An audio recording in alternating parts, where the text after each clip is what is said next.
bitch. Oh, excuse you. Baloney wash. I'm annoyed. I'm just here to give my opinion and carry Emmy. Oh, it's Chris Avalon Unfiltered, bitch.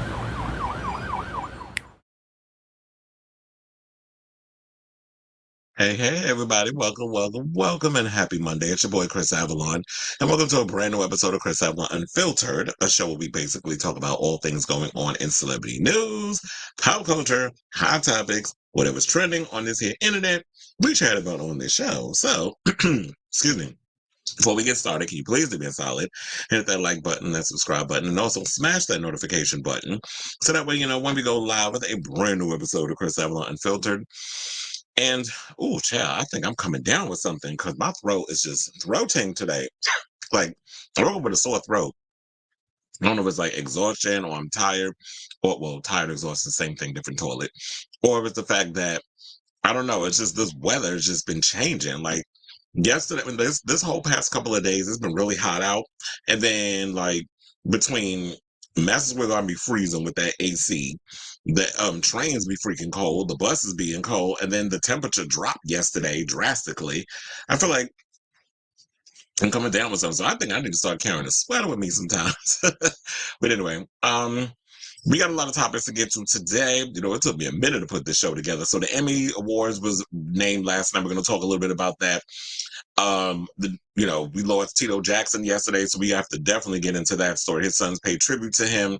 So Janet lost another brother.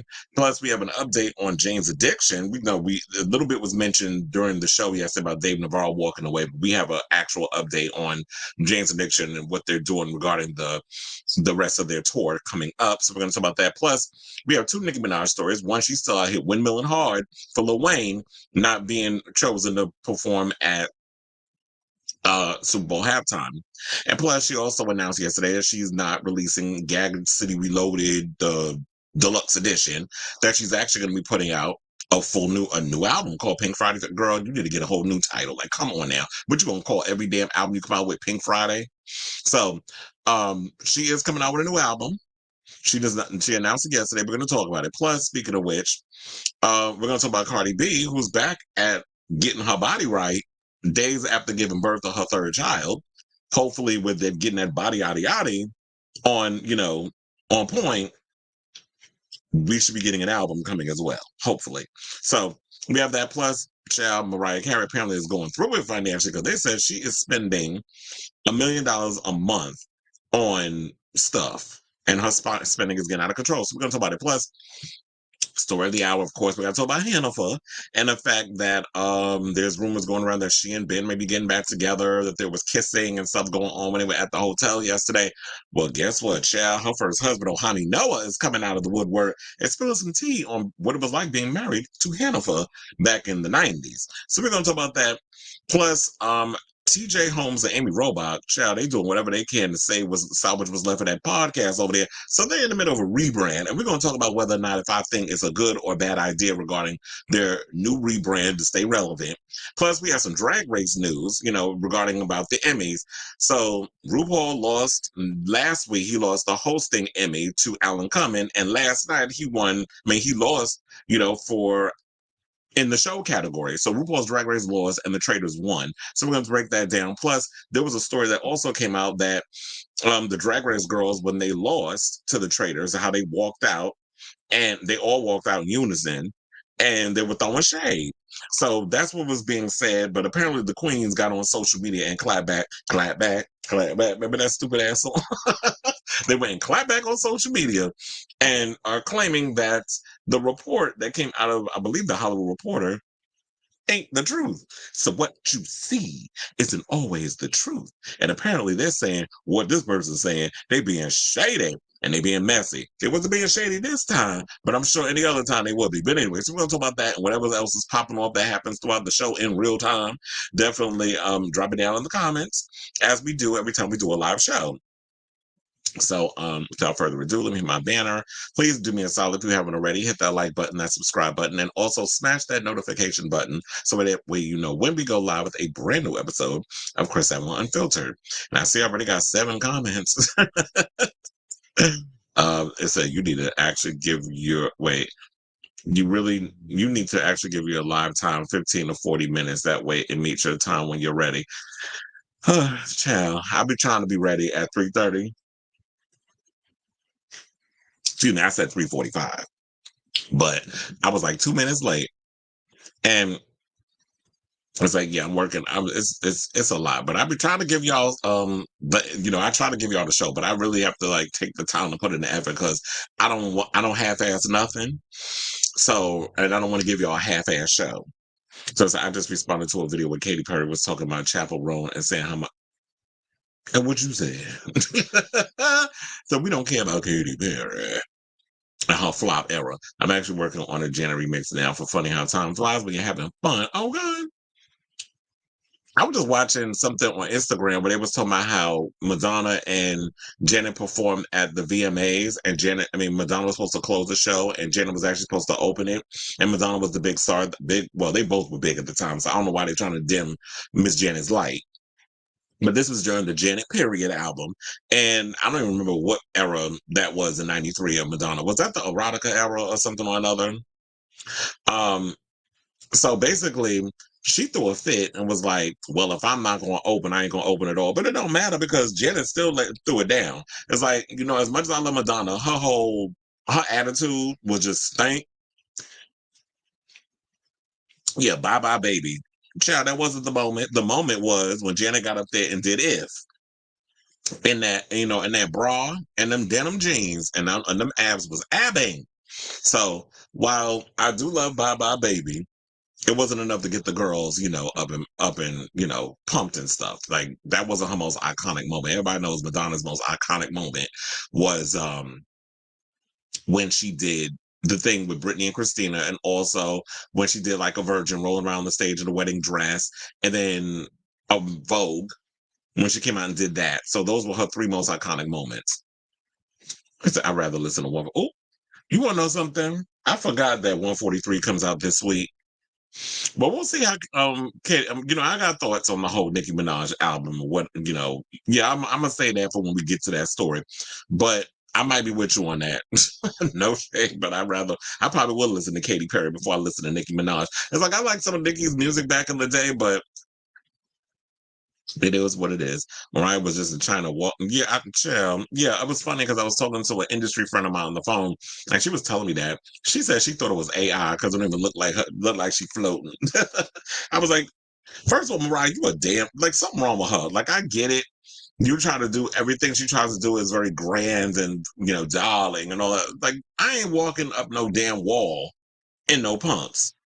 She just be doing too much. But I get it. That's part of the image. She's, she lives in this whole, Dominique Devereaux dynasty fantasy. Like that's her thing. But girl, when you wind up with blisters and all kinds of ailments in your feet, I don't want to hear it. And you're gonna have to get hip replacement surgery. Anyway, I was like, why the hell is this thing open? Let me close that. But anyway, let's move on. But yeah, I'm gonna work on that whole thing of giving my thing enough time for people to be aware of me doing a show and when I'm gonna get ready. Because a lot of people thinking, oh yeah, you said you was gonna be ready at 3:45 and I'll be going live at 4. But look, if T.S. Madison could put in a time that that was okay. That was one of the reasons why I was late because I was messaging her about something. But there's a story about her being a xenophobe. And so I messaged her about something or another. And I'll bring that up later on in the show because I'm actually with her on what she said. I know she's probably going to talk about it when her and Craig do Fag Talk, which I think I don't know, they might do it today. I'm not sure what her timing and all this other stuff is. But there was a recent video that came out, and I'm going to interlink it when I talk about Drag Race and stuff later because I want to break up the whole Emmy thing. Okay, so without further ado, let's get into our first topic. And now, one of the things I do want to talk about the Emmys, but one of the things I really want to get into is this kid from Reservation Dogs. This indigenous actor by the name of Farrell Woon-A-Tai, who showed up at the 2024 Emmys with red hand painted on his face, which basically I'm going to explain to y'all what that basically means. It's like when, there's a lot of, we like to sit and talk about things that happen to anytime you see a white girl go missing or anytime a white girl is murdered, they send out Amber Alerts, APBs. Everybody gets up and gathers and looks for them. because blonde hair, blue eyes, that sells papers. That gets the media all, whatever, because we know white is right, which is the way the media wants it to be, even though we know better. However, what the symbol basically means is like it's about, people who are from indigenous communities that go missing and is not talked about enough. So I like that this kid has always been something who likes to take a political stance when it comes to, things going on, especially within the indigenous community, and likes to speak out in regards to that. So according to the Hollywood Reporter, they said the Reservation dog star painted a red handprint over his mouth to stand in solidarity with missing and murdered indigenous women. According to the organization Native Hope, it's a symbol of the missing and murdered indigenous women, that would be MMIW movement, that stands for all the missing sisters whose voices are not heard, and the silence of the media and law enforcement in the midst of this crisis. Now, Woon-A-Tai has been outspoken about making indigenous stories more visible in Hollywood, including with Reservation Dogs, which aired its final season on FX, on Hulu series. So I don't even know if it was on FX, but I think it was on Hulu. It's still up there if you guys want to check it out. So earlier this year, the show was canceled because I guess low ratings. But also, I feel like they weren't really promoting it. Like, you would see the ads and stuff here and there, but I don't think it was promoted as hard as they've been promoting all these other shows, like The Bear and Shogun, which has won 18 damn Emmy Awards. We're going to get into that after this topic. But I feel like it's definitely important to give win to stuff like this. It was not only this, but I also love the fact that, and we'll get into it later when we talk about Alan Cumming winning over Drag Race, how Alan Cumming came up with a pin, I believe, that symbolized like trans women. So there were people out here, and I think I love that. This one protest, which is, I'm going to make a statement. I'm not going to sit up in here and just be, hey, ho, ho, homophobia's got to go. I'm not going to sit up in here with my pom-poms and start doing cheers with politics. I'm going to, there are symbols and things that you can put in place, which let you know, okay, so now people are not familiar with this symbol is, that what Woon-A-Tai has put on his face, he can actually bring it up and say, this is what this means, when he's on the red carpet and these clueless damn reporters are asking, what does it mean? And this is where you get and you put in what you need to put in and let people know. This is how you inform people versus, being out there. I mean, you can protest in whichever way you want, but I always like when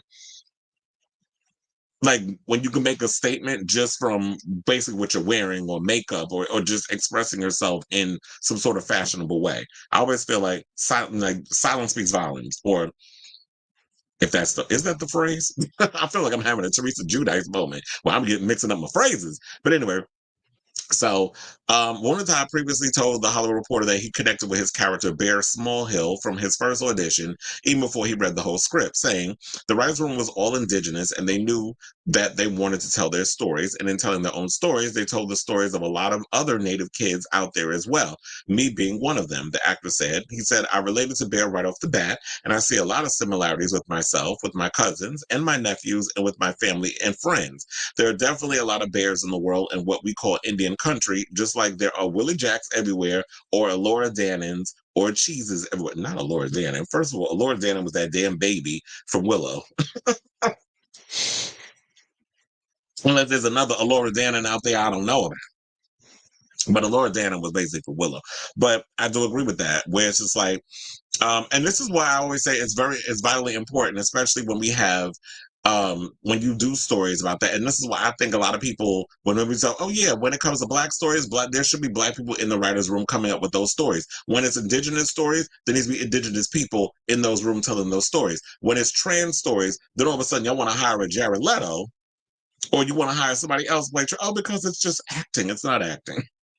Until the playing field gets equal on all sides, where all of us can come in the room and be on the same level and audition the same way that y'all allow a Brad Pitt or a George Clooney or a Barry Keoghan or any of these other white people that get to come up in the room and get the red carpet rolled out for them while they do their auditions, then these marginalized parts, we need to fill those until y'all can expand on the situation. So while I don't have a problem with certain people doing certain things, it should be all on an equal playing field in regards of, well, until y'all do right by us in the community and you open up more opportunities for a Woon-A-Tai can go in and basically audition for that same part that Jacob Elordi's going for, then our stories need to be told by us until y'all open up the floodgates and y'all just don't try to make things be one specific race, because white people always get to be ahead of the line when it comes to stuff.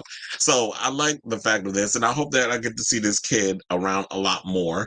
And also, I'm looking forward to seeing what other things he's got coming up. So I wanted to give y'all a full, I think I probably had it open already, but a full effect of the outfit. It was like, yeah, he had the little suit on when he was at the Emmys, but he also had like, the thing on his face. And they also said, like in the comments, that before the uneducated and racist get upset, he's standing in solidarity for missing and murdered Indigenous women and bringing it to the public eye. First of all, why would racists get upset? Because over what? Like, y'all don't even know what it means.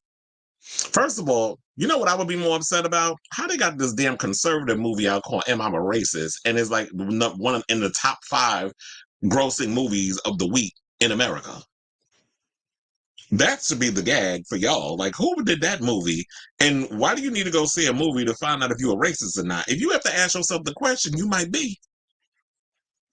That's all I have to say on that. But they also were saying, like, in the comments, he is 100% correct. Indigenous men need to be called out and punished for permitting and or committing these atrocities against Indigenous women and children. And then they said, yet you support a party who has twice now tried to assassinate their opponent. Say what? Oh, is this that bullshit from these Fox News nut jobs who are out here talking about how Democrats are out here trying to unalive Donald Trump? First of all, I didn't believe it the first time it happened when y'all was in Pennsylvania. You think we're going to sit up in here and believe it again when it happened at Mar-a-Lago? Actually, since Mar-a-Lago's in Florida, isn't it like open carry season out there? Don't y'all want to have it like as a John? Don't y'all think what y'all be thinking? Y'all in a John Wayne movie? Y'all be thinking y'all in the Searchers?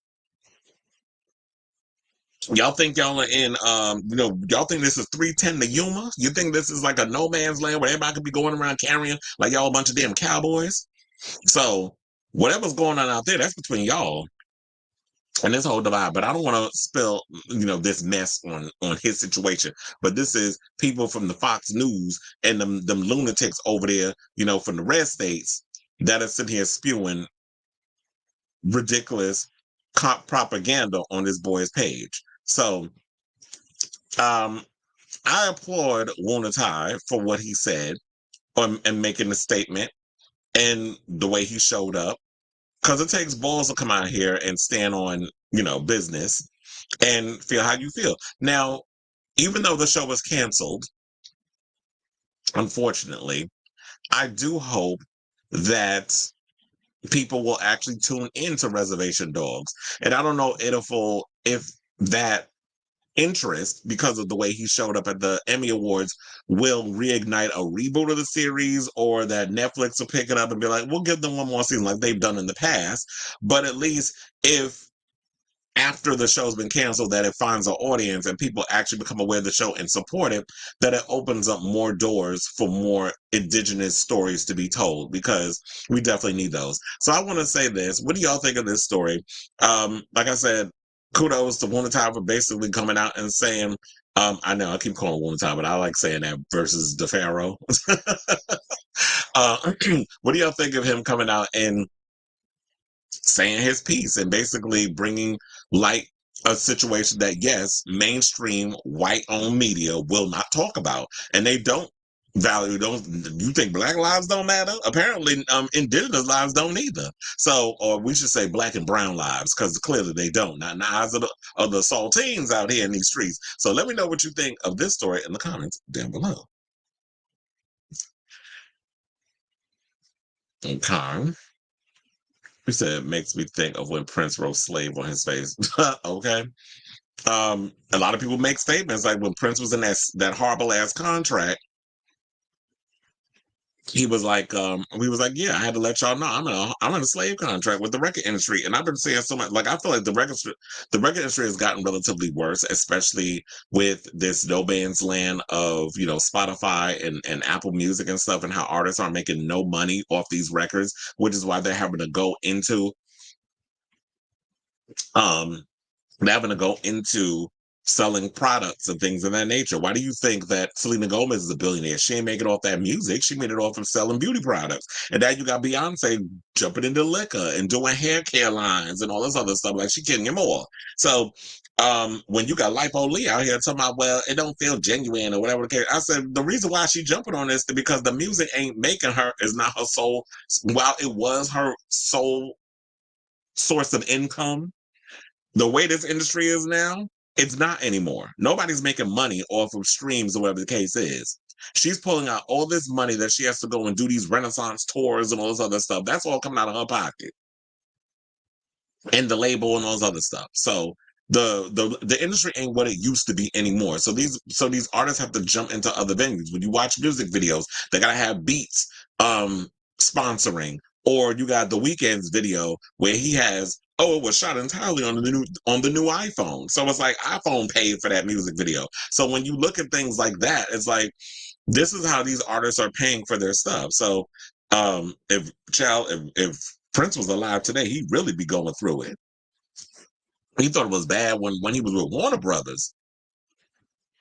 And it was like, hey, what's up to Diggs? I said, there are so many videos of Pat's response. I've been seeing those, and I know some people been getting all upset about, it's still, like, I get all the beams, but this is, I was like, okay, first of all, get off my line with the bullshit. It's like, okay, you getting all upset over people making little memes or whatever. Sometimes you got to laugh at the bullshit because the man is a psycho. But I think a lot of us who have, actual brains and a thought, we're well aware that when it comes down to it, a lot of the stuff he's saying is dangerous rhetoric. A lot of the stuff he's saying is beyond racist. And if people get behind this man and still vote for him, I just don't get that. And if Nervous refused to push and promote a show, it sounds like Gen Z needs to do a streaming service that's for them. Well, I don't know if, would they even support it? That's the problem. Because we have too many streaming services as it is. And it just seems like a lot of people aren't really supporting what's already existing. Because you're talking about that they refuse to promote a show. It sounds like they need to do a streaming service just for them. It's like there's shows on all these other things, but if people ain't sitting down and watching it, like we had Millie Bobby Brown. She irritates me now. I used to like her, but now I just feel like lately she's been irritating my spirit. She said some dumb shit. Like, I think when Winona Ryder was talking to her about a movie or something or another, Millie wanted to know how long it was because she's like, I don't really like to sit and watch movies. But bitch, you sit and make them for Netflix, but you don't like movies, but you like collecting the check for them. So she don't like movies because we're at a point now that a lot of the Gen Zers don't have the attention span to sit and watch a 90-minute, 2-hour movie. And the way I'm looking at things now, movies are getting longer. Movies are getting ridiculously long. You look, Ridley Scott releasing 3-hour versions of Napoleon. Who's sitting through that? I'm not Gen Z, and I won't even sit through that shit.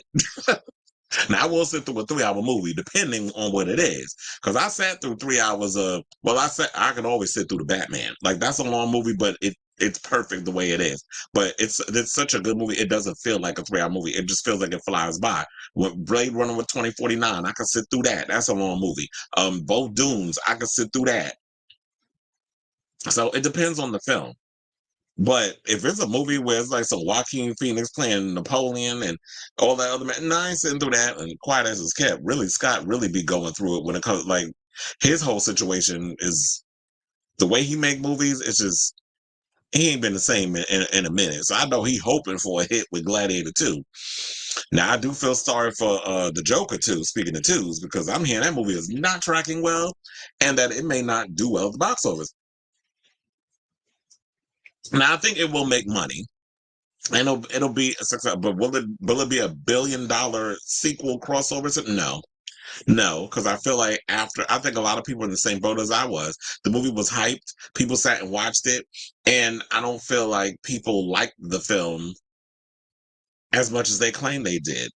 Because when I watched it, like I said before, it felt like to me like I've seen better versions of this film. Like, if you can watch old Scorsese movies where he showed old New York, Mean Streets, Taxi Driver, that type of vibe. And that's what that was given. And I'm sitting there watching, I'm like, no, I'm not feeling this movie.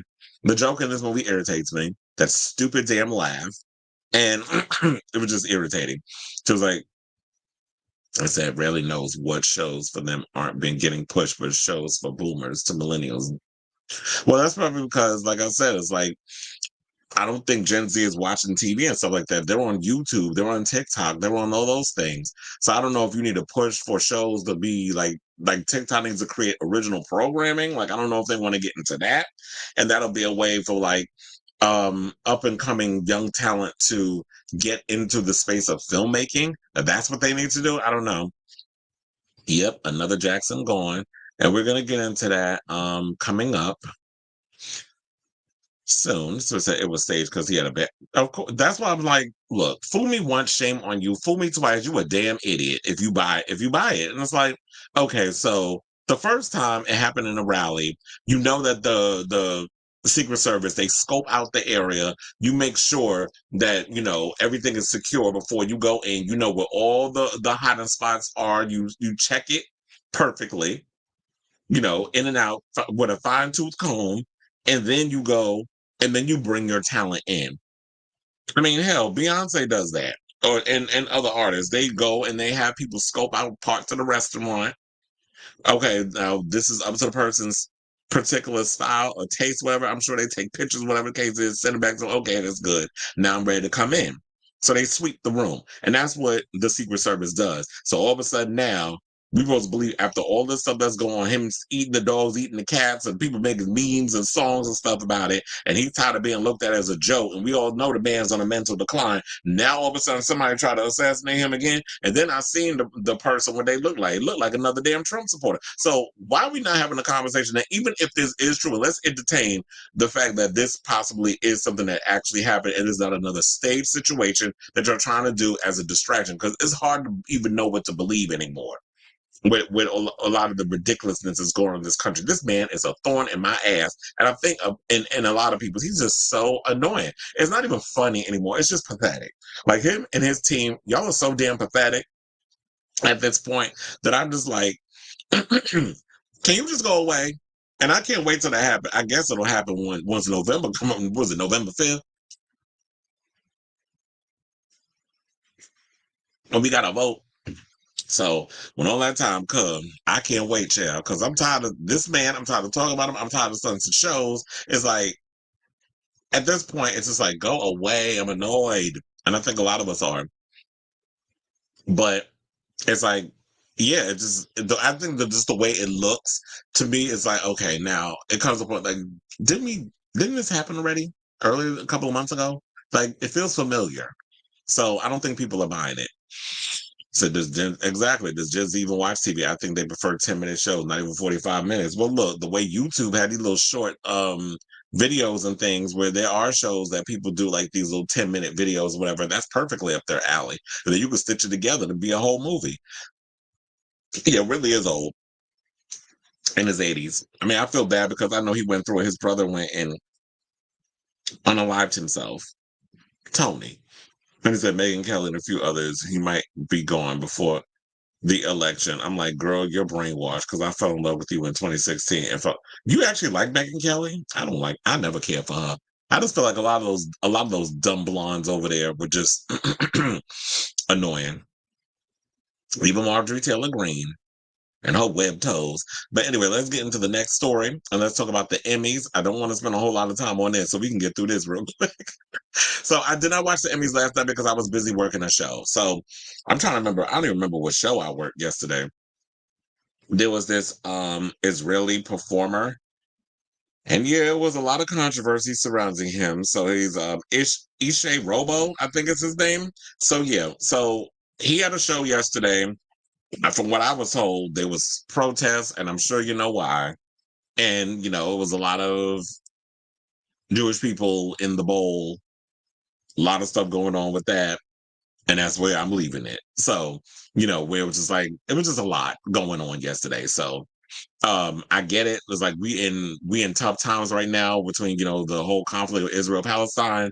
And it's just under the stress of this presidential race and everything. So the Emmys came on last night, and I didn't see it, but I'm glad I did. I guess I didn't miss much because from what I was reading based off the critic reviews, I think it was like the Hollywood Reporter, Variety, one of them said something where basically they were like, when it comes to the Emmys, they felt like it was busy. It was boggled down by like product placement, and then the pacing wasn't really up. Like it was just the pacing was off. Like it was just not.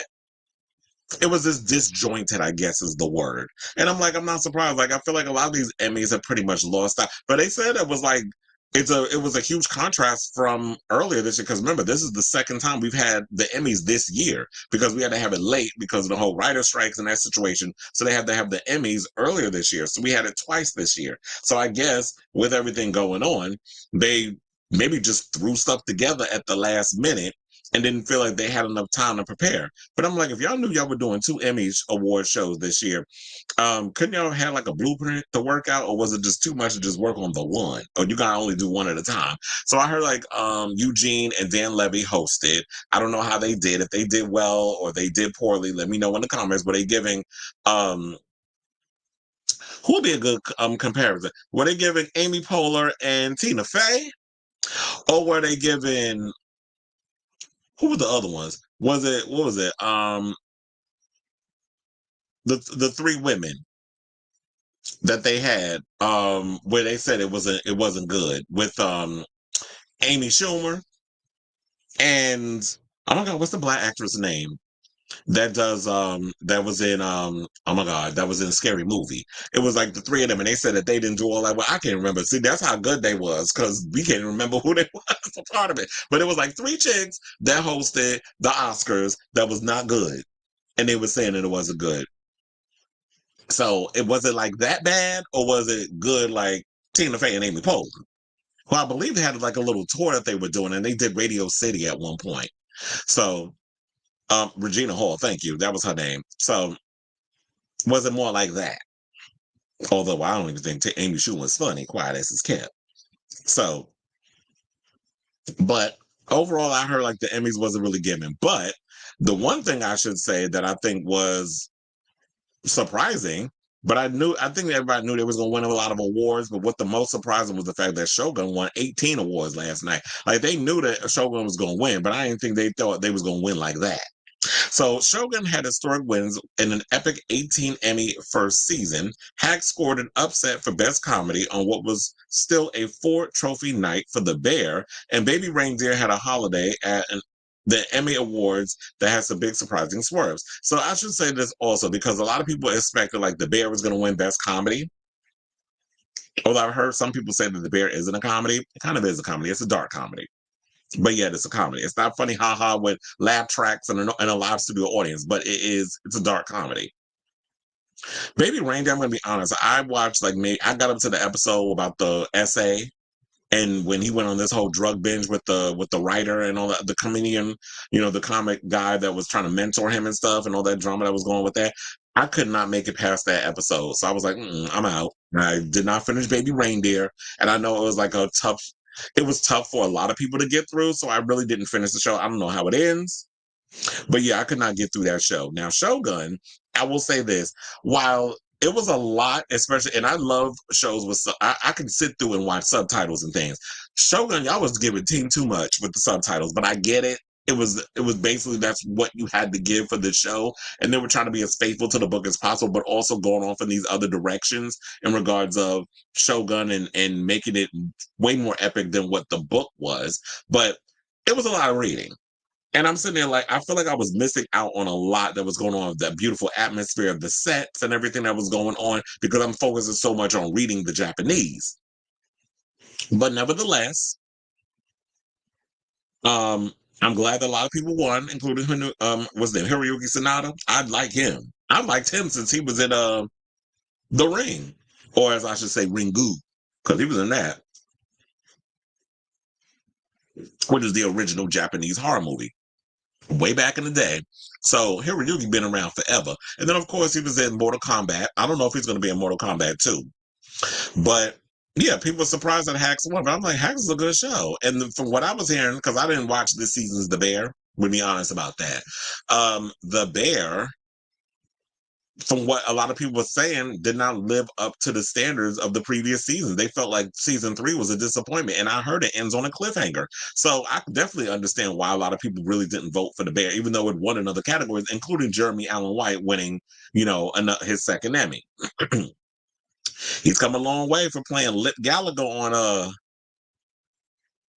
damn, I forgot that on Shameless. I almost forgot the name of the show. So it says after the 2023 ceremony was delayed to January 2024 by last year's Hollywood strikes.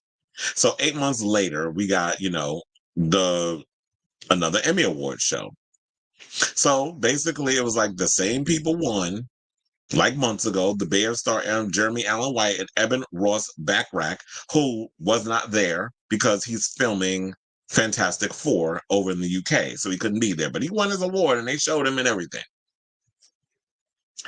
And they said that so they won for lead actor and best supporting actor in a comedy. And Colon Zayas also won her first Emmy for the supporting actress race. Well, I actually like her too. So I knew that was a long time coming. Now, Jean Small, who you know is the lead on Hacks, won lead actress in a comedy. And the biggest surprise of the night, Hacks won outstanding comedy over The Bear, which a lot of people thought was going to be the front runner. But like I said earlier, when I heard like Hacks won over them, I'm like, yeah, I can see it, because a lot of people said, from what I was reading from friends of mine who watched The Bear, and like I said, I didn't get an opportunity to watch this season.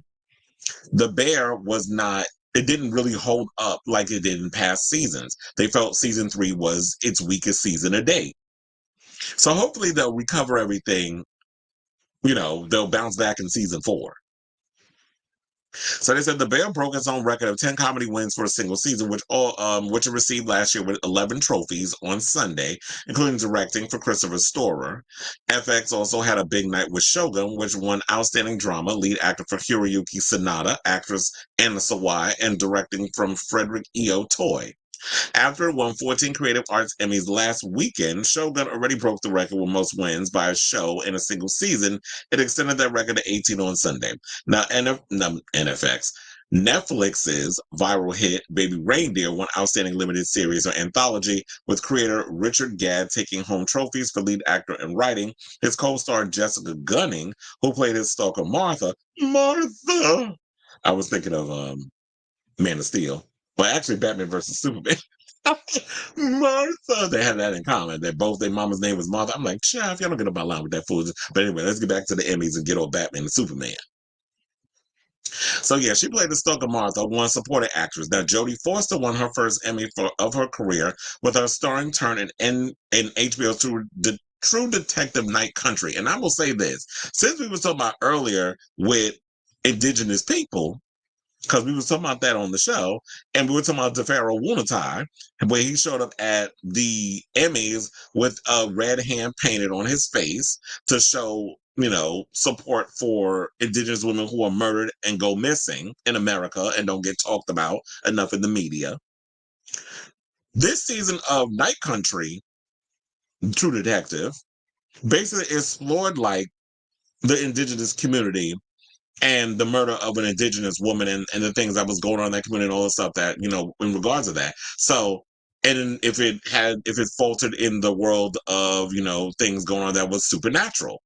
So that was a good season too. I mean, I know some people probably felt a little disappointed with the way it ended and that sort of thing. Like it felt a little rushed or a little lackluster. But for the most part, I did love the dynamic between Jodie Foster and what's her name? Callie Reese, I think was her co-star.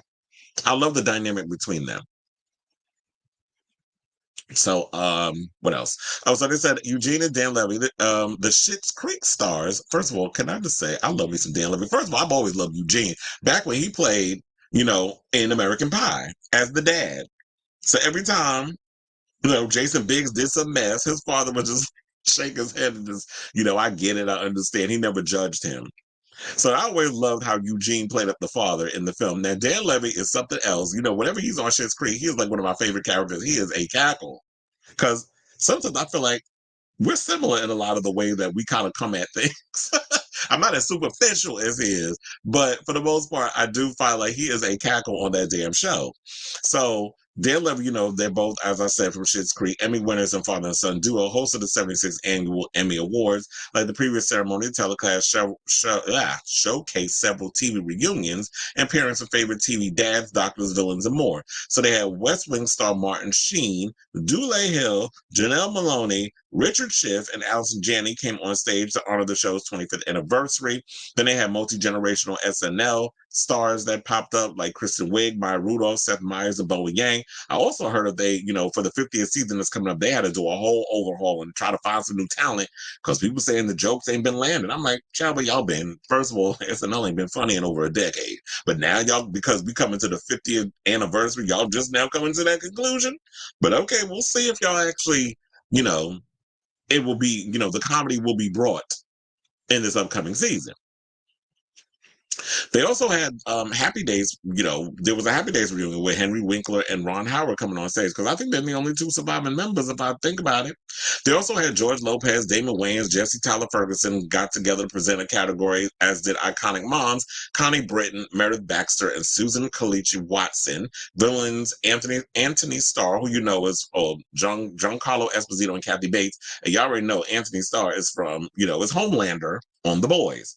But I know him from Banshee because that was a show that I still can't believe that a lot of people weren't watching that show. But if y'all got Max, HBO Max, whatever you want to call it, definitely check that show. That show was so good. The way they was doing that, how he was a criminal or whatever, and he basically pretended to be a cop or whatever the case was. That's what he did before he got on The Boys. But I think he's more famous for that part. Then I also heard that there was what was her name?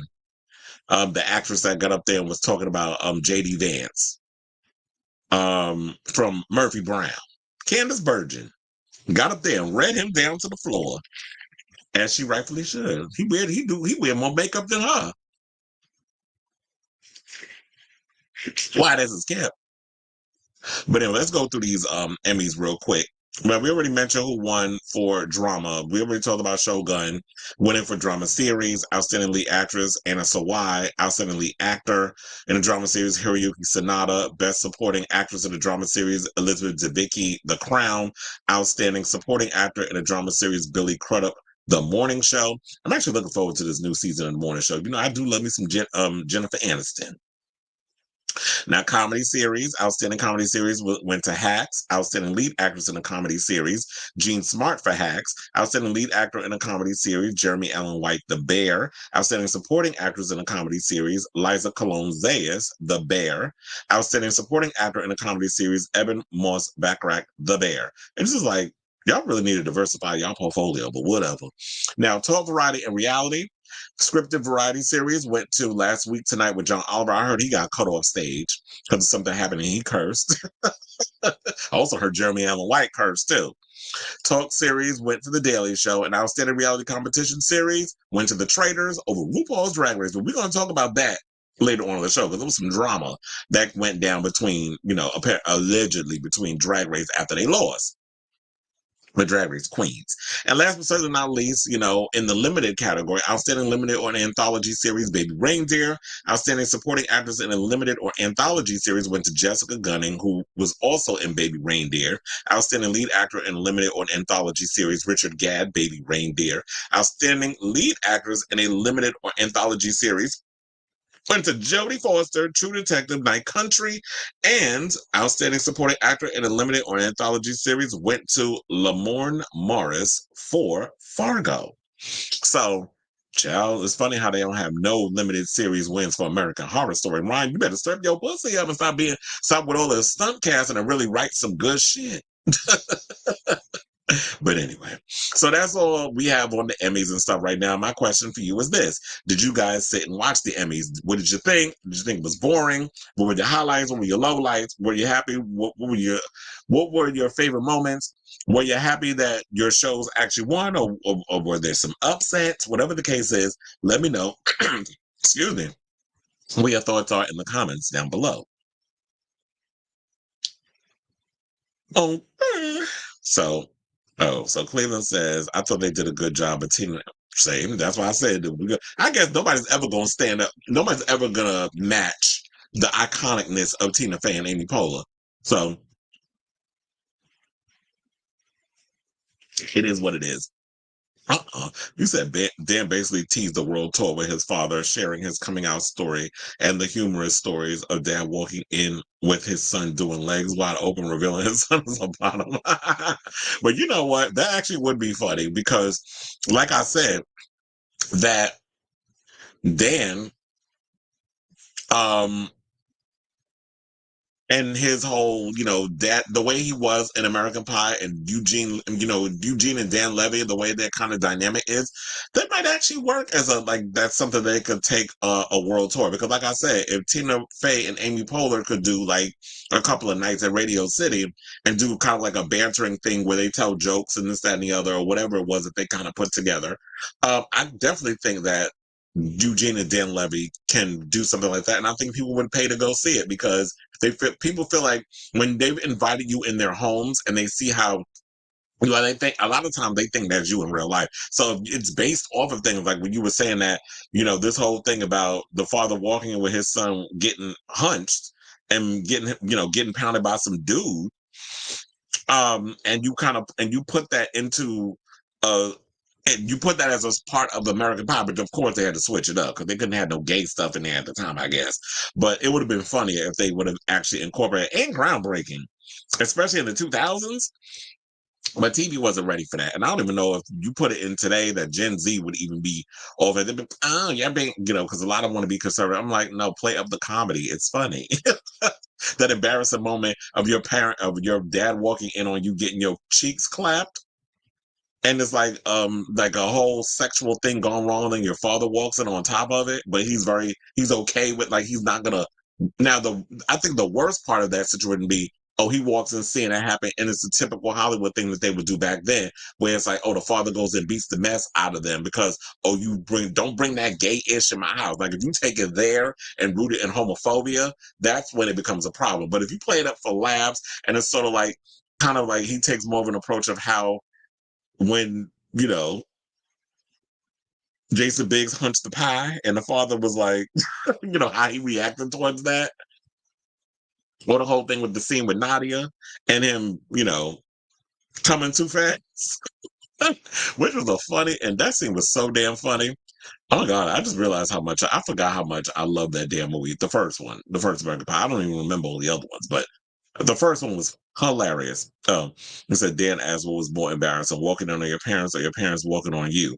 I think maybe the kid will probably be more embarrassed of the dad working in on him versus the other way around. As I said, I saw Alan Cumming wore a trans flag. Yeah, he did. And that's why I was talking about earlier when I was mentioning the whole thing about Woon-A-Tai when he was having the thing on his face and, the red paint. And the same thing with Alan Cumming, with him basically coming in and showing solidarity for trans people. So, yeah, I did see something about that we're getting a SNL movie, which I'm hearing good things about. And then also, I definitely want to see that Donald Trump movie with Sebastian Stan playing Donald Trump. First of all, Donald Trump wishes he looked that attractive, but so you should be glad that you got somebody good looking playing him, because that's an ugly motherfucker. Sometimes I've been looking at Trump, I think he looked like Slaw from the Goonies. Speaking of the Goonies, I heard we getting a sequel, and Steven Spielberg is directing. Now, hearing that, I'm like at ease with it because I'm like, oh, good, it's in good hands. Because he didn't direct the original. I know he produced it, and he probably had some ideas that he threw up in there. Richard Donner directed the original, but I'm hearing Steven Spielberg's coming back to direct the sequel, and then there's something or other they're getting the old gang back. So Ke Huy Quan is coming back. You got Sean Astin. We also have Josh Brolin. All of them is coming back. I hope y'all can get Martha Plimpton and the rest of them to come back to the film. And they're trying to dig up the treasure because he hid the treasure or something or another back in the day. That was 1984, so that was like 40 years ago. So when that movie came out, I believe. So he's looking for the treasure that he buried when he was a kid in the old town. I'm like, I would have thought y'all would have spent it. But anyway, I can't wait to hear more stuff about that. Then I'll get really excited, and then we'll see who the new generation of, because they had and I heard Elijah Wood is probably going to be in it also. So we'll get to at least see like, okay, so who's the next generation? Because like at this point, Mikey and all of them, when they have kids, would they be old enough to have grandkids? Like I know, like Mikey's older brother, Josh Brolin's character, will probably be a grandfather by now, even though he'd be a hot grandfather. But um would the rest of the kids be old enough to have? Well, maybe they would. Maybe they all be in there. Yeah, around now they probably, and then they'd be all in their 40s. Speaking of which, would they even put Corey Feldman up in it? Because remember, he was in that. He couldn't. He had to turn down doing Friday the 13th Part 5 because he was doing the Goonies. But they ended up doing like that opening sequence with him. They had to age him up, but they ended up doing that opening sequence with him and then they shot it in his backyard because that was the only time they could get him to film the movie. Just that little cameo. But anyway, wait, I saw another comment. It said, "Can we please praise Minaj for erasing Michelle?" Who you telling? I know some people was like, "Oh, I'm gonna start streaming them now." I saw John Leguizamo posted that, was like, "Oh yeah, I'm just gonna go listen to all their music." One girl was like, "I've been listening to them for." I forget what years she said. I think it was like that. I don't know how long Minaj's been around. They've been around since like the 80s or something or another. I'm not familiar. I mean, I've heard of them, but I'm not familiar with their music and how long they've been around. But she basically was like, she's been listening to them for a long time. So they are that person. And look, Nicki, I'm sorry. So you want to jump on this shit? Y'all want to jump on this stuff, talking about y'all support Trump. You should know, like, that's what's going to come. I don't understand Latinos and I don't understand Black people that will vote and support a racist. What are you getting out of this? Like, and first of all, he also said that he was going to limit the amount of music he's put out. First of all, Nicky Jam been around for a long time. He's been making music about as long as Daddy Yankee. So maybe his ass need to retire right along with him. So, and I think he also released a new album. And I was going to go listen to it until he dropped this mess. So then I stopped. But anyway, first of all, if y'all really want to listen to some good damn reggaeton, y'all need to listen to Chencho Corleone because he released a new album and that shit was popping. I was listening to that on my way to work. So I'm like, yeah, listen to that record. That album was giving me my life. But anyway, they said Annalie Chopper said he's Michael Jackson. Chill. First of all, how you the Michael Jackson of hip hop? The only people don't. The only song I think most people know you for is "Slut Me Out Too," and you may have another song before that. But for the most part, Annalie, you are not that boy. Stop it. Go back to queer baiting because you are not the Michael Jackson of hip hop. Too many of y'all be throwing that word around. Like you trying to say you about to sound as about as delusional as Kanye with all the foolishness that he be saying. So no, you are not the Michael Jackson of hip hop. Put out a Thriller. Put out a Bad.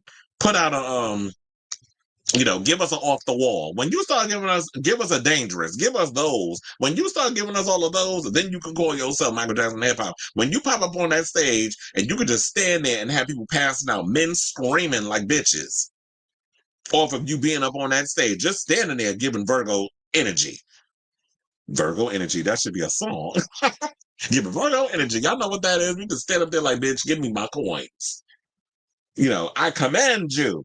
Beyonce do it too. When you can capture that audience on that level and not just be giving thirst traps and dick print on Instagram, then we can talk. But sir, stop it. Exactly. He didn't. He thought he was getting Nicki Minaj. He's like, oh, where is she? You didn't even know who the hell Nicki was. He thought he was getting Nicki Minaj.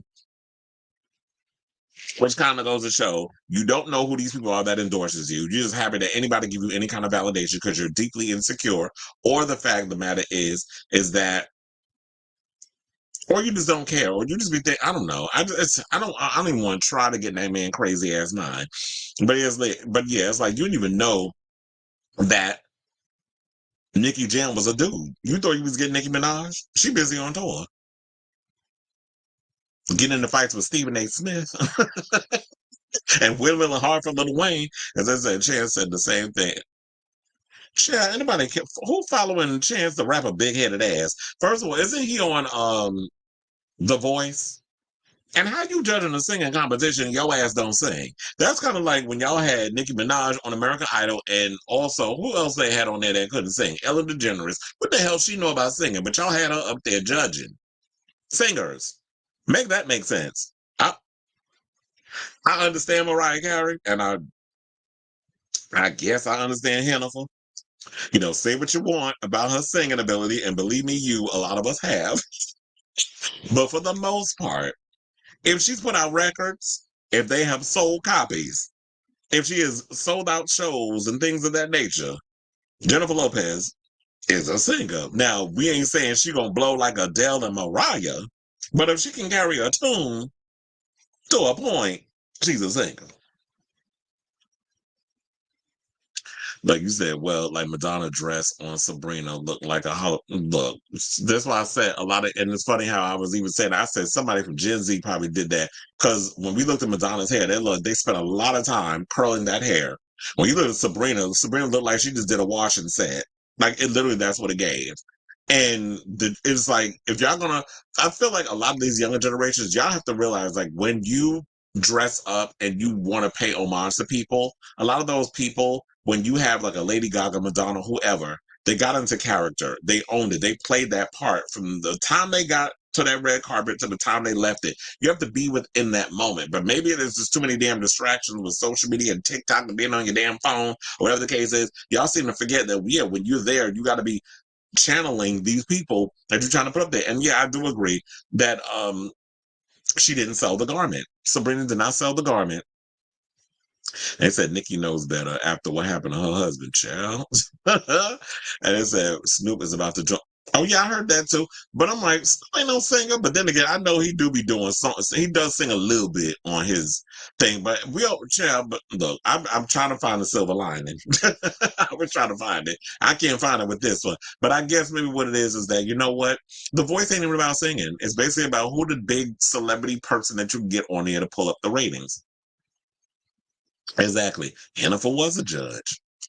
They said that was the time Ellen was hugely popular. And that's what it was. It's all about popularity contests and stunt casting, all this other stuff. They don't really care about these poor kids. And I don't even feel like and I feel like that way of discovering talent, like on the American Idols, The Voice, is played out. Like, who watches that? I guess except like boomers. I think boomers are the only ones that's up there watching it. The ones that sit at home and just watch TV, still got cable. And that's that. All I got is an internet provider, and I got my streaming services. So I want to slap a YouTuber saying Sabrina Carpenter wearing a Marilyn Monroe outfit. Chill. First of all, that was not. I mean, the only one that we know out here that was wearing a Marilyn Monroe outfit and fucked it up was Kim Kardashian, that big old boxed ass she got. And they said the dress wore Sabrina. Exactly. And that's why I feel like with fashion, you gotta let the clothes, you gotta wear the clothes. The clothes can't wear you. Damn, I wish I would remember who it was that Melissa Rivers was talking about. And she said that Joan Rivers would read them down to, wait, hold on, let me look it up.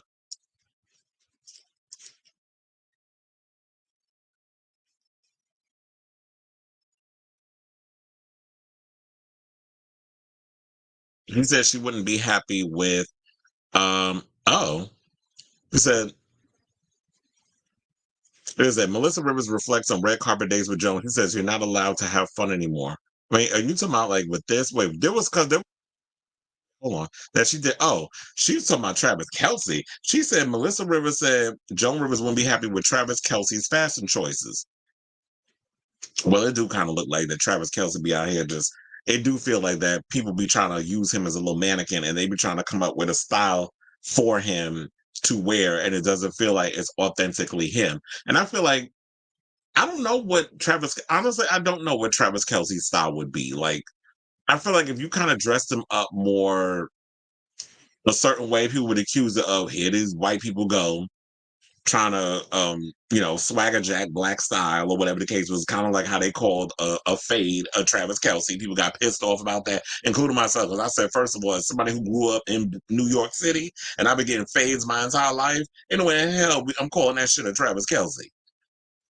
So you're not going to take something that was predominantly done in urban communities as well as the military and try to dress it up and call it the Travis Kelce. So I really don't know what his overall style would be.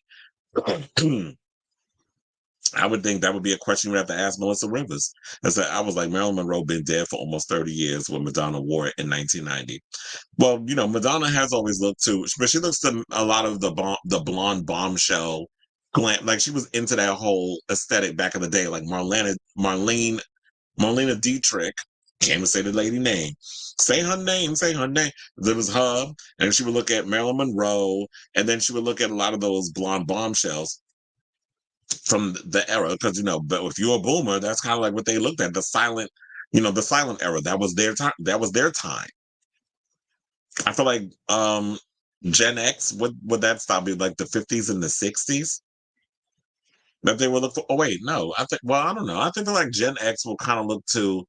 I feel like they would look down the later, like maybe because Gen X was born like,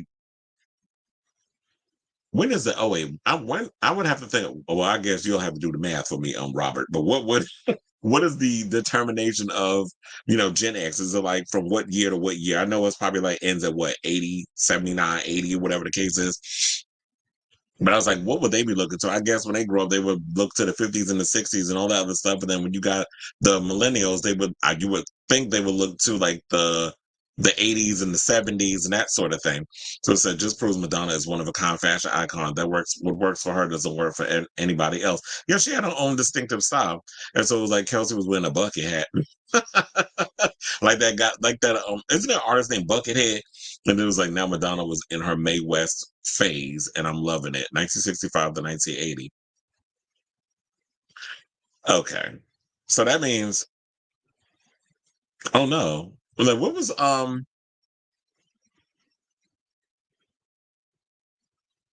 Minogue is a Gen Xer then. Because wasn't she born in 65? She's 55. But anyway, and so that's Gen X. Millennials is 81 to 96, Gen Z 1997 to 2010, and then after that, it's Gen Alpha. But anyway, let's move on. And let's talk about Tito Jackson. So yeah, we lost another Jackson last night. Condolences to the Jackson family. Janet done lost another brother. Who was she? Who was the one she was closest with? Was it Tito or Randy? I think it was Randy. That she was the one another one she was close to besides Michael. So yeah, we lost Tito Jackson. He was 70 years old, and he is actually, for those of you who don't know, the founding member of the iconic Jackson 5. So yeah, it wasn't Joe Jackson, it was Tito. He was the one that came in with the idea of like, them putting the thing together. And the father saw a gold mine and a cash cow and really put in the effort and turned himself into what, we see. He walked so that way people like Matthew Knowles and Pit Mama Chris can run. Get out the strap, whip them kids into shape. Except, the Kardashians, you had to, run them on the track while, and we know what track I'm talking about, the whole stroll. And then, with Matthew Knowles, he had them girls running on the treadmill. Beyonce in there. So Tito Jackson's three sons actually took to social media to pay tribute to the late Jackson 5 star after he was killed by a suspected heart attack while driving. Now, that has got to be the worst, that you behind the wheel. So literally, Jesus took the wheel and took him to heaven. So that's a hard way to go. I'm behind the wheel, and all of a sudden, I feel a palpitation situation go down, and all of a sudden, I'm having a heart attack and I die. Like I said, Jesus took the wheel. So yeah, here we go with the Instagram post. So shout out to them. Look at Tito and his three sons, Taj, TJ, and Terrell. And they were part of the Group 3 team. And TJ, who's right here, the fine one. Yeah, he was the cute one. That's what he the one that speaking of Kardashian, he the one that got Kim Coochie before all the other black men did. So he lucky. He broke her hymen. Shout out to her. Let's give a shout out to Kim's hymen. He was the hymen remover. Anyway, so they said that RadarOnline.com can reveal that Taj, TJ, and Terrell, who performed as pop group 3T, are shocked, saddened, and heartbroken by the singer's death at the age of 70 as he was traveling from New Mexico to Oklahoma. The trio said on Instagram, "It is with heavy hearts that we announce that our beloved father, Rock and Roll Hall of Famer Tito Jackson, is no longer with us. We are shocked, sad, and heartbroken. Our father was an incredible man who cared about everyone and their well-being. Now, some of you may know him as Tito Jackson from the legendary Jackson 5. Some of you may know him as Coach Tito, or some of you may know him as Papa T. Nevertheless, he will be missed tremendously. It will forever be Tito time for us. Excuse me. People remember to do what our father always preached, and that is love one another. We love you, Pops. Now, Jackson is believed to have died on Sunday, and family friend Steve Manning said he suffered a heart attack while driving. However, an official cause of death for the singer, whose brother Michael was unalived by a drug overdose at the age of 50 in 2009, has not yet been announced. So I'm sure what's going to happen is while they're saying all of this, what will happen is that we will get an autopsy. Same as we did when it came to, the young actor who was on the series Alf, where I heard that he died from, I think it was like a heat stroke or something. He fell asleep in his car. They said he went to deposit a residual check at the bank. He fell asleep in the car at the bank, and then he passed away. It was like from the heat and a whole bunch of other stuff that was going on. Also said that he had tonight, I think, what is it, tinnitus of the liver. Like there was some scarring on his liver. So I guess maybe he didn't even know he had that. Because, a lot of times men, particularly, we don't like going to the doctor and getting those checkups. So yeah, I'm going to leave it here because the show's like all the Jacksons. And shout out to Michael. And you know what's going to be cool about this? With Tito being gone, he gets to be reunited with his brother. And I don't know how they felt about Joe Jackson, but maybe he up there too. And they all just like, reminiscing about, some stuff. Now, former Jackson 5 drummer Jonathan Sugarfoot Moffett also paid tribute to Jackson, writing in a post on Facebook, "I'm stunned and devastated receiving here this disheartening news. I love Tito like my brothers of blood relation. I'm stunned and dismayed. I'm at a loss of spirits, trying to gather my thoughts, memories of him, and mental senses. My most sincere and deepest thoughts and prayers to my second mother, Tito's mother, Catherine Jackson. My love for Catherine is everlasting. Dear mother, I love you dearly." So my thoughts are with my nephews, in heart and in spirit, 3T and all his grandchildren. I love you all very much. You are all my second family. So I do feel for Catherine right now because it's like you lost your youngest son, you lost another son in Tito, and then you lost your, well, I don't know how she felt about Joe Jackson because I know he put her through the ringer, child. I don't think their relationship was as bad as Argentina, but I know like he put her through some mess. So it just pains like this is like you're a mother, you got to bury another child, and you in your 90s and you dealing with a whole lot of other stuff that's going on. So I'm glad to see shout out to the 3Ts, shout out to the Jackson family. There was another picture of Tito with his sons.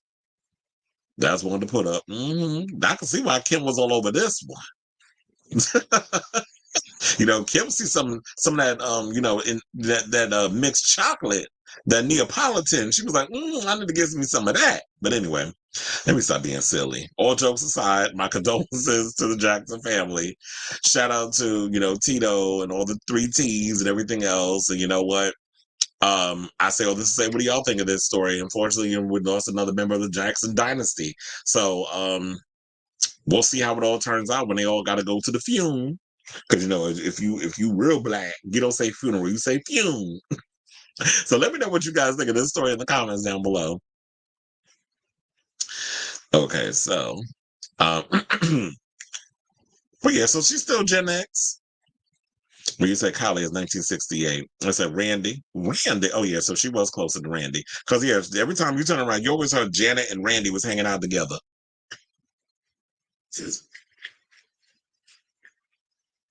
Oh, I done drink up all that coffee. Okay, so they said the Kardashians being so desperate to get raised, they got Gypsy Rose Blanchard talking to Kim. Yeah, we talked about that a while ago. We were talking about, oh yeah, now she can bring her home on the show. And like I said, I truly believe this in my heart of hearts. If Gypsy Rose Blanchard was not pregnant, she would have been on Dancing with the Stars before Anna Delvey. I truly believe that. Because they so damn desperate for people to watch that tight ass show. I don't even care. Like, I was talking to my mother. She's like, oh, yeah, I'm looking forward to Dancing with the Stars. I was like, I'm not. I was like, I haven't watched that show in a month of Sundays.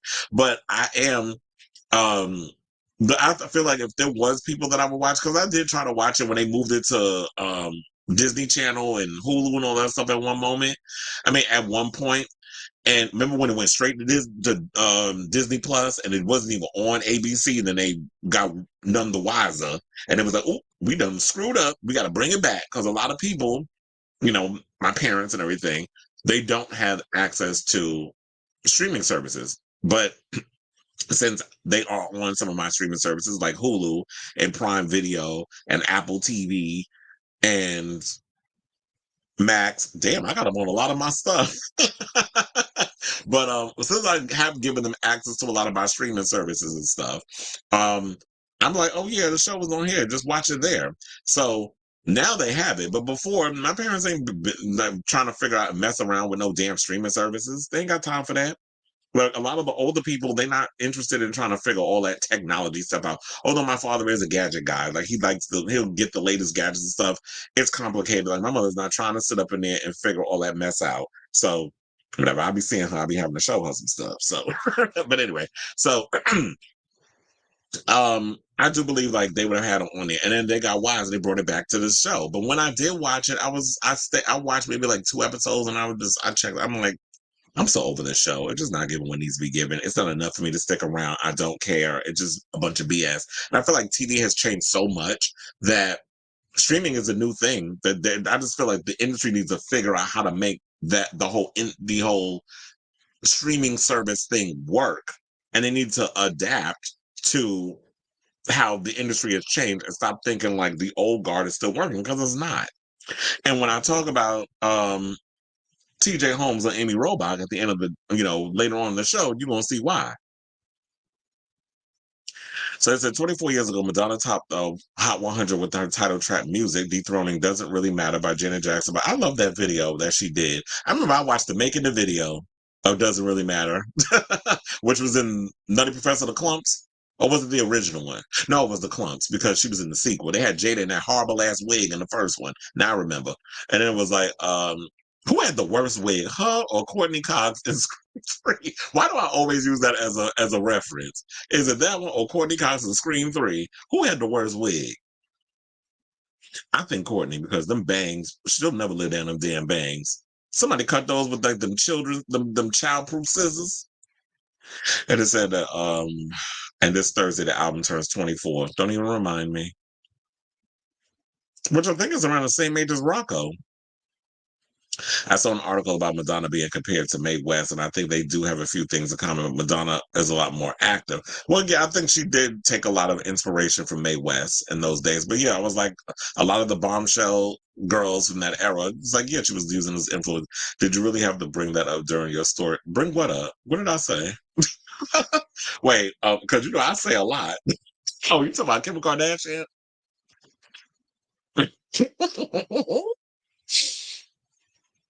I wonder if Janet will perform this weekend in South Africa for DSTV Delicious. What is that? Oh, because you said the whole stroll and the hymen remover. I don't know. Some of the crazy shit just pop in my head. And you said, I feel bad for Miss Jackson, lost 3 sons. She did. What was the other one? Did I miss one? I thought it was Michael and Tito. Or you trying to say Joe Jackson was another son that she was basically raising his ass too? Or did I miss one? But don't Tito have a daughter, Tanae Jackson? Does he? I don't know. I can't control. Oh, was that the illegitimate? Who was the one that was one of the brothers done slept? Oh, was that Jermaine? Jermaine was messy. Him and all that grease, that tar he be wearing in his head, went and messed with his brother's wife. Jermaine always been messy. I don't think he'll get the same kudos or accolades if he passed. And you said that's the reason Shangela was on and Tyra was still. Oh, child. Speaking of Shangela, Dakota Payne went on his Instagram and was talking about some SA stuff. I told y'all, I was like, it was only a matter of time he was going to come out. One of my friends actually sent it to me. Luna, shout out to her. And he said that Shangela did some things to him. So I'm glad Dakota's speaking out. Older people are sitting in front of the TV. They're not sitting in front of a computer all the time for their show. Well, you don't necessarily need a computer. I mean, these days you can, if with these smart TVs, you pretty much have like the Macs and the apps of, the Prime videos and the Hulus and the Shutters. You can put all that on your TV. I have it on mine. So these days you can have all that stuff on there. It's just like taking the time to explain it, to the older people how this works. I said, me too with Janet. Love watching the making of the video. I remember when they said she was paid $2 million for the movie.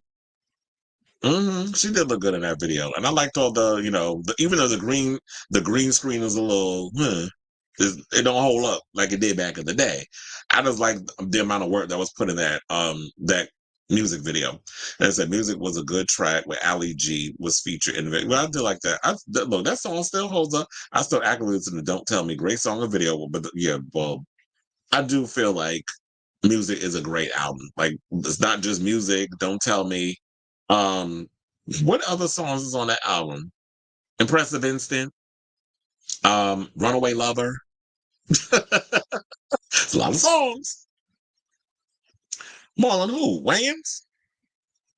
Oh, you talking about Jackson? Oh, I forgot all about Marlon. I forgot all about him.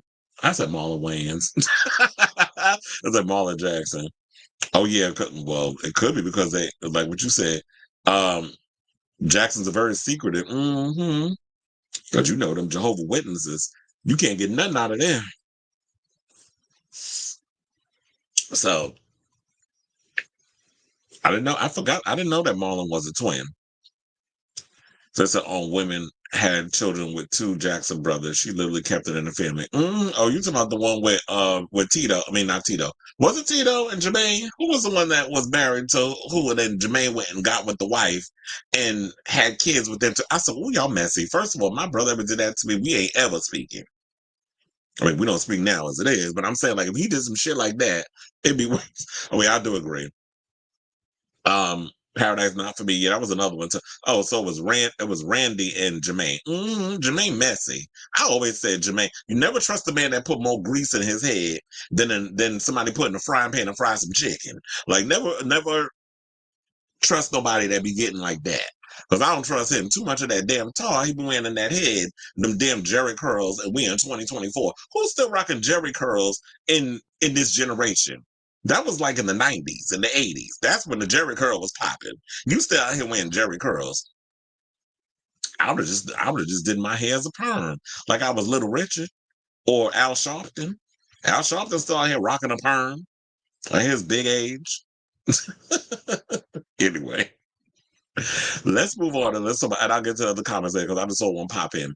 But let's get to this Jane's addiction story. So yesterday we talked a little bit about Jane's addiction and the big fight that brewed happened, whatever you want to call it, where Perry Farrell threw a punch at Dave Navarro, and Dave Navarro, they had to be broken up. And I believe at one point there was another member of the band that got in a couple of licks off of him, and it was just like the guitarist.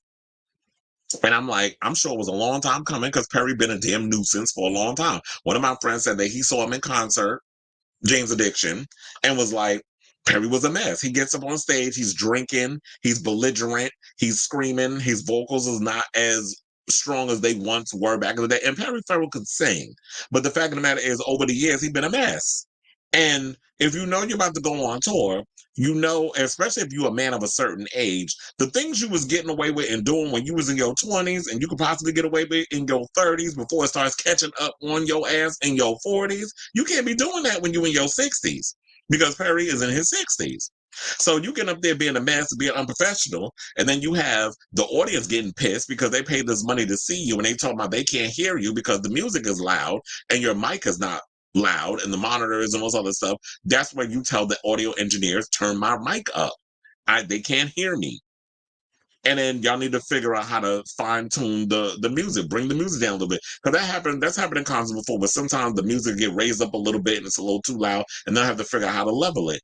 It happens all the time. Like, things aren't always going to go perfect when you do a concert. So that's why you have the audio engineers who work the events that pretty much figure things out and fix the problem, but you sit up in here getting frustrated. So there was some underlying tension that was going on, and it just blew up over the weekend. But now we're hearing the latest report is that while we were doing the show yesterday, we had somebody, I don't remember who it was, forgive me, but we always have a lot of conversations. I can't remember everything. But somebody, I think it might have been Robert, but they dropped in the thing that, and this is why I messed up, because I said, then I got confused because we was talking about 2 days. We was talking about Dave Grohl and Dave Navarro. And I was like, Dave Navarro's in Foo Fighters. When is Dave Grohl? So I had a brain fart. Because we was talking about 2 days yesterday, like I said. But then it come to say that Dave Navarro pretty much put out a post that basically implied that he was dropping out of James Addiction. He wasn't coming back. He's like, after you put your hands on me, bitch, like I'm done. Like we not doing another, I'm not touring with you. So the latest story is the band put out a statement and they canceled the rest of their tour dates. So I guess they're gonna have to refund everybody. Now I don't know what's gonna happen in regards of if the whoever's a part of this, Live Nation, whatever, they're gonna have to take an L and the band's gonna have to pay that money back or whatever the case is, because if you don't fulfill your contract, I don't know if there's gonna be some type of fallout lawsuits that they gotta pay money to this one, that one, the other, because of this whole situation, because they can't get their mess together and figure out how to work collectively as men. So I'll keep you guys abreast of that. But according to Billboard, this is the latest story. So they said James Addiction has canceled its tour midway through the band's trek after frontman Farrell threw a punch and guitarist Dave Navarro during the band show on Friday. See, now that's what it probably was. It was Friday the damn 13th in Boston at the Leader Bank Pavilion, saying the band have made the difficult decision to take some time away as a group. As such, they will be canceling the remainder of the tour. This is what the band said in a brief statement Monday, September 16th. So yeah, it dropped today. So that's why I had to talk about it, so we can be up on the latest update. So refunds will be issued at the point of purchase. That's a lot of money lost. Now, in a fan-captured video that went viral after the Friday show, Farrell is seen on stage singing towards the audience before turning to Navarro and screaming the lyrics, seemingly angry. The frontman then makes his way over to the guitarist, continuing his scream before body-checking the guitarist, backing away. Then getting back in Navarro's face to continue yelling while the guitarist actor, who appears confused, calmly holds Farrell at arm's length while the frontman continues to yell. Farrell then throws a punch at his guitarist and a crew member comes to stage. And that's why people are talking about, he was just trying to get a lick in. Because see, now he approached two people. You came at Dave while he's playing, not knowing what the hell's going on with you, thinking that you just lost your damn mind. I'm sitting up here focused on my part, but you need to be focused on yours. Now you're trying to start a fight with me on stage. And then you went and threw a punch at the guitarist who went and got a couple of licks in, which is what the wife said. But I was like, yeah, if you try to swing on me, I'm going to get a couple of licks in. I don't give a fuck. Don't get up knuck if you buck, is what I say. So they said that also when the crew member came on stage, told Farrell repeatedly to stop. More crew members rushed to the stage and restrained the rocker and take him off stage. The next day, James Addiction issued a statement via the band's Instagram story. See, this is why I hate when y'all do the Instagram story thing, because the shit expires in 24 hours. And to me, it's always like that whole situation. When y'all do that, you and that broad that's in Scientology that's leading Linkin Park with the vocals. If a tree falls in the forest and you're not there to hear it, doesn't make a sound. That's what I always feel when y'all do these stupid Instagram story statements. Put it up on the main page and leave it there. But thank God for a screenshot, because that's how we get the evidence. So they said, we want to extend a heartfelt apology to our fans for the events that unfolded last night. This is what the statement reads. Forgot to put that plural. The band then noted that the following show on Sunday, September 15th, at the Hartford Healthcare Amphitheater was canceled. So that was yesterday. Now, Farrell's wife, Eddie Lou Farrell, shared a statement on her own Instagram after the altercation, posting a video of the altercation to explain how she saw the situation. Well, of course, you're going to take it for her husband, but let's entertain it. Clearly, there had been a lot of tension and animosity between the members. The magic that made the band so dynamic, she wrote, well, the dynamic was lit. Perry got up in Dave's face and body checked him. Well, at least she's being honest about that part. That basically her husband started it. You want to be starting something, you got to be starting something. Perry's frustration had been mounting night after night. He felt the stage volume had been extremely loud and his voice was being drowned out by the band. She also noted that her husband had been battling a sore throat and tinnitus. But when the audience in the first row started complaining up to Perry, cussing at him, and the band was playing too loud, and that they couldn't hear him, Perry lost it. She went on to praise Navarro for trying to de-escalate the situation, noting that the guitarist still looked handsome and cool. Well, he always gonna look good, Chad. In the middle of the night, in the middle of the fight, while her husband was a crazed beast for a little bit. At Eddie, he finally did not calm down, but did break down and cried and cried. I still don't understand that last part. You're talking about he finally did not calm down. You have to calm down eventually. From, in going from rage to being emotional and then start crying. But I'm like, sis, are you trying to sleep with Dave? Because you talking about he was looking all sexy and stuff. He's looking all sexy in the pale moonlight. While he going at it with my husband. I think she wants some of that Navarro meat. Maybe we need to find out from Carmen Electra what it was like getting pounded by that man. That was a good old time. Him and Dennis Rodman. But anyway, let's get off of that and get back to the story. So Jane's Addiction, who logged one song on the Billboard Hot 100 and 3 #1 hits on the alternative airplay charts since forming in the mid-'80s, was about halfway through its tour alongside Love and Rockets. The tour, produced by Live Nation, had been scheduled to conclude on October 16th at the YouTube Theater in LA. So they had literally another month to go on their tour before the situation happened. So unfortunately, it's not happening. They gotta, I guess, whatever's gonna happen with that. Now, my thing is, if Live Nation is producing this, is there gonna be sort of like a bill that is gonna have to be footed by Jane's Addiction because y'all canceling? When you're almost at the third part, you're almost at the the end of the track. You're almost there at the finish line. And now you're not able to conclude because y'all can't get along. When it's just simple that if there's any kind of issues, any tech issues, you could have worked that out with the audio engineer. As soon as you finish that song, you'll be like, I'm sorry. Can somebody work on, can we have the mic turn up or whatever the case is? The people in the audience are saying they can't hear me. If somebody can get that done, that would be great. There's a way that you can go about things. But from what I've been hearing is that Perry's been belligerent on stage. He's been drunk. There's probably a lot of stuff going on. You're not taking care of your voice by downing bottles of wine when you're supposed to be performing. Now, if you are here and you really care about your instrument, and yes, your voice is your instrument, even if you don't play a guitar, you don't play any kind of other instrument, you're singing, you being up there singing, that is your instrument. You need to take care of your instrument. Like people take care of their guitar, like they take care of their piano, like they take care of their bass, like they take care of their violin, or whatever instrument you use. You shouldn't be destroying your instrument with alcohol. So maybe he needed to try to take things into consideration on working on getting what he needed to get done instead of taking it out on the band. Now, if there was stuff that was going on behind the scenes that we're not privy to, that it just blew up on stage, then that's a whole nother conversation. But for the most part, it's unfortunate that, at y'all's big age, y'all can't seem to get it together and make it work for the sake of getting that money. But I'm sure, with Dave Navarro and all these other band members, they could find something else to do. And I don't know if they want to form another band, but y'all can get out there and start playing. Being a guitarist for hire.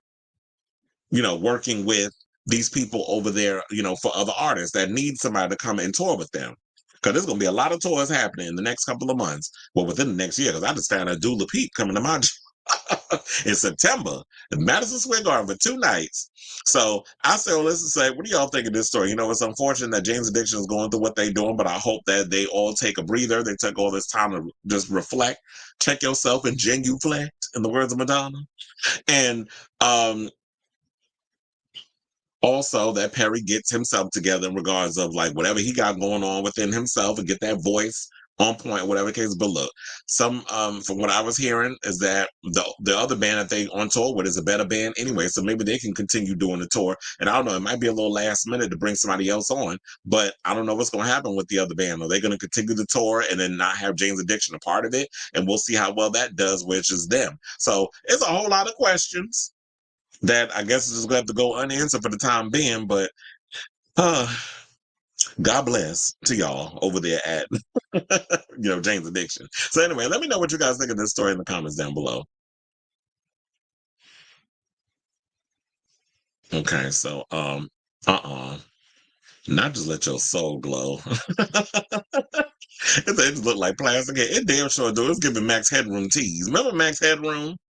And it's like Jane's Addiction. What a waste! They are wasting all this money, and they got a legacy band. And I'm sorry, they are a legacy band. These rock bands can last for decades. They keep themselves healthy. Exactly. And it's like when you are at a place, even if you're not even selling music like you used to, you can still come out here and talk. I just found out Duran Duran is coming to my job on Halloween. I'm actually hoping I get that shift too, because I'm like, I would love to do that show. First of all, Duran Duran is iconic. And I do love a lot of old 80s bands.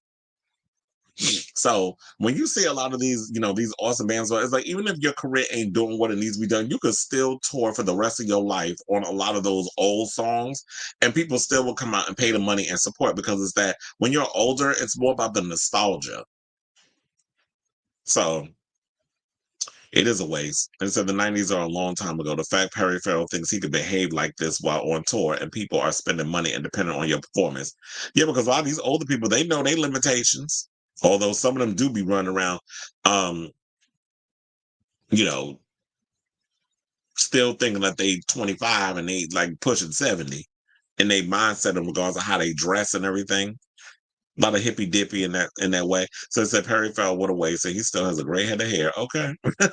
Oh yeah. So there's a lot of insurance stuff that's probably going to be going on. Correct. They cannot work collectively as men. They said, I know you are all going to get mad at me, but Perry has been with his wife for a very long time. It is kind of odd that a married man is going through this level of destruction while his wife write a full dissertation giving us all the tea on social media. Not blaming his wife is just really odd that you are the wife and your husband is this unhealthy. And she even admitted to a lot of this stuff too. It's like she basically, oh, my husband could calm down and he's destructive. And even though, Dave got into the middle, he was looking all fine. And so I'm like, girl, what you trying to say? Are you trying to get your back blown out by Dave Navarro? By Dave Navarro? I'm like, she trying to get her pipes clean. Yeah, she damn sure do want it all. And so I said, do you remember Dave Navarro's solo album? It was good. The video really is pretty messed up. But I don't know why his solo career didn't um pan up. No, it didn't happen, or it didn't like take off, I guess is the word. I was like, I couldn't even find the word of what it is. It said the booger sugar wasn't good. Yeah, because I'm sure it ain't just wine he down there. Duran Duran is an 80s band and they can absolutely tour. Good music is good music. People will forever see live bands. That's why I was like, I love the fact when I was like, I worked the Foo Fighters concert, I worked Journey, and I worked Def Leppard, not deaf, Def. That you gotta say it like you black, Def Leppard.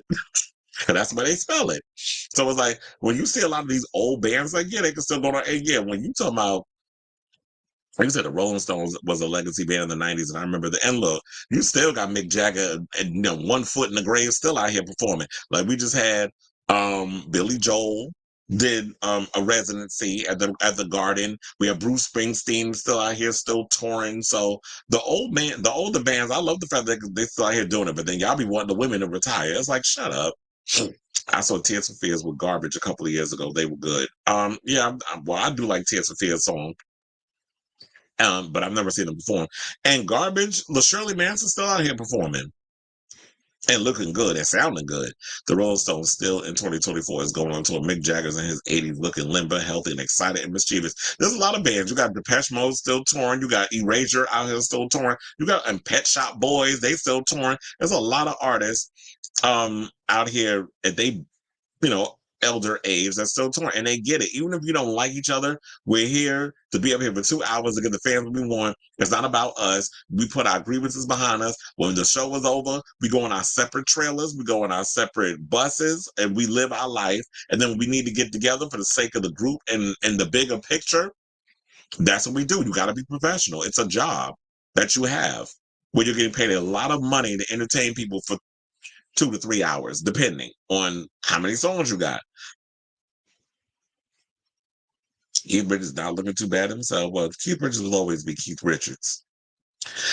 All right, so let's get into one of our 2 topics in this whole about Nicki Minaj.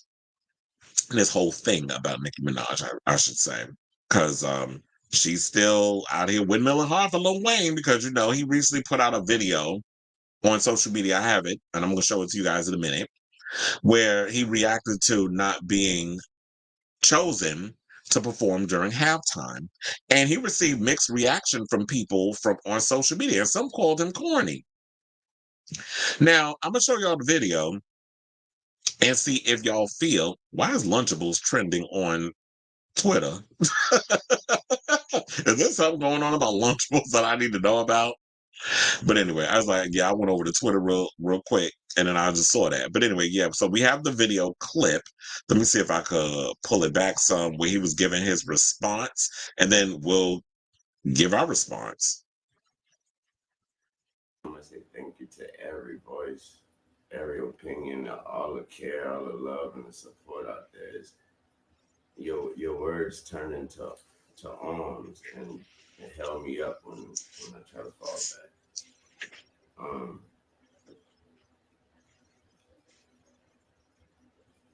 That hurt a lot.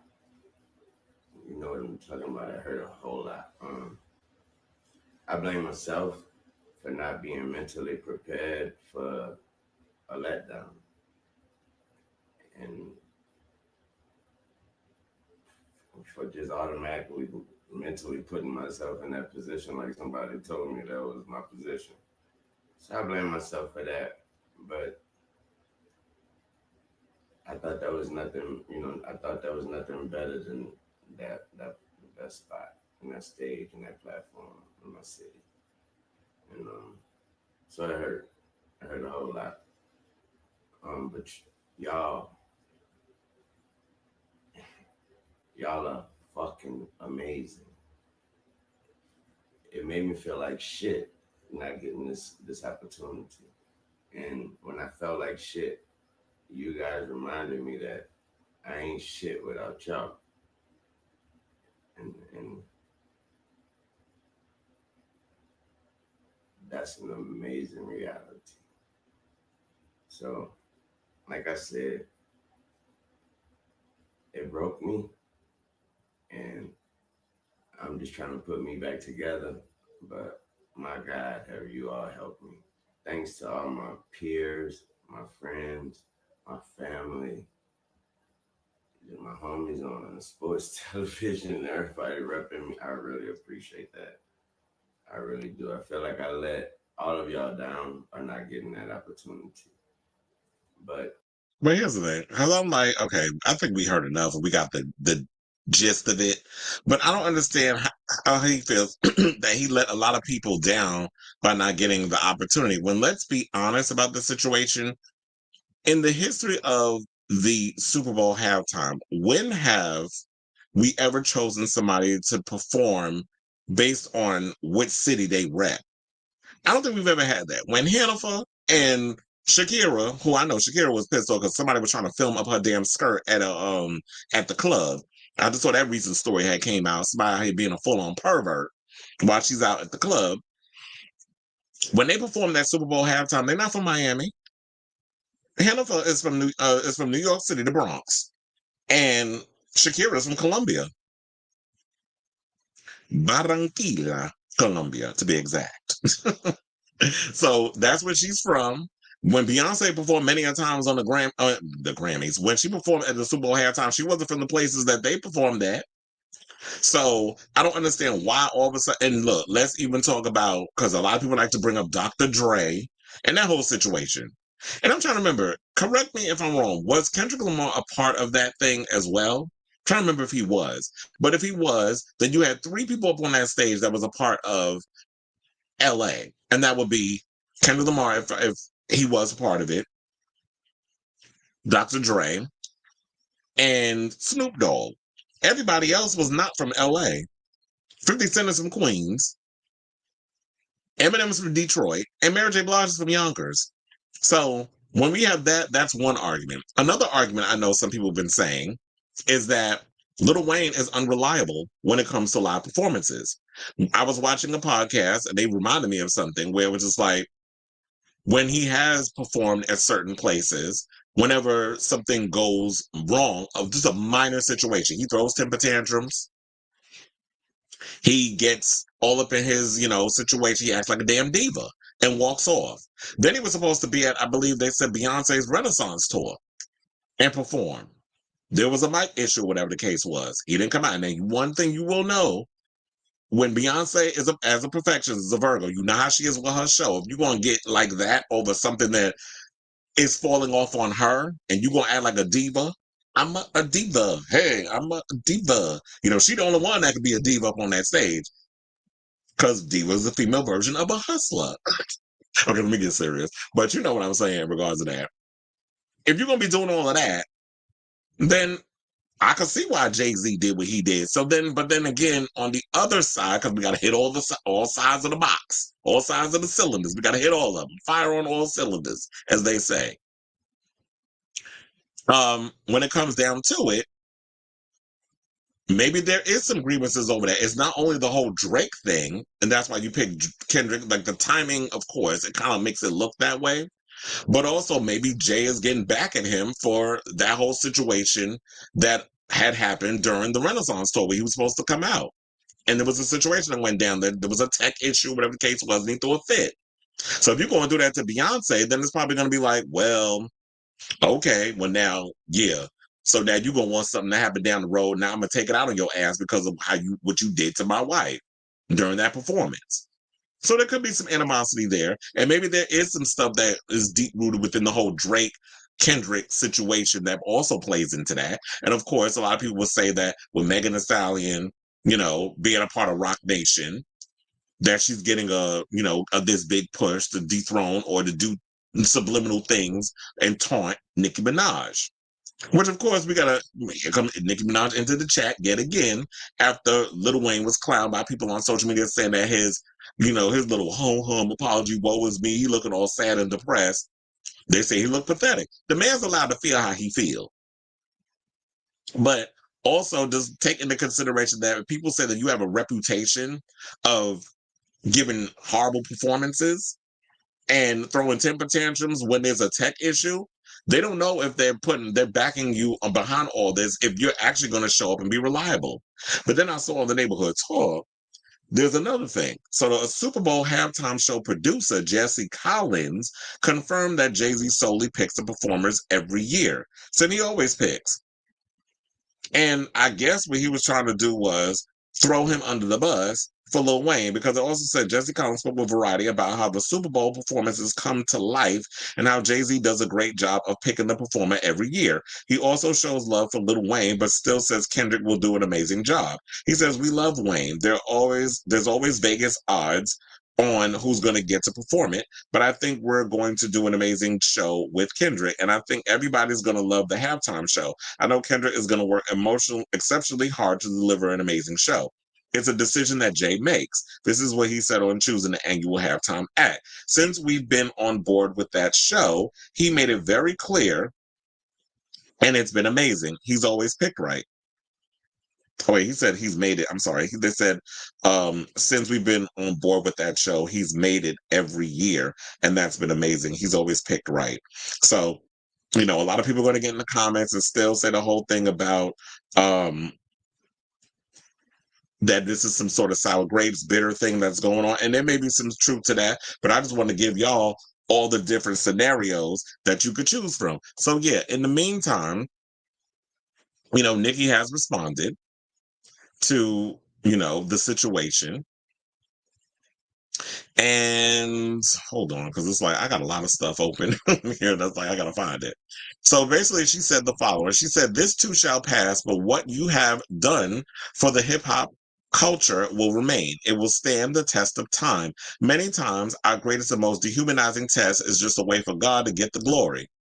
You were simply used in a war of this foolishness. You were simply using a war of egos to people who are empty inside. All they have is their temporary power. Now, every day, these wicked people are spending money to circulate the worst of you, but the Lord will nullify each and every single attempt and not only will it return to sender, it will be replaced with the best of you. You are human. There are not and never will be perfect. And when you go out of, and when they go out of their way to circulate the worst of human beings, so you're basically saying that the worst of human beings is Kendrick. First of all, I think Kendrick is going to put on a good show. We've seen Kendrick perform. And I know a lot of people say, oh, he don't have that many hits. And it doesn't even matter. Like, what's a hit these days? A lot of songs that should be hits don't turn out to be hits. And we can't even determine what a hit is these days, the way they're streaming and all this other messes and how that's all being concocted. But at the end of the day, it's like, you know what? It's all about getting people's interest, and he's gonna blow up those numbers when it comes out. Because some people are saying, well, Lil Wayne ain't had a hit in a long time, so why would they have him up there performing? And they also said, and when they go out of the way, hold on, let me share the one from the Shade Room, because that's another one they have up here too. And when they go out of their way to circulate the worst of human beings, the worst of them shall be circulated and magnified too. It will be their demise. The Lord has warned them time and time and time again. Their stone cold hearts believe they are above reproach, but this time they'll regret it. Girl, what you talking about? Oh yeah, that's when he basically was giving his situation. But child, here was the cackle. Let's read the comments, because the comments were going in. One person said, Jay-Z, you will pay. I don't know how you saying all of that, but we'll see how he'll pay, because I doubt he will. And another person said, Nicki really thinks she's the beacon of morality. Sis, we just saw you disrespecting someone's deceased mother like 15 minutes ago. Another person put, Nicki, the Lord doesn't give a damn about a performance at the Super Bowl. He said, damn sure don't. Young Money looking like this crash out Avengers at this point, or looking like the crash out Avengers. Child, not the crash out Avengers. It's Wayne's fault for not doing anything of relevance in a decade. Another person said, where was she when Wayne needed money to pay his taxes? Ooh. Another person said, y'all think the Lord cares about who performs at the Super Bowl? Another person put, I can't wait to hear they not like us at the Super Bowl. Child. Another person said, Wayne not performing at the Super Bowl is not the end or demise of anything in this world. She got to relax. Yeah, she do be extra.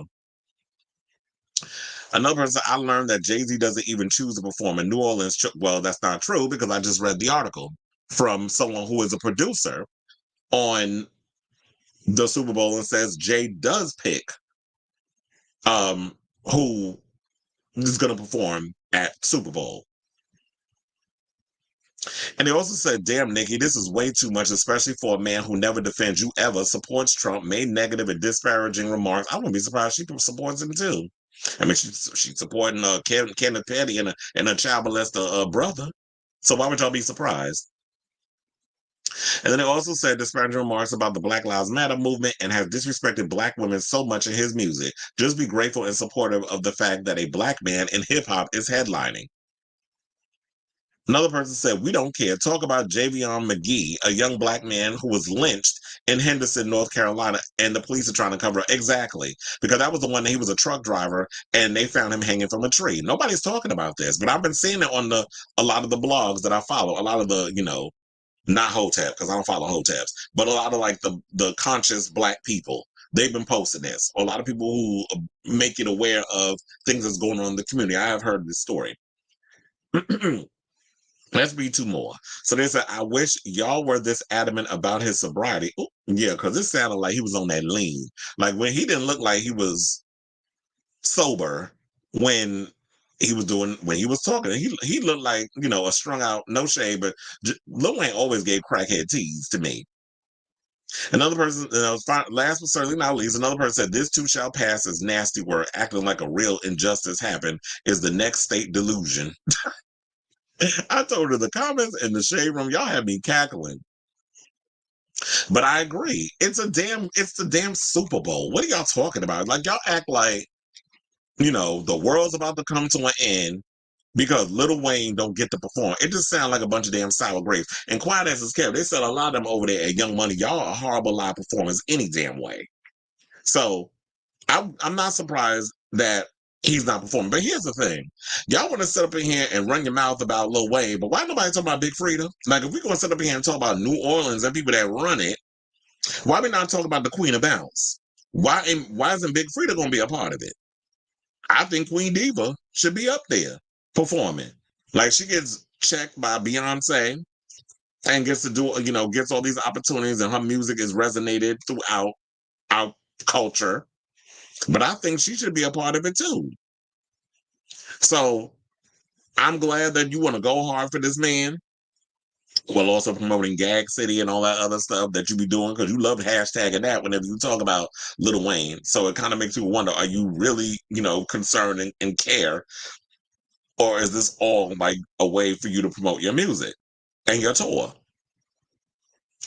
But I say all this to say, look, like I said, it's not the end of the world. They've never used the Super Bowl as a way to promote, or they never just choose people specifically from a area or a location or city, state, whatever you want to call it, to represent for the Super Bowl. It's just they try to find somebody who they think will be interesting enough. Now, I do think Kendrick is an interesting choice. We'll see how he fares. Like we've seen him perform live. He puts on an excellent show.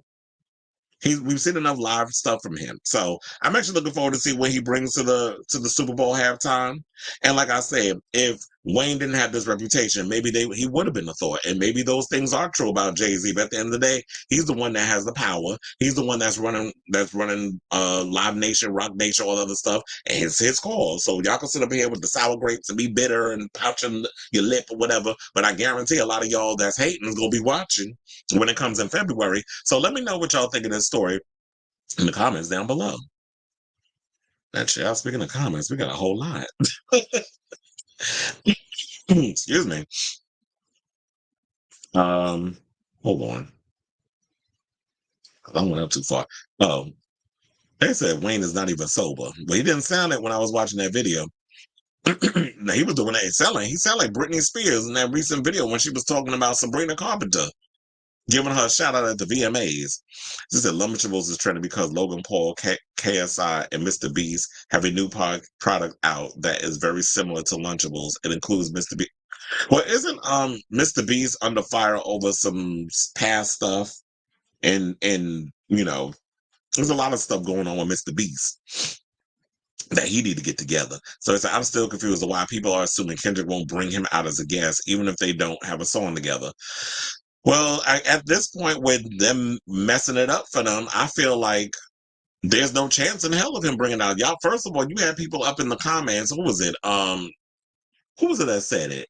Romeo Father was out here talking about, well, he need to bring him out. Like, who are y'all to be making demands on who need to do what? Like, don't tell me what I need to do on my show, because now it feels like you're strong arming him to have to bring somebody out because y'all sitting up in here saying what he need to do. And it's like Kendrick need to just focus on putting his own show together and showing y'all why he is who he is. And I love the fact that we have someone who is a rapper who's Black, who really cares about the community and his people, who writes good songs, has good songs, that is going to give a show and bring what needs to be brought. So while you're getting Black people penalized for taking knees, at least he can come up in there and make a statement. Whatever that statement is going to be, we'll see. So the people jump, the ex people jumped to conclusions. It said, what is that? Oh, you were saying people jump to conclusions.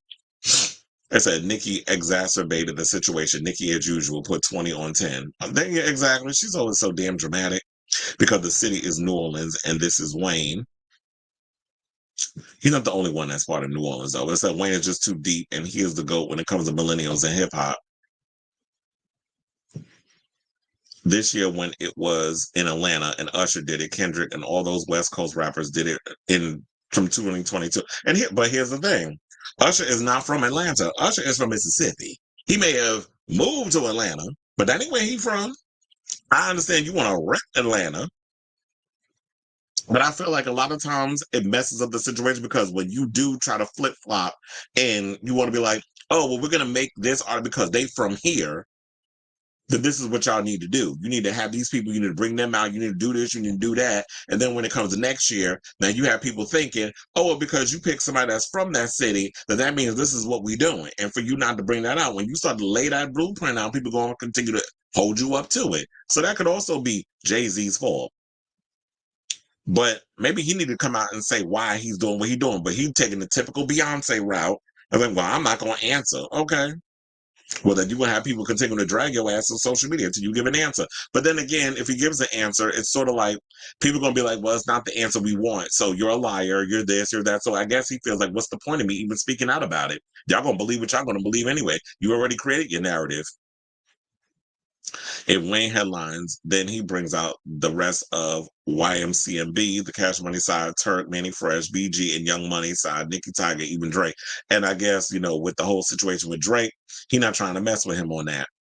I said, and yes, Wayne is unreliable when it comes to exactly. So that could also be what's hurting him. And that's the thing that I feel like a lot of people are not talking about, is the fact that when you have proven yourself time and time again to be unreliable as a live performer, people don't want to take that risk. There's a lot of money that is put into Super Bowl halftime. And if you sign on the dotted line, which I'm sure he signed on the dotted line a long time ago, before this whole announcement was made, if we chose you, and then all of a sudden we have this show about to put on, and all of a sudden Wayne pulls a situation, and then y'all got to scramble real quick, they don't want to do that. It's a halftime show producer threw Jay-Z under the bus and confirmed that Jay sold. Yeah, exactly. That's what I read. But I know a lot of y'all was commenting as I was doing the show, so I'm reading back now. Nicki not being part of Roc Nation is a hurdle that she will have to go through in the industry, but Nicki has made it clear she wants to keep it street. And that's her prerogative, I guess. He has epilepsy, which affects his performances. Plus, a lot of his lyrics are in his... Yeah, exactly. So it's like, with a lot of his songs, majority of his songs don't be talking about eating pussy. So, you really... They're going to have to keep the finger on the damn bleep button all night.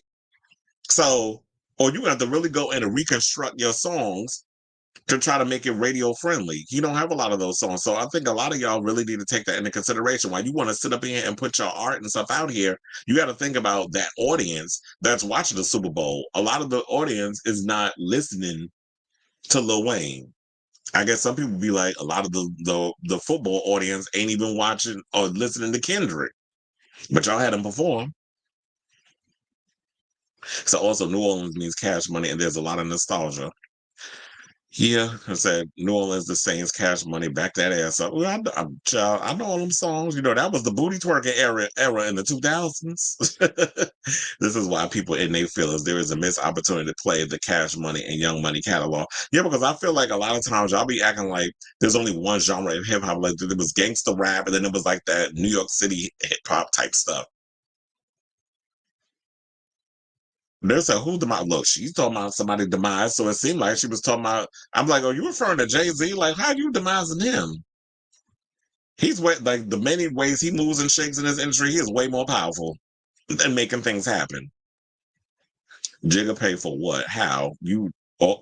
That's why I was like, who's she talking about? What you talking about, Willis? And so it was 15 minutes ago. Nicki and that Bigfoot crashed out Avengers. Yeah, when I saw that, that was a cackle. But I was reading them comments because I was like, "Oh, y'all read harder than me." When it comes to the stuff y'all was saying, what's worse is that this will ruin Nicki's chance of performing. Well, look, she already said in a previous post, she said, "I'm glad I'm already performed at the Super Bowl, so I'm good." And that was with Madonna. She never performed by herself, but she had the opportunity when she performed with Madonna. So, and then MIA done fucked up that situation by giving a damn finger during "Give Me All Your Lovin'." So, yeah, she said she had her opportunity, so I'm glad I had my moment, and there's no skin off my nose, so that's why she feel like she could say what she wants, because she knows she don't get the opportunity because who is at the helm, and that's Jay. Young Money is not the best for live performance. And that's another thing too. And that's why I said, I feel like a lot of them are not really good live performers. And no shade, but Nicki is not that great of a live performer either. I'm glad she got dancers and all that other stuff up there. And she nasty with her pen. But in regards of stage presence and live performances, she a mess. And Drake is not that good of a performer either. He's got the bops. He's got the hits. He's got good songs. He's good to look at. But as far as stage presence, he lacks it.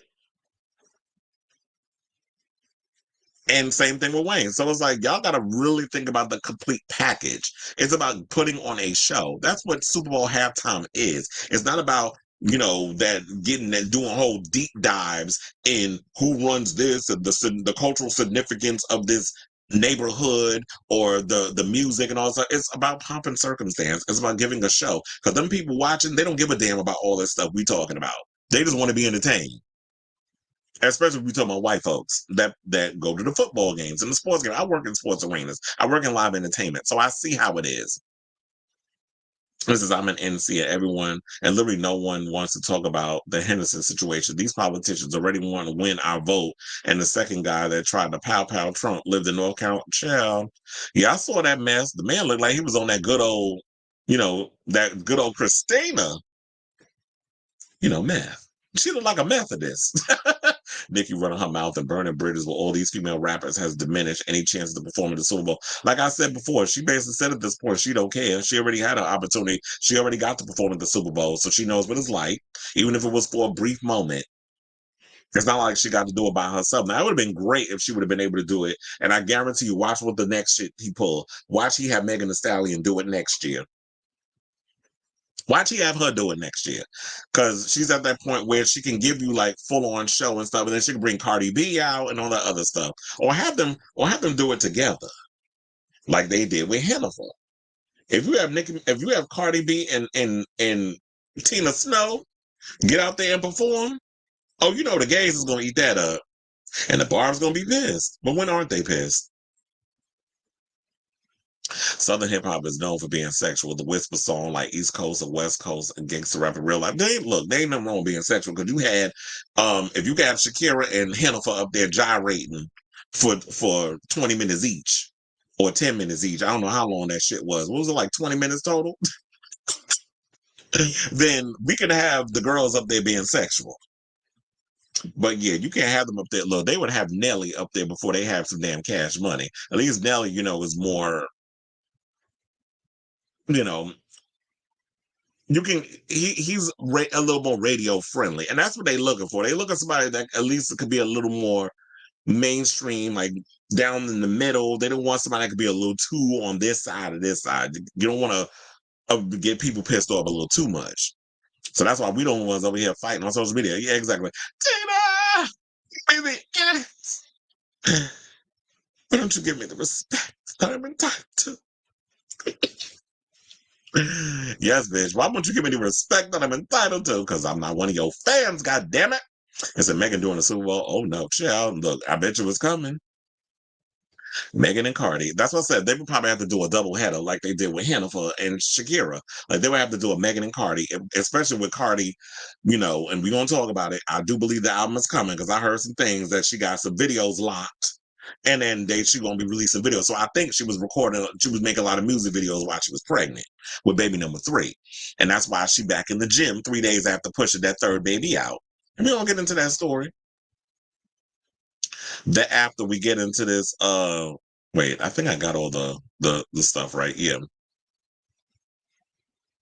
Right after we get into this Nicki Minaj announcement. So she announced over the weekend that she is not coming out with Pink Friday 2, Gag City Reloaded. So we had Pink Friday, the first one, Roman Reloaded, which was the deluxe. Now she's going to come out with Gag City. Why are you gagging? Why are you gagging?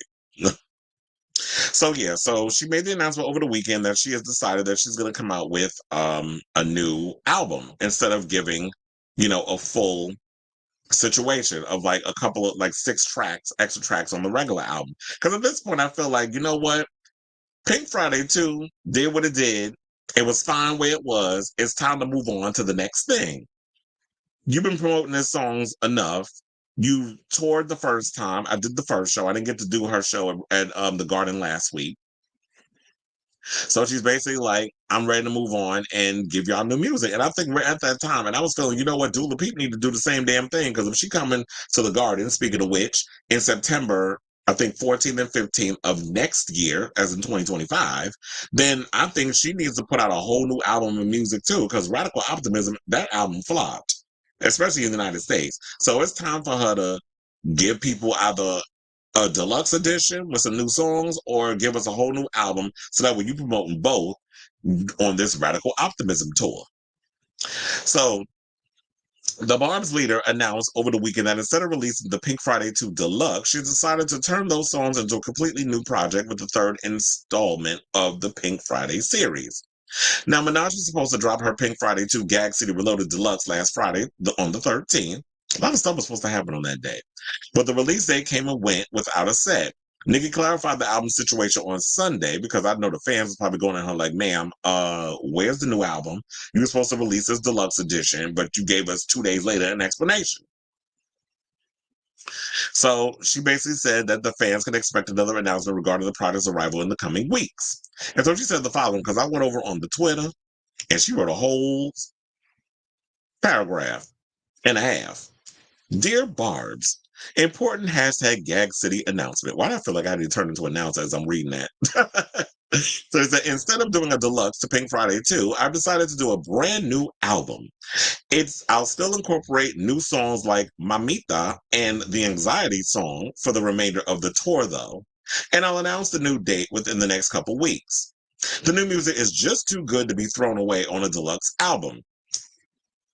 Last night, the songs I recorded were just way too iconic. I love you guys so much. You know that. I know you do. I'll still give you something leading up to the announcement, so no worries. Pink PF3 is about to do precisely WTF been needed to be done. Trust me, Barbs. I'm so excited, blessed, loved by the Barbs. And fortunately for the Barbs and me, I've learned a lot since 12/08/23. Oh, that sounds like a rhyme within itself. PM2 means so much to me, and my first album as hashtag Papa Bear Mama. It's just very special for me for so many reasons you guys aren't aware of. I put every song on there in a specific order, etc. So to honor that, I'm going to give it the respect and integrity it deserves as a beautiful body of work, and not add anything else to it. 1 or 2 songs is no big deal, but 5 to 7 songs feels a little sloppy right now, in my humble opinion. This era has just been so successful, rewarding, satisfying, etc. After much thought, I want to be for certain that I'm being intentional about every single decision being made around both PF2 and PF3. I'll be hitting the stage shortly. Hashtag Gag City Birmingham. After tonight, next stop equals Dallas. Love, Onika. Okay, Onika Mirage. You better use your government. But anyway, so let's break it down. So I'm actually glad that she decided not to do a whole deluxe, because I feel like deluxes, I don't know if I even like the whole deluxe thing, but look, people have been doing it a long time. It's expected, right? Just give the body of work and let it do what it do. But it's been a long time already where she's been heavily promoting this record. She's been selling out arenas all over the United States and the world. She's on her second leg of her U.S. tour. It's been successful. From what I didn't work her show, but I was hearing that there was a lot of girls and a lot of white people that were at her show. So we already know what Nicki is giving. Like, her Barbs are the LGBTs and white folks. I don't feel like, even though she does go like a little hardcore hip hop sometimes with a lot of how she does her rhymes, I don't feel like she hits that demographic anymore. So focus on the girls and the gays. They're the ones that are going to keep your career going. The gays live for what she does. They love the costumes. They love the hair. They love the glam of it all. They love the pomp and circumstance. So she'll be successful in that part. Now, as far as like the music goes, because I thought Pink Friday 2 was okay. But in this situation, I feel like she needs to go back to Pop Nicki. And we talked about this before. Like, stop trying to chase after what was, and to keep that situation momentum going, to keep those fans around that still love you and still, are supportive, because she definitely could survive. This is why I feel like Nicki can just say whatever the hell she wants. She doesn't have to rely on the industry, because she's already burned those bridges. People feel how they feel towards her. She don't bite her tongue. So it is what it is. But because she has such a loyal fan base, they're going to keep her engine running for as long as they'll have her, until they move on to the next thing. So she'll always be successful in her own right, and always do those, and tour with the music that she has. So, now, yeah, like I said, I just feel like at this point, all she could do is just give the art, give the fans, Pop Nicki. Now, let's see what the rest, wait, hold on, because I'm like, why is the picture not, no, yeah, let's stick to that one. So, she's on the current leg for the second tour we already talked about. And they said that it arrived, the album came out December 8th, 2023. So it's been already a year. It'll make a year since we got Pink Friday 2. And she's been touring heavily for that record.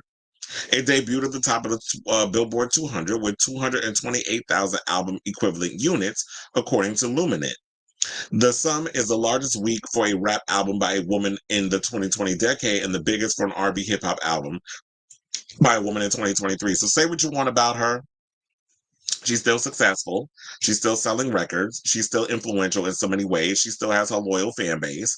But and that's great. But as far as like the music goes, it's like now you hyping everybody up. If you feel like you inspired now and you step your pussy up in regards to the music, you know the girls and the gays is gonna be having high expectations. These barbs are gonna be having high expectations, and I need people to be honest to be like if the music is good or not.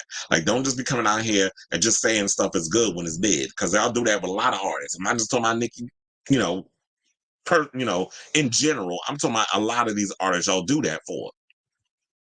So I say all this to say, what do y'all think of this story? She made the big announcement. Are you excited for Pink Friday 3? Are you upset that you're not getting Gag City Reloaded Deluxe? But maybe it's like, you know what? It's time to come and bring something new and different. And good things come to those who wait. So we'll see how the music is when it drops. I'll definitely listen to the album and give my opinion on it. So let me know what you guys think of this story in the comments down below. Okay, so Ava Max has a new single coming out. Oh, almost forgot about her. Kind of like a lot of people forgot about Tanashi. You know, Tanashi put out an album and nobody cared, but we saw her at the VMAs though.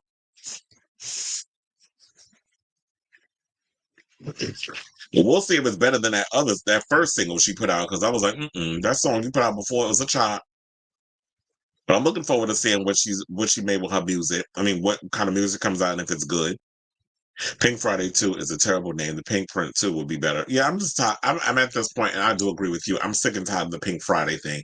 It's time, like, Nicki, stop being lazy with these titles and stop giving sequels to your records.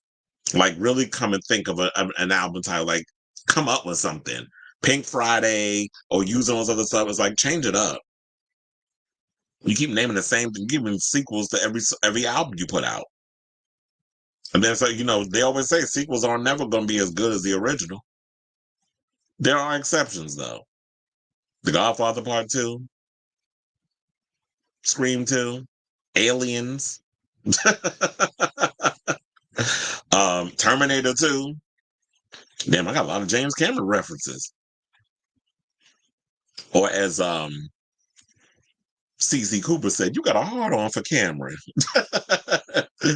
That was the line from Scream 2. But anyway, he said, but the Pink Print did come from Jay's The Blueprint, so she probably not. Well, yeah, that is true. It's like, yeah, she did get that from, it was like she was comparing herself in a way of being like the female Jay-Z, which I could definitely see. But yeah, it's time to come up with something, a new title. Nicki needs to evolve. Barbie Dangerous put pressure on these hip hop females. Yeah, that's what I'm hoping too. Like, there's some sort of, as somebody who was in their 40s and pretty much you're a legacy act, you're a veteran in the game. I do hope that the music has evolved. I do hope that lyrically she's evolved, that she's willing to experiment a little bit with her rap style, with the production style, that she's willing to give her fans something that they're not used to. And I think that's the thing of why a lot of rappers burn out, is because they don't experiment in the same way as like pop acts do. Like, you can always have a career as a pop star because you can always go around and try different things and experiment with music and switch it up. So I do hope that she gives her fans something a little different and tries some different things to like exercise that muscle, the brain, and then, the lyric, and coming up with the lyrics. Okay, so now let's move on. Let's talk about Nicki's bestie, Cardi B. That was an intentional shade. The shade was intentional. Who is revealing her impressive postpartum workout routine. So Cardi was back in her gym routine just 8 days after welcoming her third baby with a strange husband, Offset. In an Instagram story Sunday night, the rapper 31 joked that she was dying as she did a 30-minute exercise on a Stairmaster. Let me tell you, I can't stand doing a Stairmaster. That shit hurts.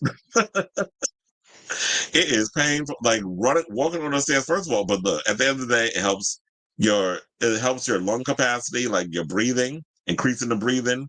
It works the leg muscles, the cheeks be cheeking. Like, you get that nice, firm, tight little booty. or big booty, depending on the situation.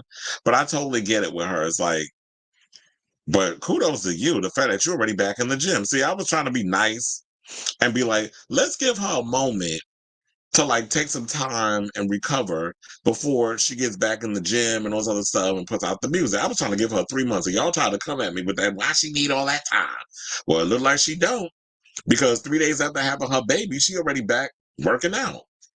Or maybe it been 2 days, because it was Friday, right, when she had the baby. And now Sunday, she was in the gym. I'm like, damn, you still got the stitches in your coochie. And you out here exercising in the gym. So she said, since I'm off tonight, I'm doing a late night gym session. This is what she's captured in the video. But I guess, you know what, she's back to work.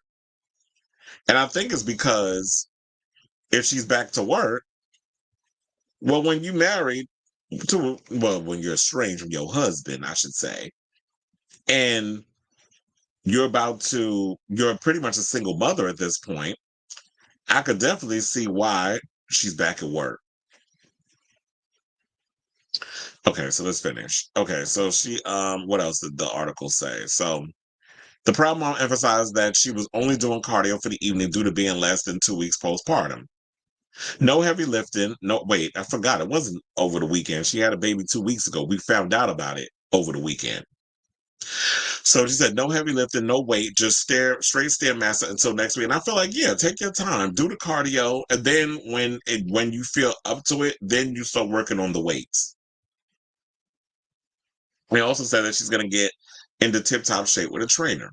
Now, despite breaking a sweat so close to her baby girl's arrival, the Grammy winner assured her fans that this was not her first rodeo.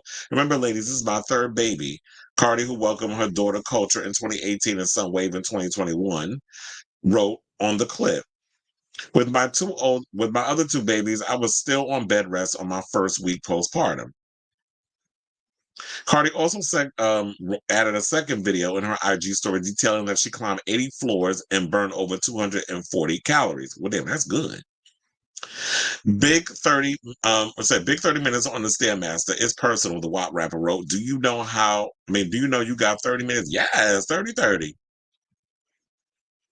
Now, she had announced the baby on September 13th, but the baby was born on the 7th of September, but she still got a Virgo. Now, Offset was also in the delivery room when she had the baby. This is another thing where she's showing like how long she's been on that Stairmaster. 29:58. 30 minutes, that's a lot. And that's a good accomplishment. So that's her with the baby. And this is her with Offset being in the thing. And you know what? Say what you want about Offset, but it's a good thing that, you know what, he's still being there, a father, helping her out, being around the baby and all that other stuff. Hopefully this don't mean that they're going to get back together. Like, stand your ground, sis. We don't need you getting back together with his man. Now, it also says that she took a TikTok on Sunday to share a more intimate look at the baby's arrival with a video from the hospital saying, baby girl. This is what she captured in the post, along with several pink flower emojis. In the clips, the musician was pictured holding her newest edition just moments after she was born. And we don't even know what the baby's name is, but I'm sure it's only a matter of time before we do. Now, I will say this about this situation. I'm glad that, when she pushed out this baby, hopefully this will be her last one. She ain't having no more damn children. If the time has come for you to focus on this music. You got enough time to be out here pushing out babies. And I know you're doing 50 million other things. And we know like nobody's making money from making music. But at this time, it is time that, you know what, if you have a contract, which I know from what I heard, she wanted to just put out, have one album contract. But it ended up being, I think, a 3-album contract or something or another. And so you need to fill your contract, the obligations, then you're going to get out and just did what you did. But put the music out. Let the fans hear what they want to hear. Move on from it. Promote the hell out of it. Tour it. You can still have your other deals and endorsements and stuff going on when you got that money coming in. But at the same time, it's like, yeah, I'm glad she's getting back into it. And I'm hearing that a lot of this is because she has I think the album is coming a lot sooner than we think. So it'll be interesting to see if because Nicki just announced she got Pink Friday 3 coming out. So does this mean that y'all going to both drop albums this year? Only time will tell. But they got Battle of the Divas. or the battle of the frenemies, because them two can't stand each other, and we're gonna see how things work out between them. So I say all this to say, what do y'all think of this story? I'm glad Cardi is getting back, getting that body snatched, doing whatever, and if she wanna, if the weight don't all come off when it need to, and she need to get a little suction here and there, dealt with in certain areas that it's hard to get rid of the fat, then go under the knife if you need to. So let me know what you guys think of this story in the comments down below. All right, so oh, that's not what I wanted to do. Oh, this is how you do it, because I was like, how do I move this up? Oh wait, no, I don't want to do that. So wait, there was a comment. And then Nicki started, I thought she was trying to be like a Black Gaga with her costumes and all that. Well, they all came up at the same time. It was like Nicki, Gaga, Katy Perry. They were all like doing the music and coming out with the doing what they was doing. And that's how it all worked. But I kind of feel like she was trying to do all that, because it was like, yeah, you were a rapper, and yeah, you were sort of more like you took the Little Kim blueprint and you basically just carried it off, and you were able to transcend it into more of the mainstream. So you were able to play both sides, where Little Kim, yeah, she was like doing the Barbie stuff, and she was glammed up and getting all the surgeries and all that stuff, and she was taking more of a pop route. She does lean more New York hip hop. She didn't really transcend into that part. I mean, the closest she got was Notorious K.I.M., but Kim always stayed hood for the most part. She had those pop songs, but it was more that she stayed more into like hip hop. It would have been nice to see her push more into that, but sometimes when you be in the first, you always get that person that comes behind you, sees the thing, and is able to take the baton a little further than the previous person did before you. All right, so let's move on and let's talk about Bennifer, who I know y'all heard the latest. We talked about it yesterday when they was talking about, is she and Ben getting back together? Because they were spotted together at a hotel. They went out for lunch with the kids. I know Ben's kids was there, but I'm not sure if her twins was there, because they remember we did the story, and I'm sure it's probably in the story that we're going to talk about. So I'll just refresh my mind to know if they are. How Ben wasn't really interacting with her kids at the time. Then people were saying that they were holding hands and kissing and all this other stuff, which is like you're basically sending out mixed messages. On one hand, you filed for divorce and you're talking about you don't want nothing to do with this man. Then you're over at the movie premiere after party for your recent film Unstoppable, and then you're having prayer meetings with Ben Affleck and trying to burn his ear off with talking about his best friend, and Matt's like, ma'am, what you're not going to do is bring this mess up. I'm not getting in the middle of y'all stuff. They actually telling Bobby Cannavale that she's a bad picker. And a lot of this is all looking like, so we're getting pictures of y'all backstage. It looks like it's all photo ops being set up for us to talk about. And people feel like also this recent meeting with her and Ben, it feels like another photo op.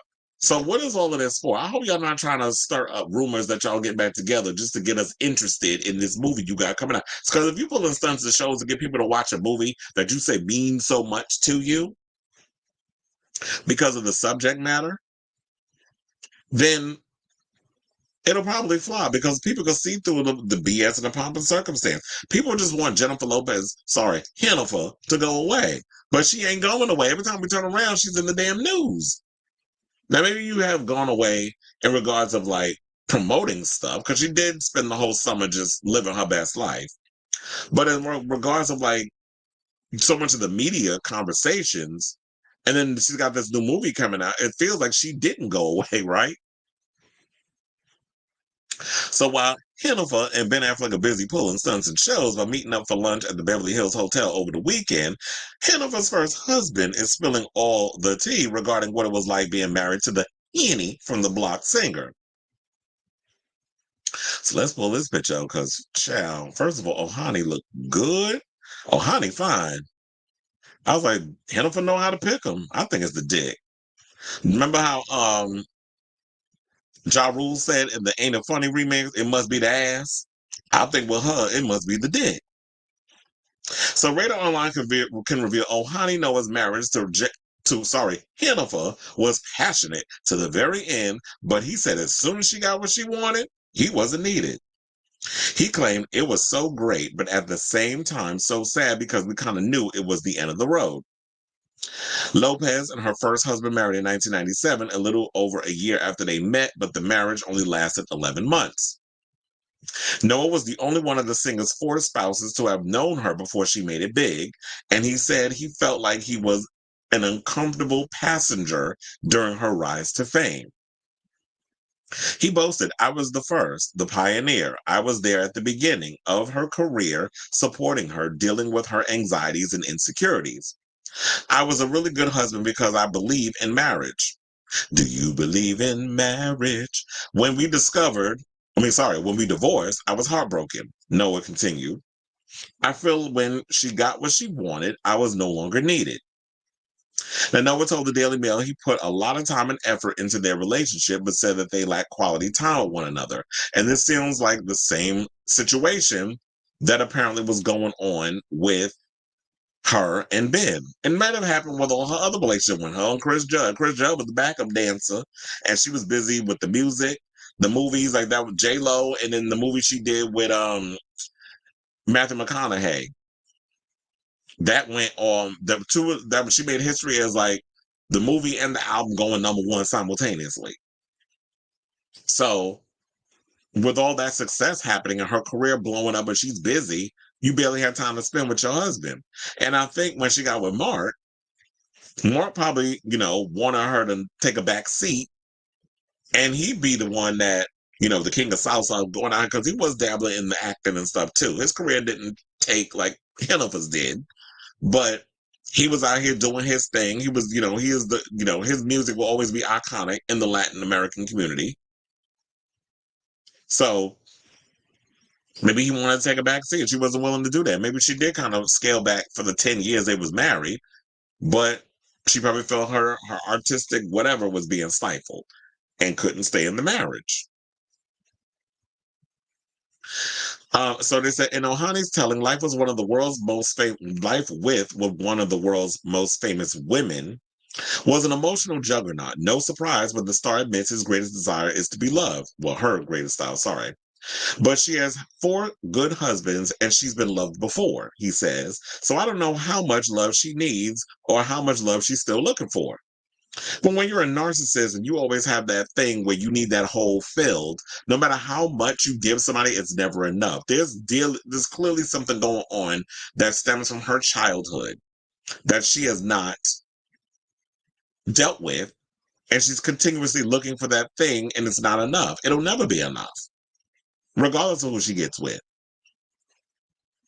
The death knell, as he sees it, was in part of her desire for public attention after the success of Selena, whereas before she could be as irritated as he was by photographers, her attitude changed. He said, I felt she was now really enjoying the media attention, he says. I would say to her, you have to be private. You can't be real in a relationship if you're always being photographed. Ohani recognizes a similar frustration in Ben, who was often photographed looking, he says, like he wants to break someone's head off. Now, in one video clip, which became an internet meme, Ben is filmed holding a car door open for his wife before slamming it shut. I can still hear that damn car because the shit was hilarious. When he did it, and he looked like he was annoyed. Of course, he had his damn coffee. He slammed the door, and then he walks away looking like he got duty butt in them jeans, and then got in the car and drove off. So you think Hennifer called him? Anyway, so he says, I could see myself doing that too, said Ohani. Further tensions erupted when J-Lo's record company encouraged her to be seen in Miami and New York nightclubs with Sean Combs, a.k.a. Puff Daddy, who was helping produce a record with her, while Ohani remained in L.A. managing the Conga Room nightclub, which Hennifer part-owned. Ohani became increasingly reluctant to maintain the facade that was all as well seemingly like Ben, who was captured at the Grammys in 2023 looking bored, then annoyed when apparently being reprimanded by his wife.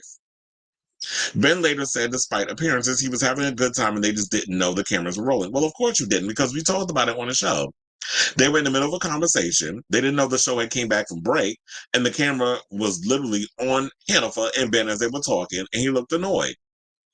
You could say whatever you want to say out your mouth, but when your body says something completely different, and we follow body language, we knew from that time that, looked like Ben is in his irritation era. So Ben laid, so they said that basically for Ohani again, it brought back memories. In my opinion, they got into some argument at the Grammys, then were like, oh my God, we got caught, which is literally what I said the first time I saw it. I can tell you my own experience, we would have disagreements in the car, and then 20 minutes later, we'd have to sit and pretend everything was fine. But you can only pretend so much, he says. When we were going through hell and going out as a couple, I was in a bad mood too because I knew inside we were not good. I hated going to the red carpet. She would try and get me to come, and I'd say, no way, I'm not going to pretend. Ohani says that it was he who called time on their marriage, and a few days later says he received the divorce papers. He reportedly received a $50,000 settlement after their split in January of 1998. Says, I never looked at another woman when I was with Hennifer. This is what he said. He said, but I felt like I was being seen as the bad guy.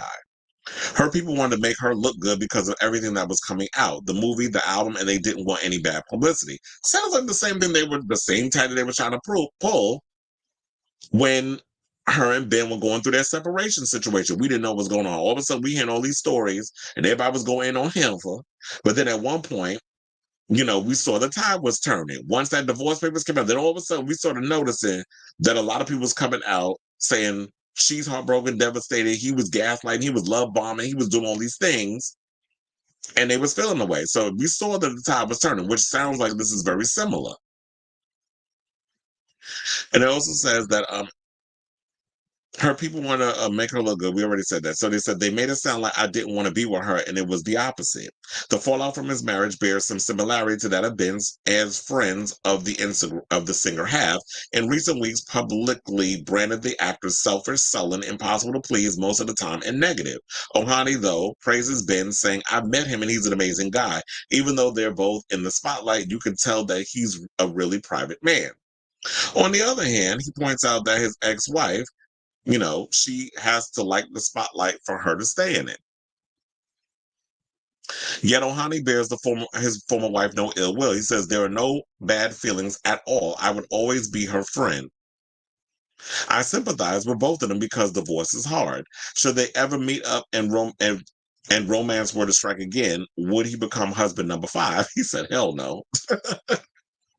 Well, he said no way, but I said hell no.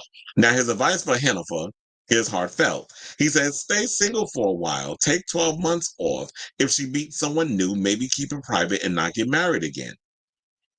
She has an amazing career and she's hardworking, beautiful woman. But when you're with someone, you have to spend quality time with them and not think about being on camera.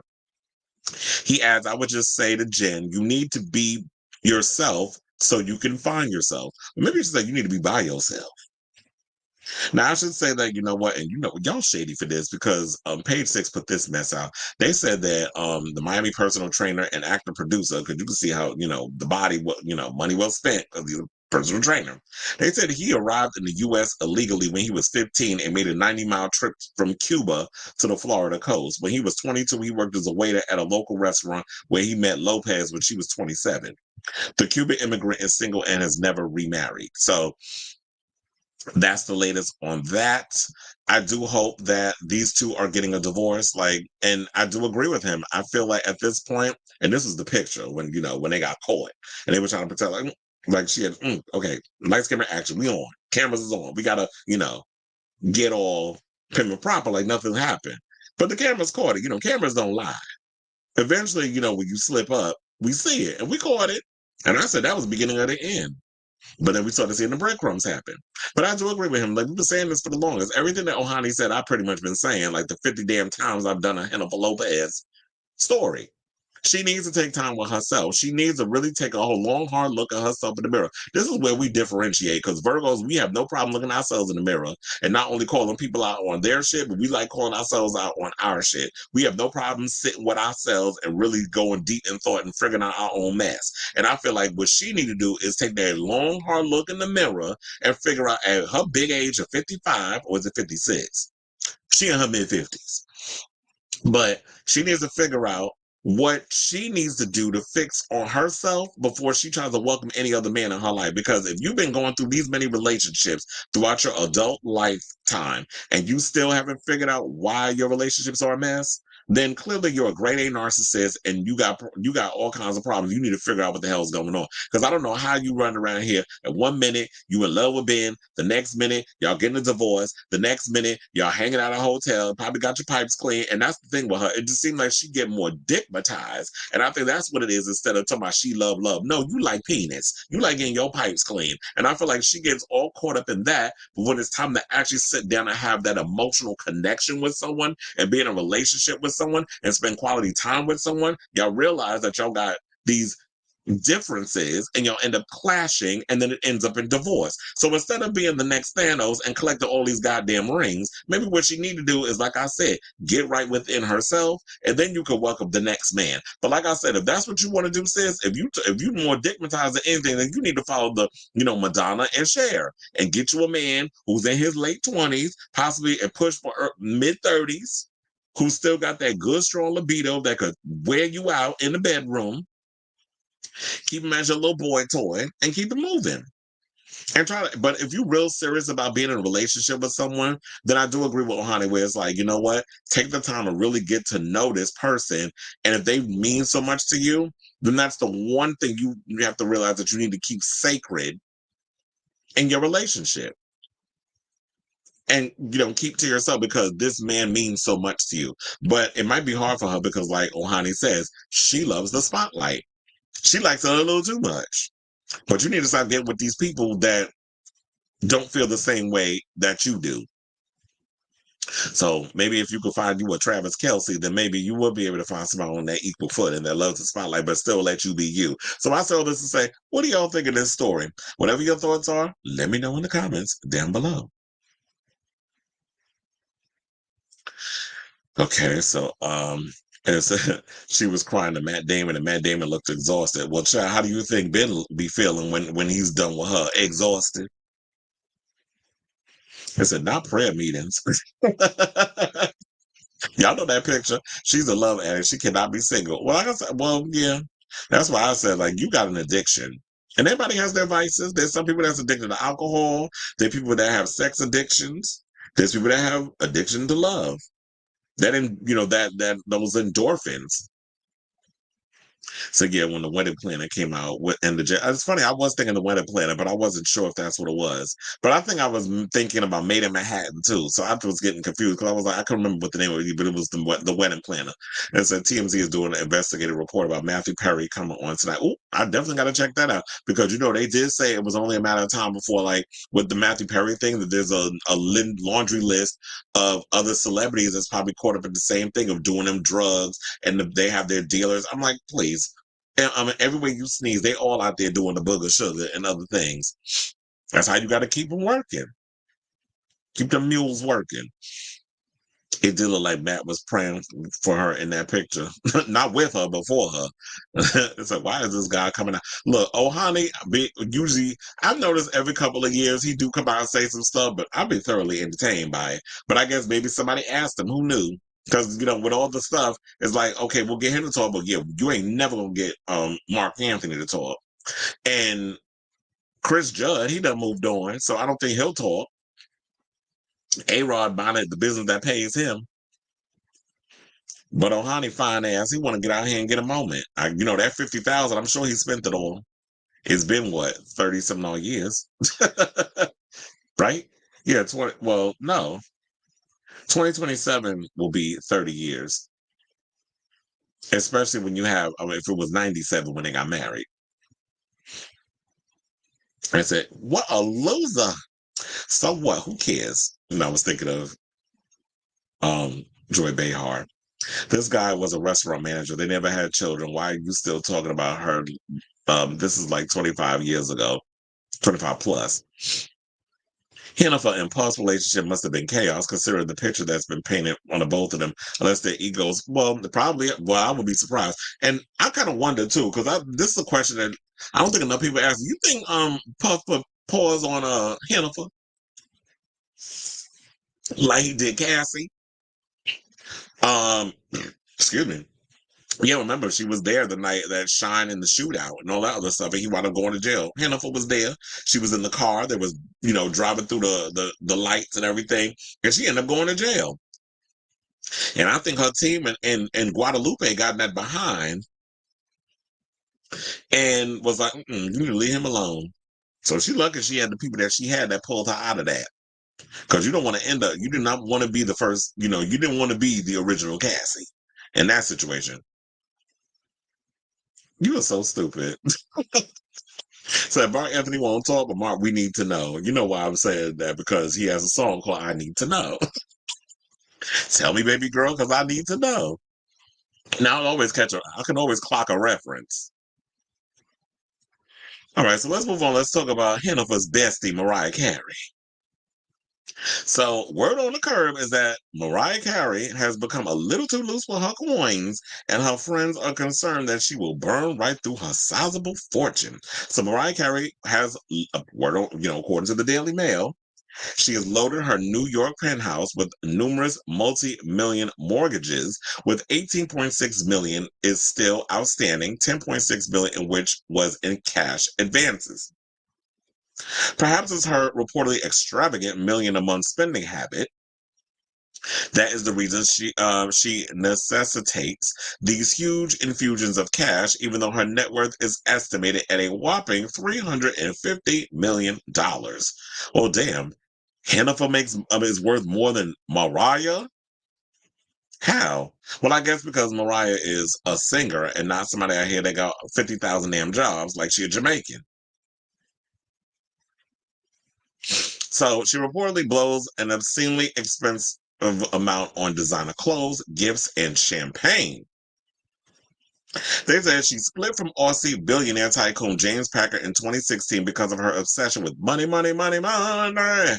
With insiders reckoning, she spent $45K on doggy spa treatments, $100K a month on exotic flowers, and $10K a time for hair and makeup. And when people out here running around talking about that they don't believe that story about Megan Good spending all that money on Jonathan Majors with his dog, if Mariah is spending $45,000 on doggy spa treatments, I totally believe that Megan Good would be spending that kind of money on her man.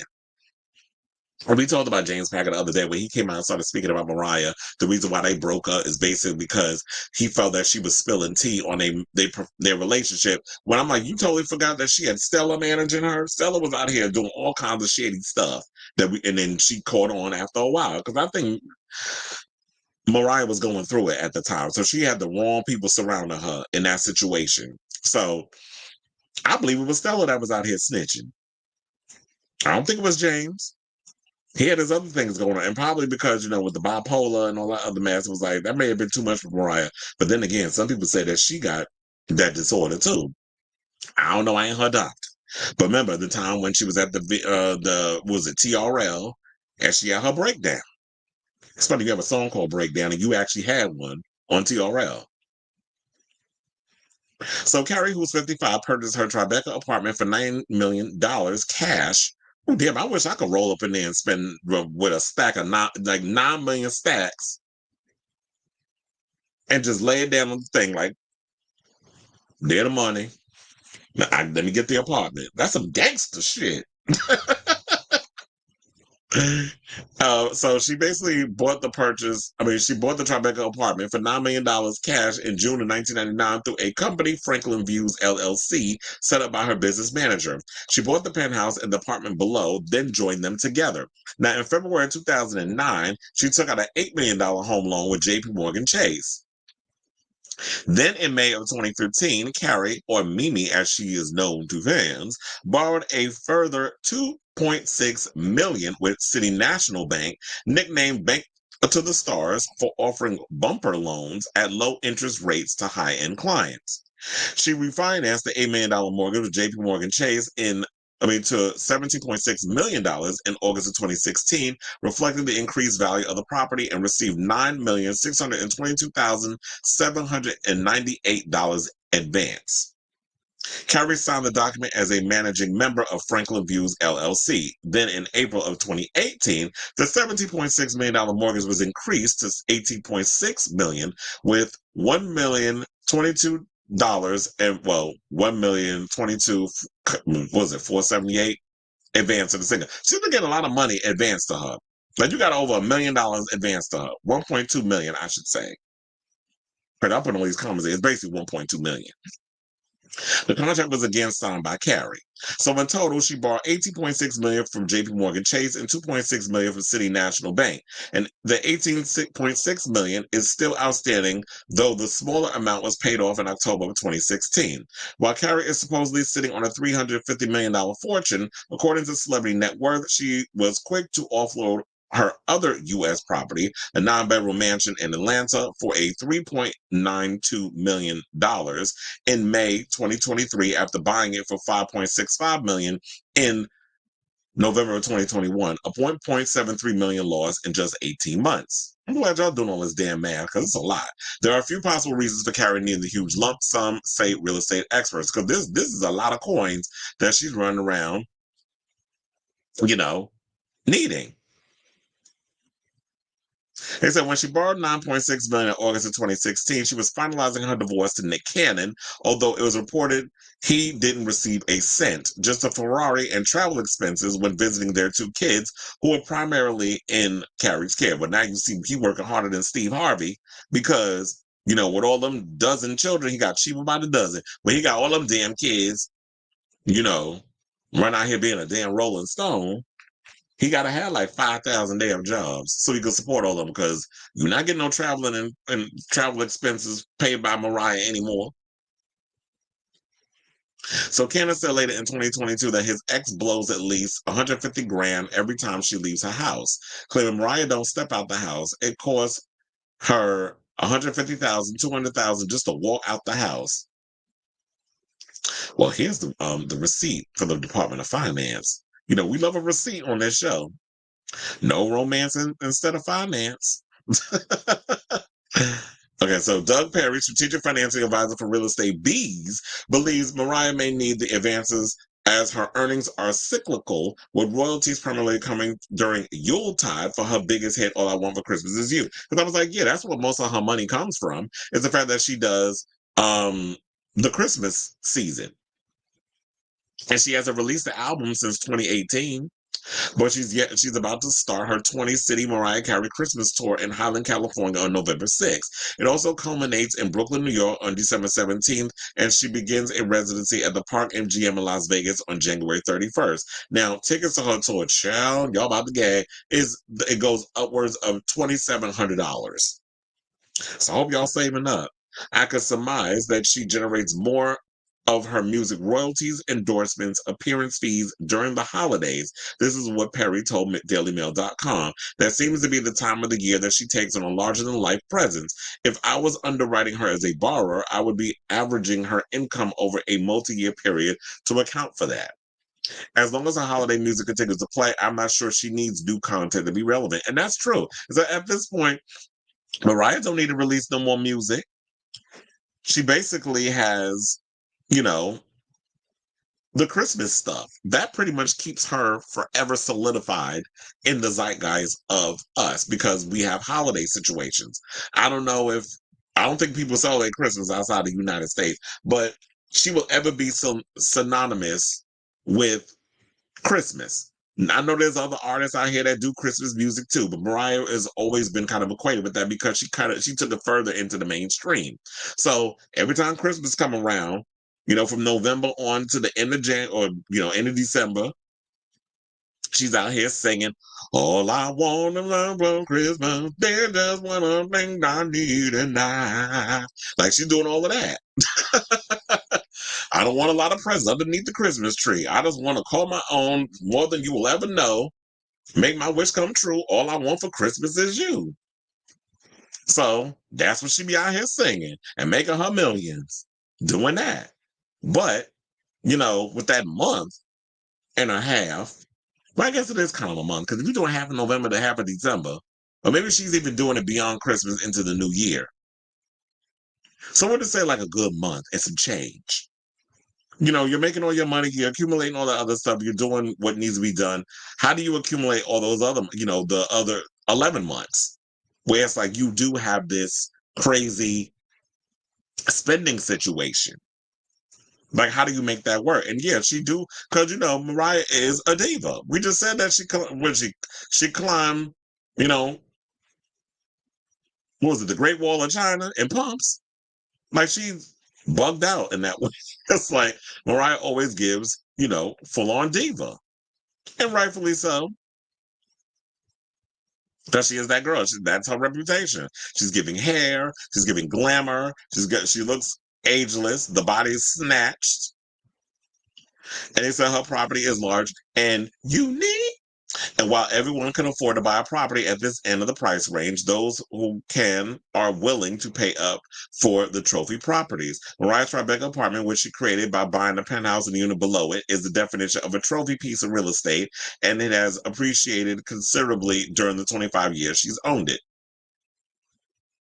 Mariah has cashed in on the equity created by that appreciation by taking out a series of larger and larger loans. She clearly took a bath on the Atlanta property she sold, and she puts a lot of money into that house after she bought it. It could be a sign she needed cash, although although she has available credit on the loan of her Tribeca penthouse, she could have tapped. So it's more than likely she wanted out of the property and she was willing to take a large loss. In November, Radar Online reported that Mariah had a hit 1 million a month and out of control shopping sprees, buying useless stuff with no price tag too high.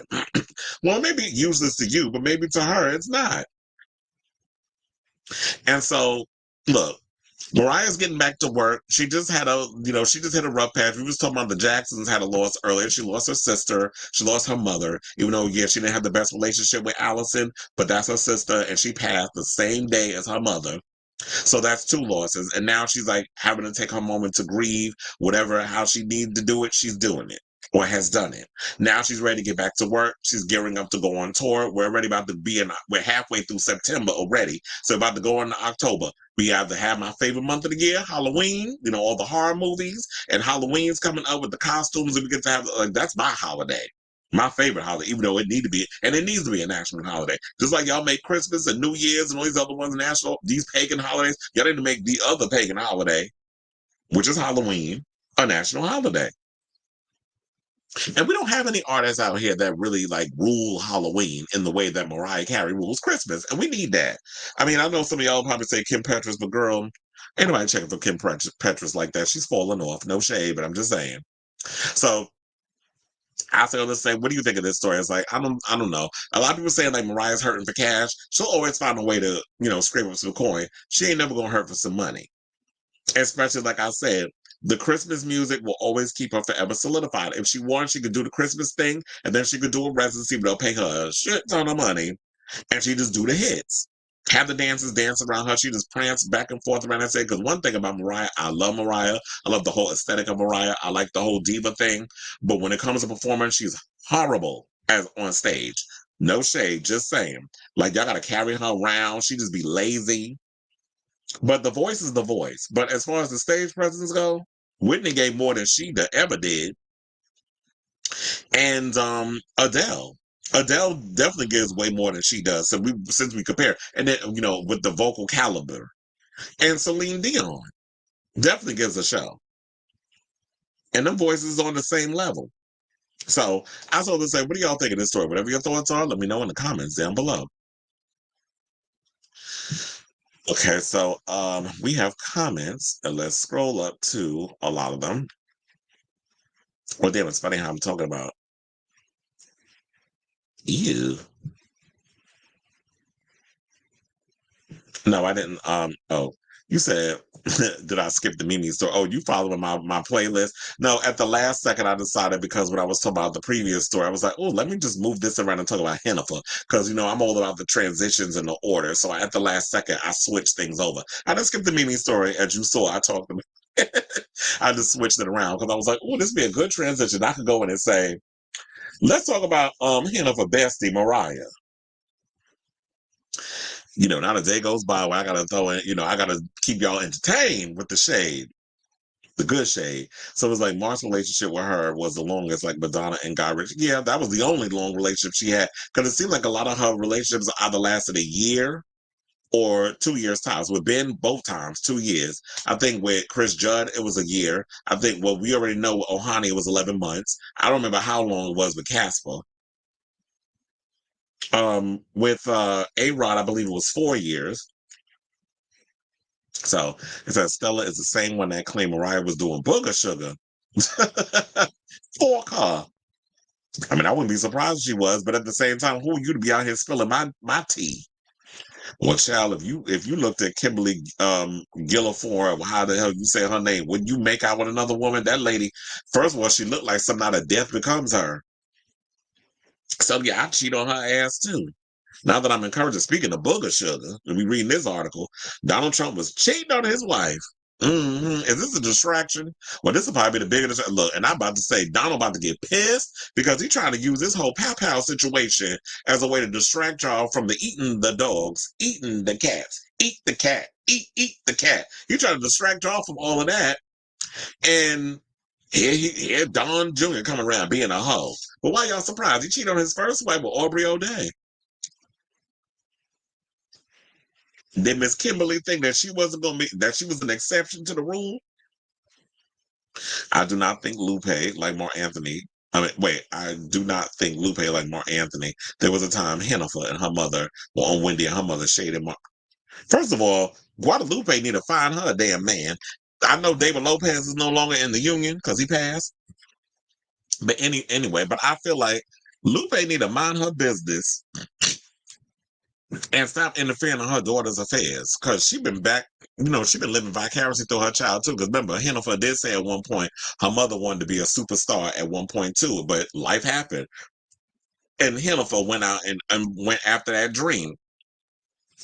And she may not have said it, they both may not have said it, but when you say that, I'm like, you know what? I feel like there was some resentment there. But look, when you get the perks and your daughter is taking care of you and basically showering you with so much, then yeah, you come around real quick. But Mark is a Virgo, so he probably seen through the bullshit, especially when it came to her as a Lupe. It says she is mortgaged to the hilt. The businessman she was kind of engaged to said that she spends a lot. Yeah, a lot of people said like he said it. Nick Cannon said it, but I was like, yeah, do you need all that extravagant stuff? I don't know. For me, if I had Mariah money, I would be the cheapest person in the world. Like, I would be so damn frugal. It's not even funny. Like, I would buy things that I would need. Like, if I had a place, like, if I had first of all, okay, I would have a penthouse in New York because that's what I want to live in. And then if I had a house, it'd be in LA. Like, I would have my little LA mansion and I would have my penthouse in New York because that's where I do my business and my shows and all the other stuff, like what I'm doing now. And it was like, I would just need the things like, I would like my own theater. I would like a studio, like to do like podcasting, music, whatever the case is. I would just have like those little things. Other than that, I'm not out here spending all this money on clothes, things that and the other. But Mariah's a girl. So, well, woman. So she likes glamorous things. So yeah, women are going to spend a whole lot more on glam and all that if you're into that. So Onyx says, today is the 27th anniversary of Butterfly. Child, I feel old. Spread your wings and prepare to fly, for you will become a butterfly. If you should return to me, you and me were meant to be. So spread your wings and fly, butterfly. Look at me just having my nostalgic moment. Anyway, so it said, plus it's known Mariah does not tour and leave her home. She has to have security. Gwen Guthrie.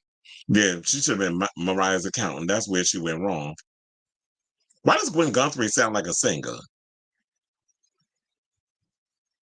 I said when Mariah tours, it's short, maybe a month at the most. But she did the reality show. She did a 3-week tour. Well, I guess she needs to do small increments because she is not like a Beyonce or one of those girls that could be out there or a Taylor Swift. That Taylor Swift. How long has she been doing this Eras tour? I feel like 2 damn years. She's been on the road for a minute. But anyway. So I was listening to Mariah's Christmas album yesterday. In September, well, you said just because. In September, Mariah could do her pop and her R&B and her Christmas. She could also tour Christmas in Europe. Oh, because I didn't know if I'm like, do Europeans celebrate Christmas like we do? And so Mariah could do her pop and her R&B and her Christmas. She could tour Christmas in Europe and the Americans. In the Americas, or you said Americas, and even South Africa, Australia. Okay, so that's like, yeah, she could, I guess, travel to different places and do it. So she'll make her money. Israel and China and Russia are big markets, and with all the problems right now, the artist money is tight. Green Day classic 1994 album Dookie is double diamond. Oh, it's probably because you know what? They was out here touring. And speaking of Green Day, they put on an amazing show. So I feel like maybe the reason why it went 20 times platinum is because, with this current tour that they're doing, they're only performing two of their albums. They're doing Dookie and American Idiot. Those are the only, and I was like, that's perfect because you basically are just doing those two albums. Those are your most successful albums that you had. The debut and American Idiot. American Idiot came out around the right time. That one when they were like all over MTV, and that was during the Bush administration. Number two, now of course not number one. So, with that being said, yeah, it's well deserved. And the way they've been out here performing, doing their current tour with the Smashing Pumpkins and the Linda Lindas, and oh my God, I forgot who was the other band that they had out there too. I can't remember, but I worked their show. They put on an amazing show, and it's well deserved. So I feel like this resurgence of people seeing them on tour, and those who've never seen them, like a lot of the young kids, because their parents were the ones who were going to Green Day concerts before they were even a thought, and they daddy's balls. Now they're out here seeing this whole situation, and they want, they're probably listening and paying attention to the music, and so now they've gone double diamond. So I hope they're buying physical media and instead of all this streaming mess. Because ain't nobody counting that. She spent a lot like money, and Michael Jackson, finances was a mess when he died.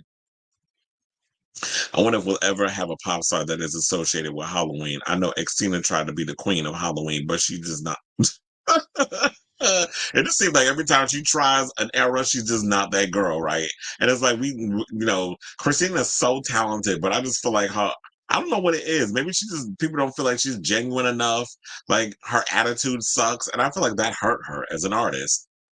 But yeah, it's like we never had somebody the queen of Hall. I know like Kim Petras tried to come close to it, and those songs was cute or whatever. But we need somebody to really bring it. Like if there was one of them Dracula girls that would well, let me not give no ideas. Cause yeah, it's like yeah, and I love Halloween. So it's like yeah, we don't have nobody who could be the queen of Halloween and just release and just perform every Halloween, just the whole month. How much are costumes? Then we have a big party, the final wrap-up party on the 31st. I love the song Breakdown. Oh my God, Butterfly is that fusion of pop and R&B and hip hop, Slow Verb, great album. And Butterfly was her first trying to leave Columbia. And what the hell is his name? Tommy Mottola hated that she was trying to go in that direction, but then you try to bring in the op as in Hennifer to try to, copy that same damn sound that Mariah was trying to usher in.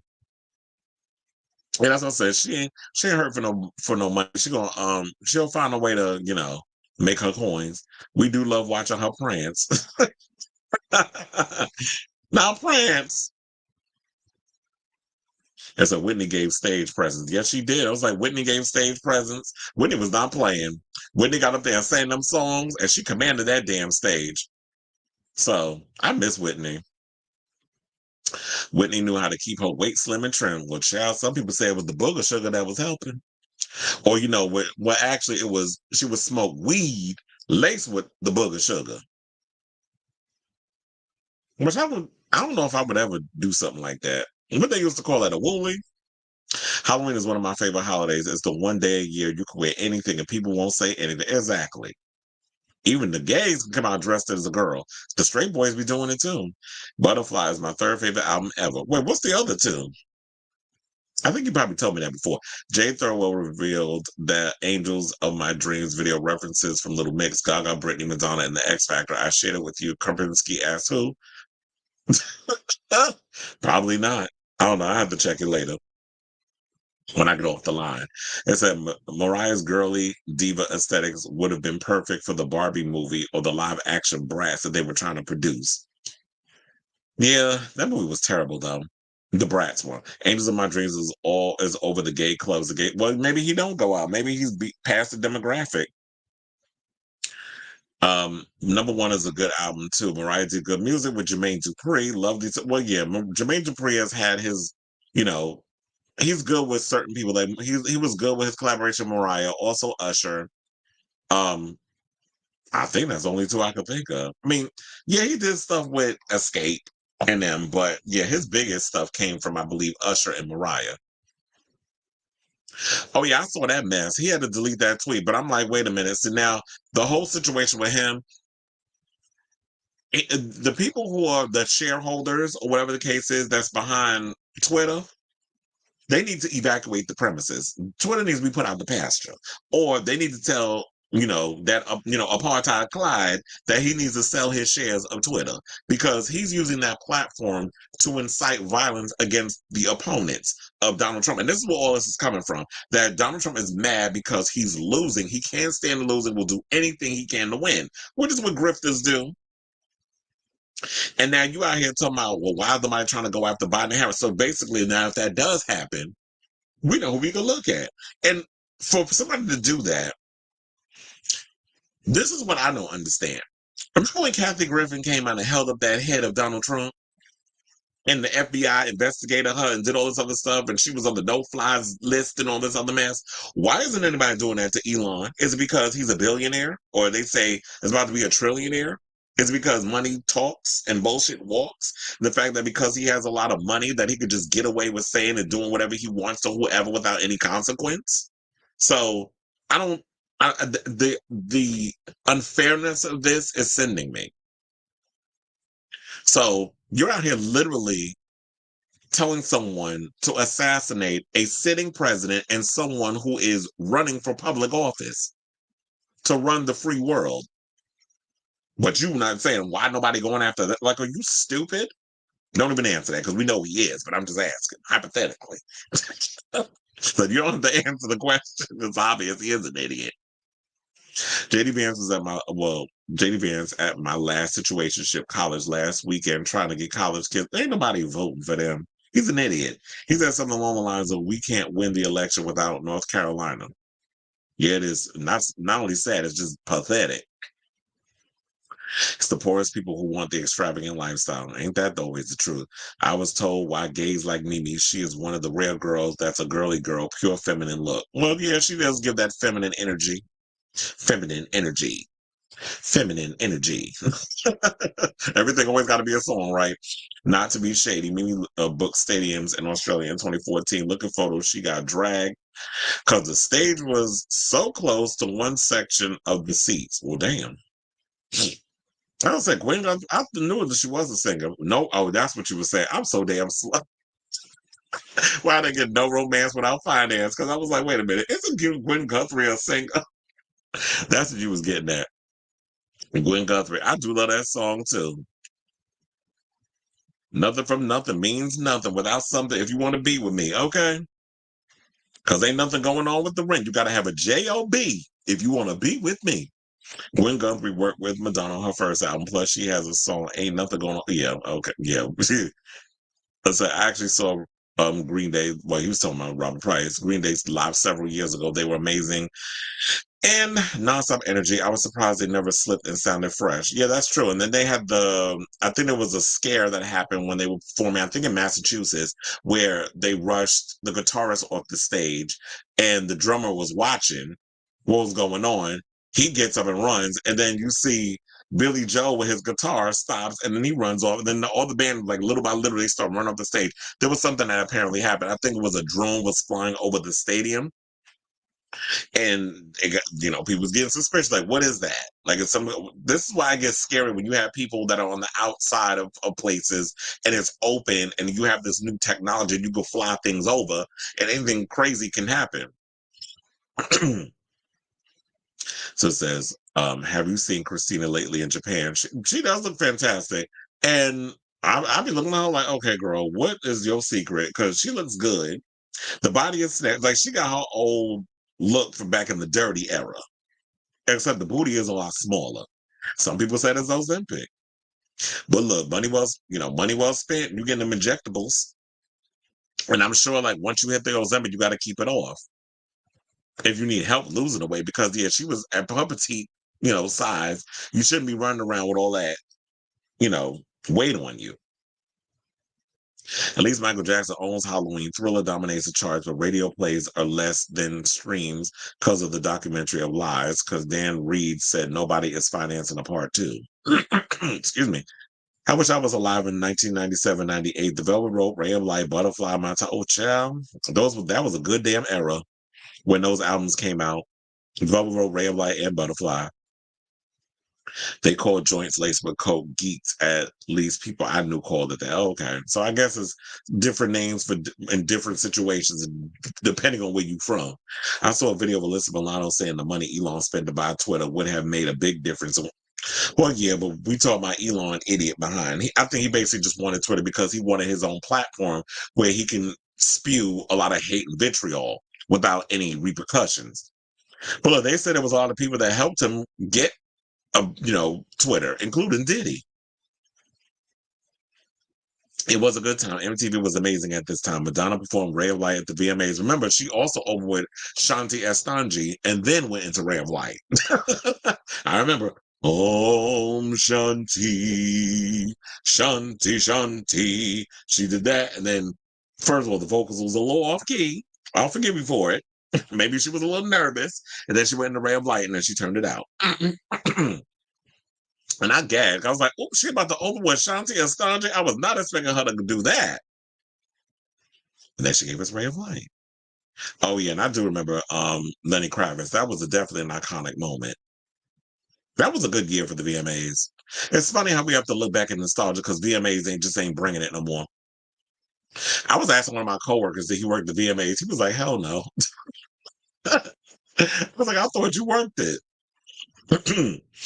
They said you said people were pissed off at Madonna for trying to evoke Princess Diana last ride and the Drowned World vid, the Velvet Rope tour on HBO, and cable was premium cable, a different time for 90s kids. Oh, you talking about when she did the Drowned World Substitute for Love video and she was in the back seat?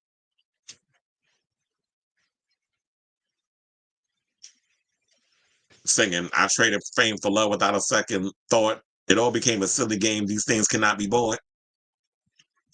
That is true. Michael Jackson could always do something during Halloween Paris, and the brothers probably would have been involved. Yeah, that would have been good if he was still alive. Maybe he would have did the whole, I'm just every Halloween I'm gonna just perform Thriller. That would be good too. Like I'm gonna just perform this entire album during Halloween. That would be amazing if they would do something like that. And then maybe he could expand on it and do a sequel to Thriller called Thrilled. And it said the opening interlude of the Velvet Rope, was my singer quote, and no one knew who Janet was. Really? And your generation, child, they need to wake up if they don't know who Miss Jackson is. Miss Jackson, if you nasty. Lenny Kravitz playing the guitar? Yes. It says Shanti Estanji is probably my favorite song from Ray of Light. Oh, I remember that too. I was like, She was off key when she sang that part. I'm like, get it together. And they said Madonna needs her own VMA award, most iconic artist. Well, yeah, true, because she did win the Video Vanguard. So maybe that's what they'll have to, if they want to keep that going, maybe that's what they're gonna have to evolve the MTV VMAs into, that the most iconic artist award. I mean, iconic has become such an iconic word that every other person is using it. So maybe they need to evolve it, but that'd be giving MTV too much credit because, like, look, they ain't even changed their logo in how many years? You expect when they evolve into something different? That was Live 8. What was Live 8? It said it said Skin and Sky Fits Heaven. I said Sky Fits Heaven. I cannot remember the full name of my two favorites off Ray of Light. And of course, Felix had to come in and say Sky Fits Heaven. Okay, so we have 3 more topics to go. And so, with that being said, if you have not already, please do me a solid and hit that like button, that subscribe button, and also smash that notification button so that way you know when we go live with a brand new episode of Chris Avalon Unfiltered.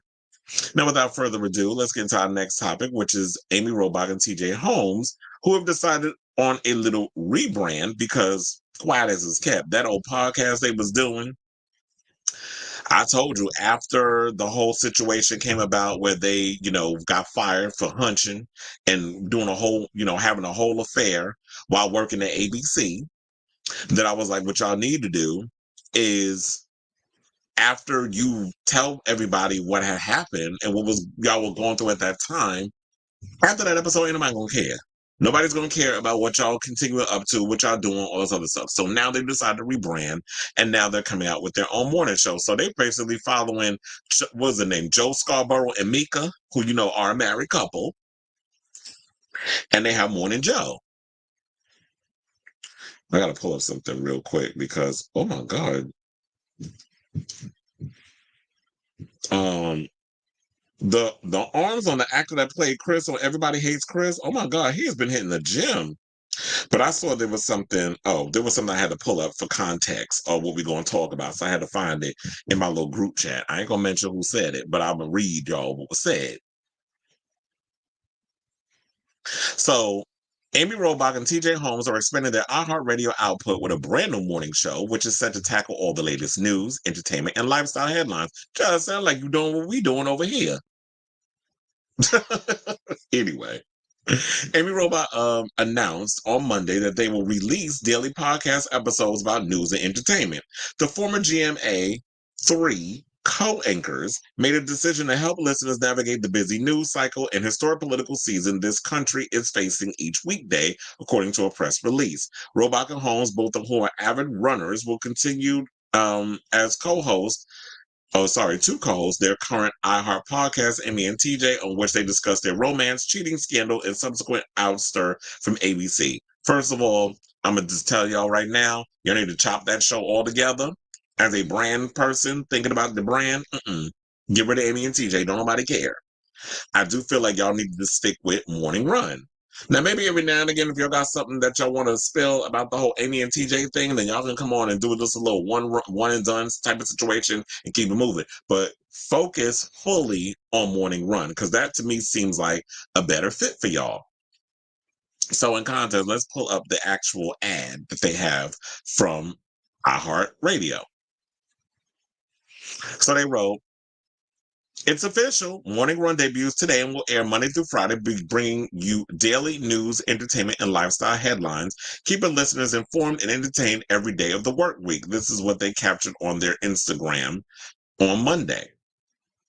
"This will be in addition to our bi-weekly podcast that features more in-depth conversations and interviews. Hope everyone will check it out and start your day with us." Well, yeah, that's why I said keep the other thing, keep it bi-weekly, where y'all basically just do more in-depth conversations, because that's like, you can have two brands. It's kind of like what I was talking to a friend of mine who actually works in casting and works in the entertainment industry, and she was saying to me that because I had on my Instagram, I posted the Timothy Champagne video and I posted the Brashear Gray, and I was posting a lot of stuff that had to do with adult entertainment. She was like, you need to have two separate brands. Like, if you're going to do adult entertainment type stuff, you can keep it on YouTube. But if you're going to do it on Instagram, create two separate things. So if you want to do a little more edgier fare, you do Chris Avalon After Dark, which is something I was thinking about in regards like the whole late night thing. And then with this stuff, stick with Chris Avalon Unfiltered, which is like, I'm pretty much doing the same thing that they're doing, where we talk about political news, we talk about hot topics, we talk about entertainment, we do those things. And then there's other parts we do the more in-depth conversations. A lot of times I feel like when I do stuff, I do more in-depth conversations in regards of whenever we talk, we get really in-depth with a lot of stuff. So I didn't even know about this stuff until a friend of mine sent me this morning. And it reminded me of a situation because they said, so let's read on, and I'm going to tell you what the conversation was with some people that we was having that kind of relates to this.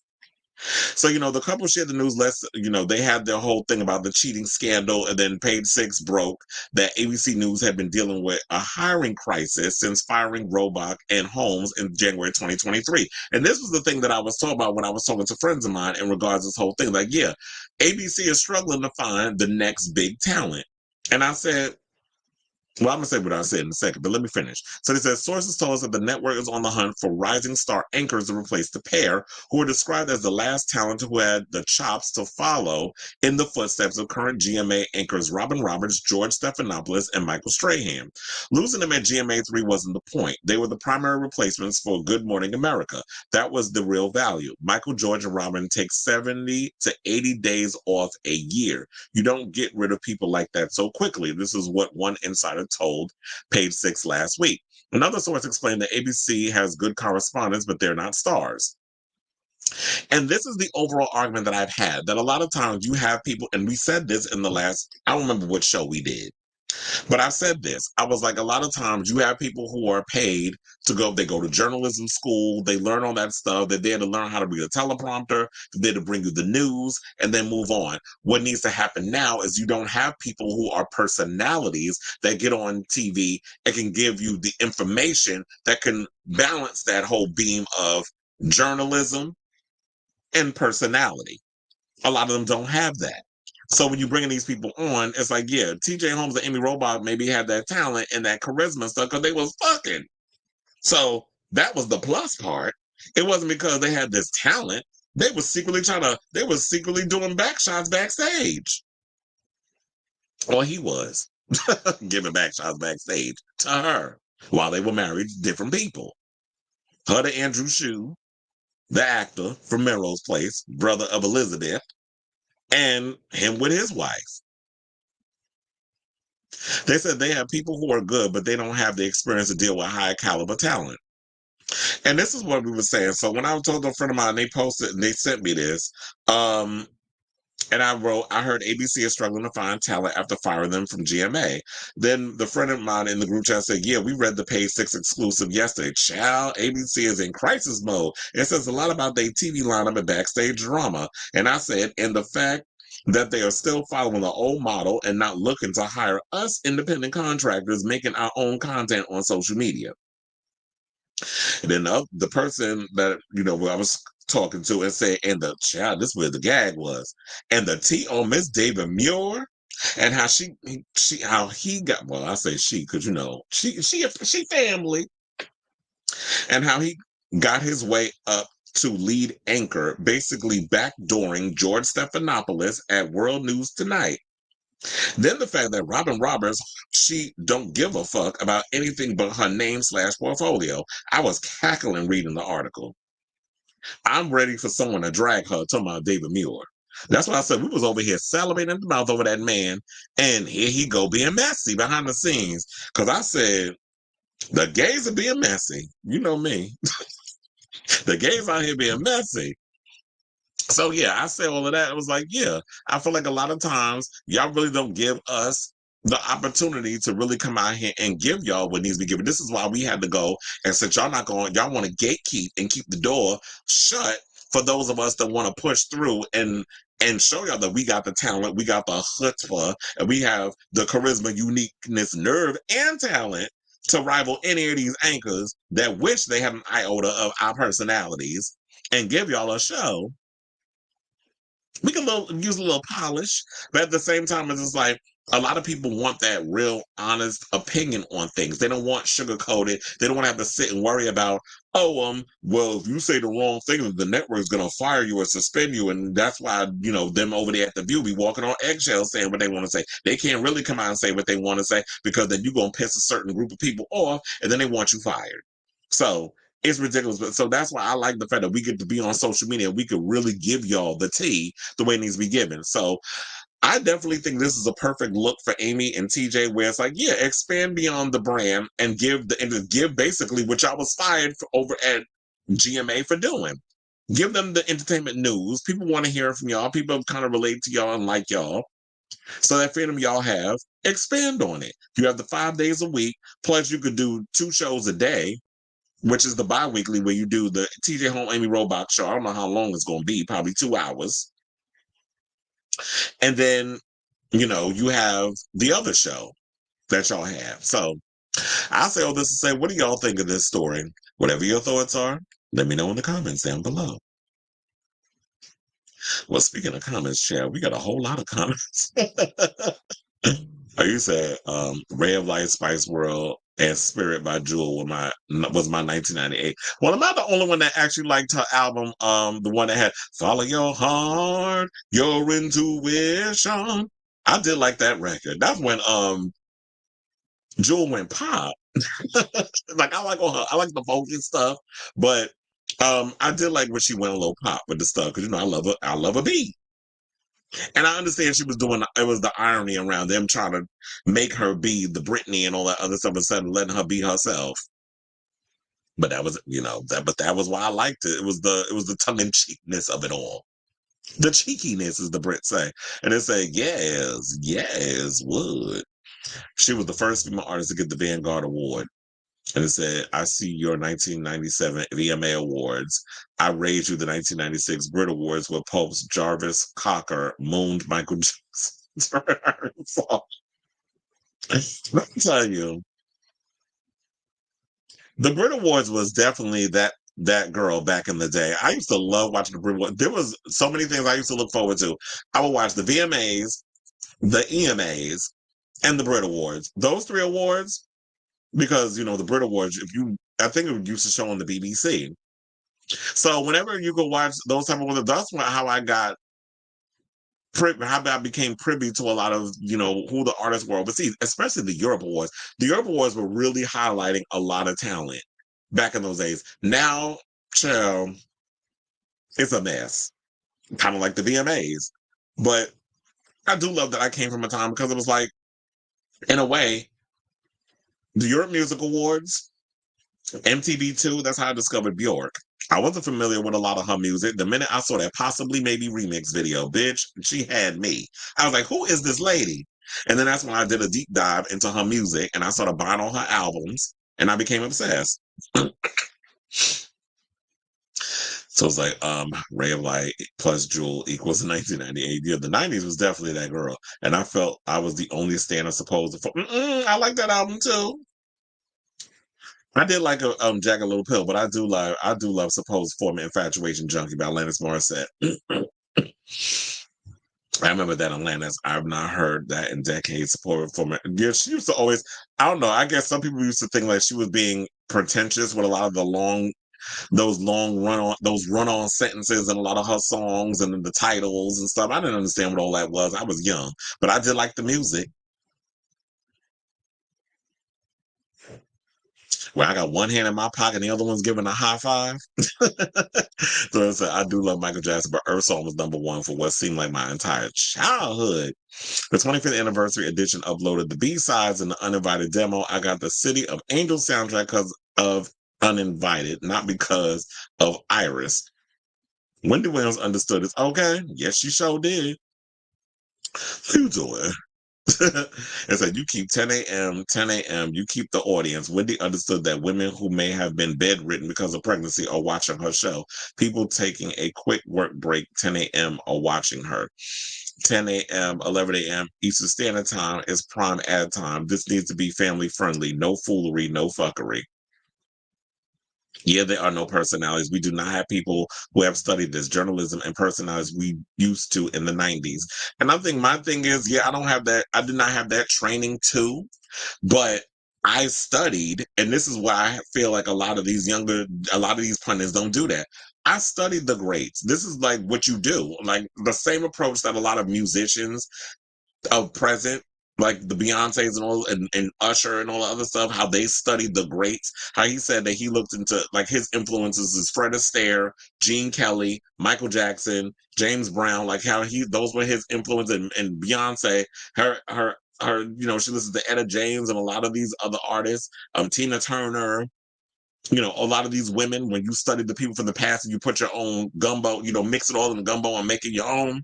That's the way I looked. Because I looked to, you had to marry the journalism and the personality, the Wendy Williams with the Howard Sterns, and then the actual people that do like the research and bring you the stuff, but then also give their opinion. Read between the lines, say the things that everybody else won't say.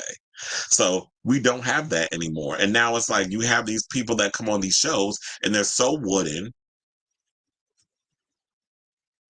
And that's about it. And so now y'all struggling.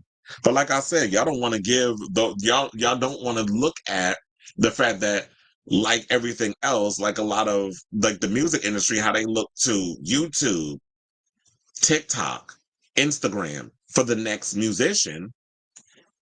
Television needs to wake up and look to YouTube and all these other places for the next big talent. Because at some point, Jimmy Fallon, Jimmy Kimmel, and all these other personalities, they're going to have to retire at some point. And then what's going to happen?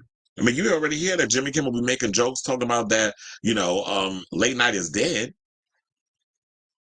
You said, I think Chris tries, but the schedule Madison Square Garden is really busy. I definitely believe once the summer's over, NBA and hockey is lots of shit.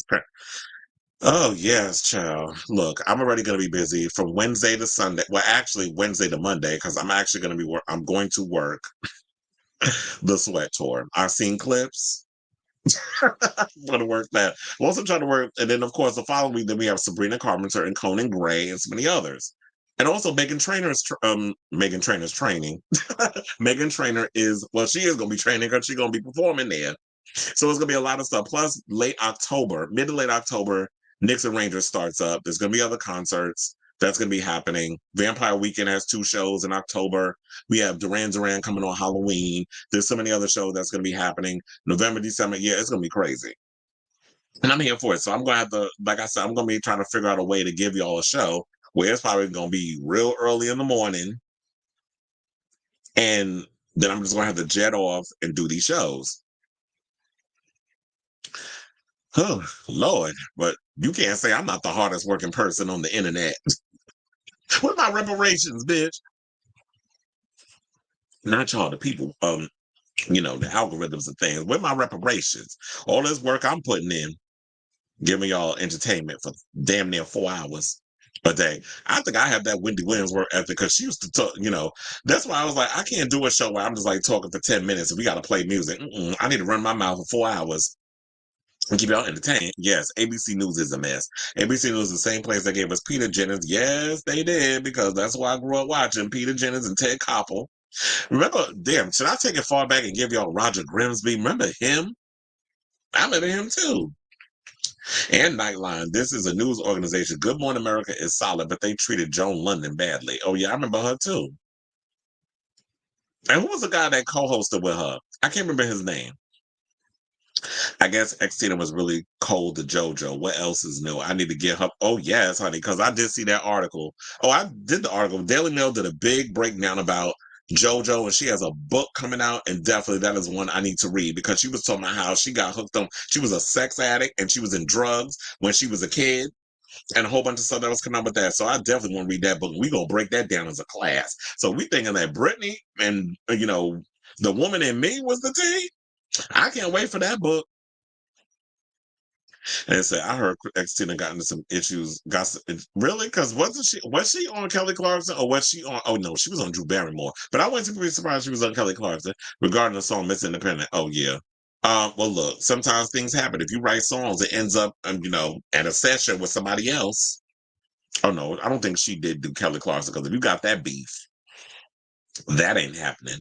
But to me, it wasn't strip era Xtina. It screamed Kelly Clarkson. Yeah, that's what I'm saying too. Like when you look at Pink, and she wrote, "What do you want from me?" That just didn't fit on what she was doing.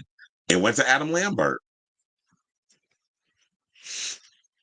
Watch Brits 2000. Jerry Hollowell. She was hella shady to the Spice Girls, who were honored with a Brit for outstanding contribution to British music, though they got dragged. Or, Jerry's still in her bitter era. I like the remix album that came out from Atlanta's last album. Wait, her recent album that came out? Because I know she's still putting out music, but I haven't listened to Atlanta since it's in 100 years. So it's I'm going to watch this. I'm so bitter and confused as to why Jerry Hollowell did this to the Spice Girls. I personally believe Victoria Beckham really never fooled with Jerry like that. I mean, really never fooled with Jerry like that. Remember when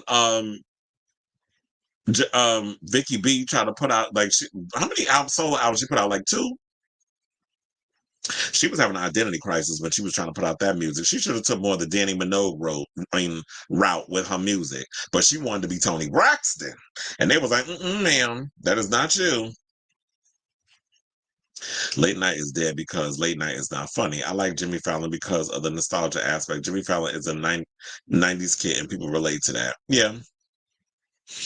Jimmy is not witty like David Letterman. Jimmy is not Jay Leno, who was funny on his own and pretty good. Well, and also Jimmy Fallon doesn't like to interact. Like, he doesn't want to do that type of style.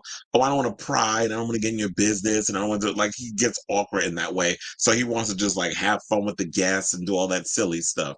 Yeah, it was Charlie Gibson. Joan London and Charlie Gibson.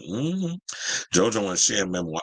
That's what I was thinking. I was like, I know there's another memoir. So I got my homework cut out for me. We got JoJo and Cher coming out. I don't like the JoJo's coming out. Although I did tell you that I saw her performance. I think it was on one of the channels. Did her and Aaron Tveit is in Moulin Rouge on Broadway, and they did a performance of it on one of the shows, and I'm like, I wasn't feeling it because these pop songs are trying to give Broadway gentrification to. I just wasn't feeling. Maybe it'll fare better if I saw it on Broadway, but when I was watching it, I just wasn't feeling it. So we'll see about that. But I definitely want to see Sunset Boulevard with Nicole Scherzinger, and I definitely want to see Cabaret with Adam Lambert. Those are two shows I want to see this year. And I think they start previews and stuff pretty soon, like this week or maybe next week.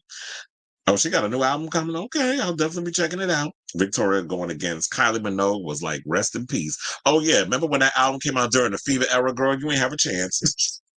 She tried to put her solo album against Kylie, and that was not going to work. And especially the Fever era, no, ma'am.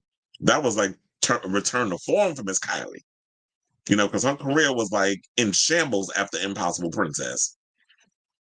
Fun fact, Beyonce's Resentment is a cover of... Is it? Who? No, I did not know that. Let me find out. She out here using Victoria Beckham music as reference, and it said interesting facts. And it said, did Victoria even put out album? Yeah, she put out music.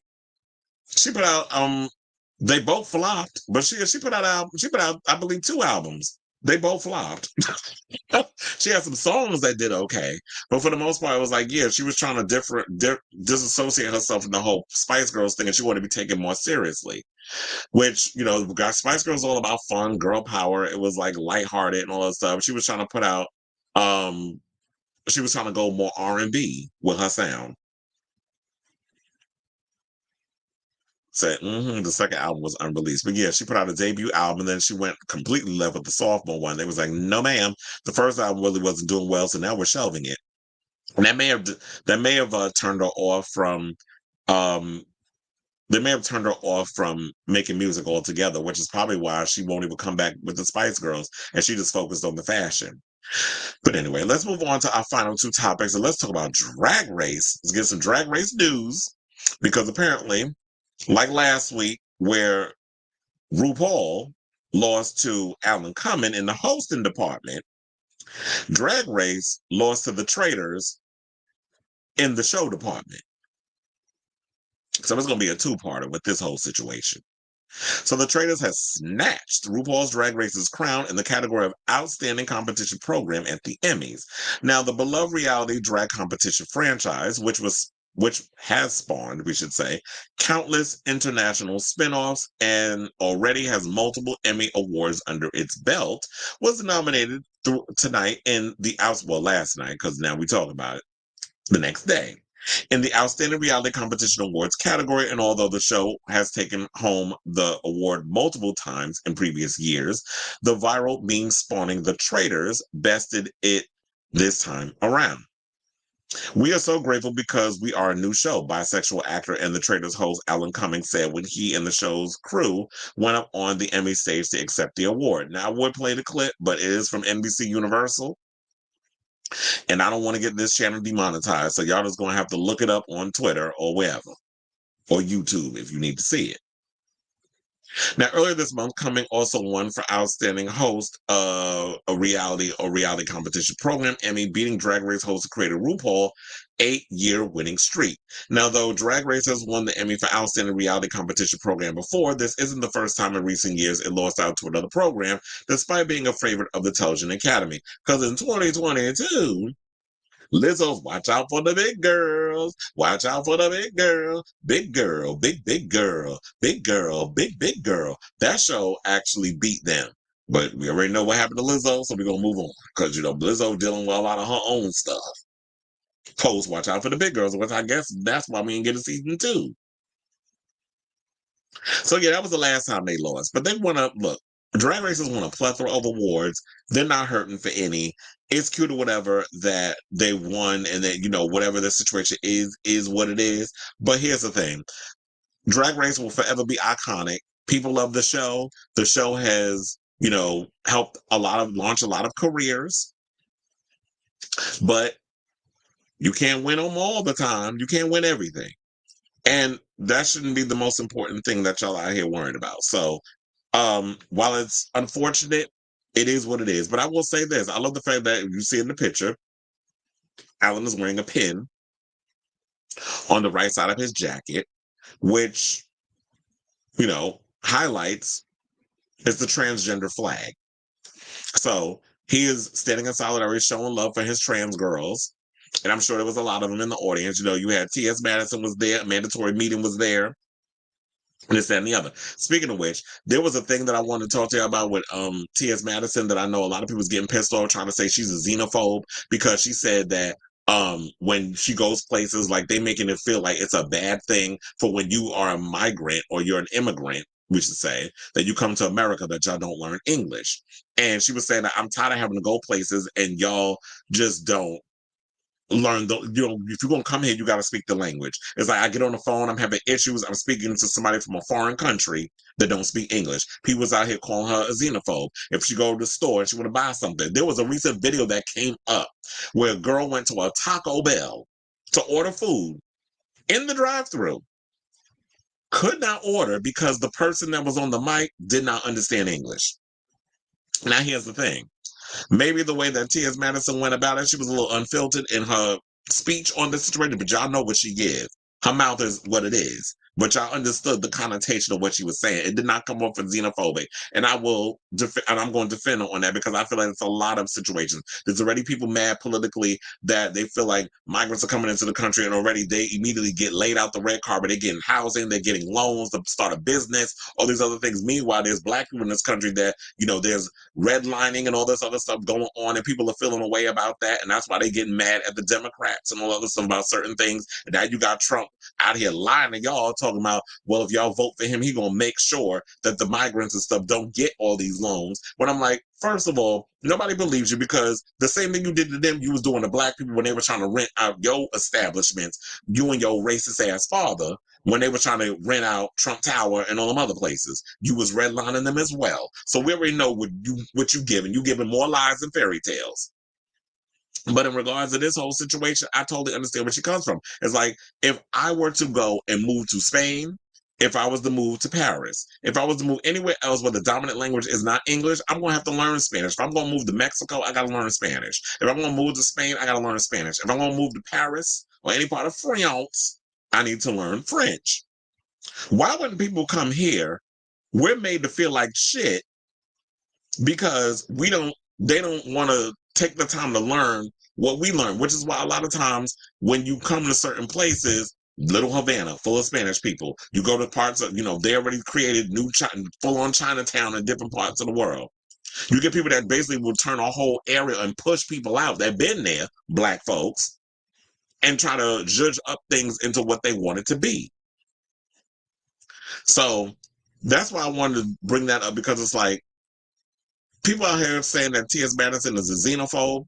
She's not. I don't agree with that. I just feel like she's airing out her grievances and saying what a lot of people are saying, especially when it comes to this country and a lot of the government, how y'all, raising up the prices to push us out, but y'all pushing more of these other people in. The way y'all just be moving and shaking in certain situations.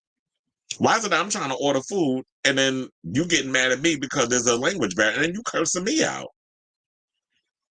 Or you being disrespectful when I'm trying to talk to you. Because I'm not giving you that. I'm not giving you attitude. Child, another thing before we get off this story about Drag Race, because I would say, like, you know what? Maybe to wrap this up, Drag Race, y'all need to step y'all pussy up in regards to y'all show. Maybe that's the reason why y'all didn't win this year. Like, I love season 16. I love some of the girls on there. Shout out to a mandatory meeting and her whole situation with Plain Jane, but people feel like that was a little too produced on Plain Jane's part. So maybe Plain Jane lost y'all the Emmy with the way she was trying to be all performative this damn season and trying to be the villain. She was trying to be Fifi. She was trying to be Mistress Isabel Brooks and all the other girls who came up here and gave full-on drama. Now, speaking of Fifi, Jeremy Carey, the artist formerly known as Fifi, went on social media because, this whole thing with Drag Race Global All-Stars, people been sliding in the comments and bringing up stuff because, Alyssa Edwards is competing on this season, and people tagging and messaging her about stuff with Alyssa. When, you know how many seasons ago that was? How many years ago that was, the beef between her and Alyssa? So she's moved on for that. She is not attached to Drag Race. I feel like she even quit drag because y'all some damn toxic ass fans caused her to remove herself from that. I don't know if she still does the cosplay. I don't know if she does like all that the drag stuff that she does like for her Instagram like she was doing in the past. I don't keep up with Fifi like that. But every now and again when I'm on Twitter posting stuff, I will see that she'll drop a tweet. So she said the following: y'all, I'm asking you nicely. Please stop tagging me in whatever drama or discourse there is with Alyssa on the new All Stars. Years ago, I expressed what others were afraid to call out on set and behind the scenes. I said my piece then. You had your chance to listen to me the first time. I moved on. Enjoy your show. Now, please stop. And it's featured, including myself, 222 reposts, 25 quotes, 5.8K likes, and 261 bookmarks. So I'm with her on that. And I don't like this season of All Stars. It feels lazy. It feels obviously overproduced by production. There's a lot of favoritism going on. The show they ain't even trying anymore. It just, it looked cheap. It's like y'all just stitched the crap together and want us to sit and watch it. I'm over it. So congratulations. So I will say this, congratulations to the traders. It's well deserved. But I do hope when it comes to the traders, what needs to happen in the future, you need to include more, with this Emmy win and you're a brand new show, you're about to go in your third season. What I'm hoping is with him winning the show now, with Alan Cumming winning and the show winning for the show part and Alan Cumming winning as host, he now has enough power and pull to bring more queer talent to compete on the traders because we need more of that. I'm tired of just like the only places we can go to be homosexual or transgender or whatever side of the spectrum you reside and conform to. That the only place that we got to go on is Drag Race to get any kind of notoriety or attention. That we need more queer talent on the traders. I hope we get to see more Drag Race girls competing on there and not just one. That you can get maybe 2 or 3 of them. Like we get multiple people from the challenge and multiple people from the housewives and things of that nature. So I know that was a lot, but it all kind of interlinks with Drag Race. So that's why I wanted to bring it up. So whatever your thoughts are on this story, I definitely want on all the stuff on T.S. Madison, on Drag Race losing to the traders, and to Fifi's comment about Alyssa Edwards. And y'all know the beef that they went through when they competed on All Stars. What was it, 2? I think it was on All Stars 2 together.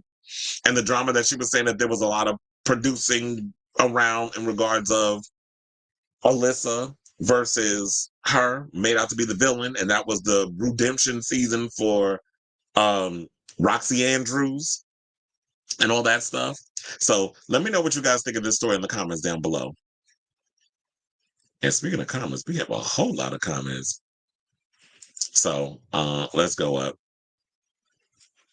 So Robert said you could stream it. It's called Victoria Beckham. It's hip hop and R&B album. Not such an innocent girl is Willa Ford. Child. Speaking of Willa Ford, I was watching Friday the 13th, the remake, the other day on my home from work. I was on the train watching Friday because I was like, it was Friday the 13th, and I need a Friday the 13th movie. And what was irritating to me, none of the streaming services have Friday the 13th movies. Luckily enough, I bought enough of them so I could have sat and watched it on YouTube. But I was like, you know what? I need to revisit the Friday the 13th remake with Jared Padalecki, Danielle Panabaker, and the rest of them that was in that film. So I sat and watched that. Willa Ford, y'all know she was in it. And an old boy from Veronica Mars, but he got the arrow in the head. And then, Miss Mamas was out there topless during the movie. So speaking of Willa, I was like, yeah, Willa Ford. I was like, that's what made me think about her. She did some collabs with Dame Bowers from Another Level that was sort of UK garage inspired. Well, I do like that UK garage sound. I remember Craig David when he came out and was doing that in the beginning. I don't know. I had like a whole back in the day obsession with like that whole UK garage sound. And I remember they were trying to bring that sound over to the US and it lasted a bit, like a season. So we moved on to the next thing. The album was canceled because the label went bankrupt, but Let Your Head Go was a gay club anthem. Alan Cumming is a gem in the industry. He was going to get the leg up, as he should, because at this point, I feel like that RuPaul has gotten lazy. He's resting on his laurels. Like I said, you need to step your pussy up. A lot of y'all just be phoning it in over on that show. And it just feels like y'all literally just be thinking like, I just feel like y'all took y'all wins for granted. So At this point, excuse me. Like I said, you can't win them all. Wait, hold on, because I had to bring all that stuff up. So, hold on. Many more. Oh yeah, I forgot. I gotta read the rest of these. So it says, but like a safe version for the mums. It said, she could have moved the product to another record company. Plus, Victoria Beckham was working with not Dame Dash, child. Well, season 14 was a train wreck of a long season that was predictable from episode 1.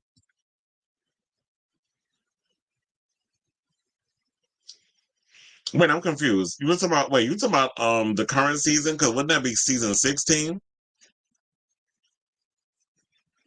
And so I saw a video of Alan talking about the Romeo and Michelle sequel. Seems it's actually going to happen. Little, they've been rumblings about it for the longest time.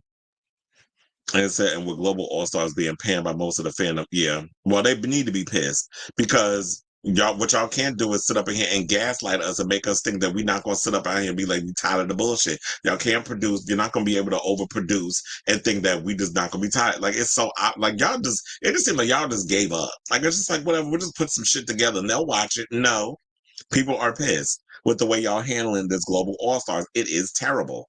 Like, I literally fell asleep in the last episode. I know who went home, but I fell asleep on it. And plus, that runway was just terrible. But I did read the cat. I did have a cackle over the outfit that Alyssa was wearing, and then they had J. Jolie responded. That was funny. It's my mom immigrated to America in 2000 and can't even attempt to say a full sentence in English. She don't give a. And so that's ridiculous. But even at Taco Bell, imagine wanting tacos and you cannot. Oh, so they was like, yeah, they went to Taco Bell, and it's like, oh, because it's Taco Bell, like you really thinking that's real tacos? That's like y'all going to Olive Garden thinking that's real Italian food. It's like you're not gonna have a real Italian in there speaking Italian, like you working at a real bougie Italian restaurant where they got that top notch wine, not that cheap, dollar store shit. But it's like, yeah, you got to bring it. And so I wonder if they're going to do to Alyssa what they did with Roxy on the last altar. Oh, you mean hyper up all the way to the end and she comes and she don't win? They might. They might be keeping her for entertainment value like they did. Absolutely. And that's what I feel like they're doing. The judges know because she's been pretty mid this season with with the fashions, with the performance. Alyssa has not stood out. But they keep on her because she's entertaining. She makes good TV. And that's basically what it's about at this point. It's not even about competition.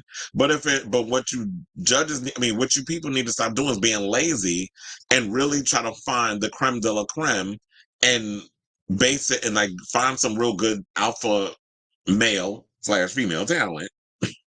Because they play on both sides of the gender and make it work in that way. But I don't know, maybe it's not working that they picking one person from each country to represent, or maybe they need to change it to change the Global All Stars name or something. I don't know. They need to figure out something if they want a season 2, because a lot of people, the assessment is a lot of people hate the first season.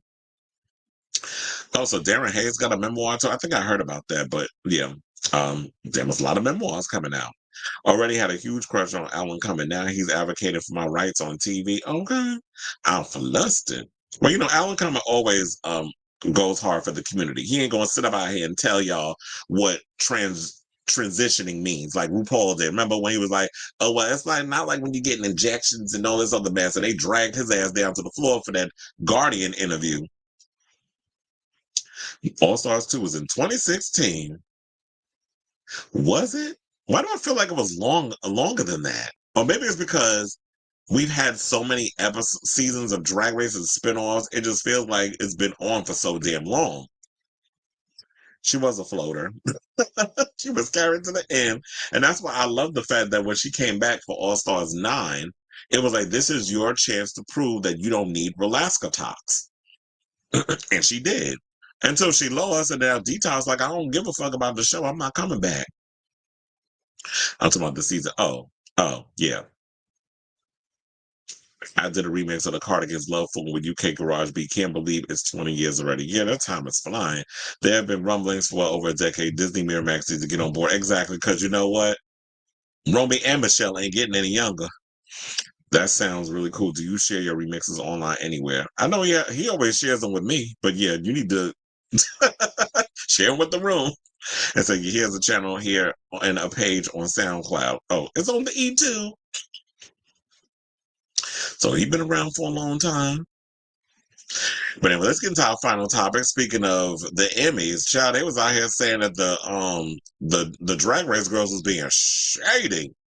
So look, they say don't be shady, be a lady. But I guess the rules don't apply to these girls because they was out here being shady at the Emmys. Well, I don't know why I want to say the VMAs so bad. Maybe because it just happened. So yeah, there goes the full cast of queens. You know, every year, just like the VMAs, they get to go to the Emmys because it's up for them.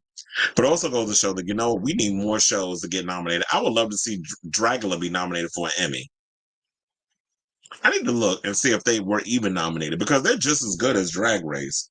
Maybe now with season 6, they'll finally be recognized. But yeah, Drag Race should not be the only gang in town that gets acknowledged by the mainstream as being the essence and the full epitome of drag.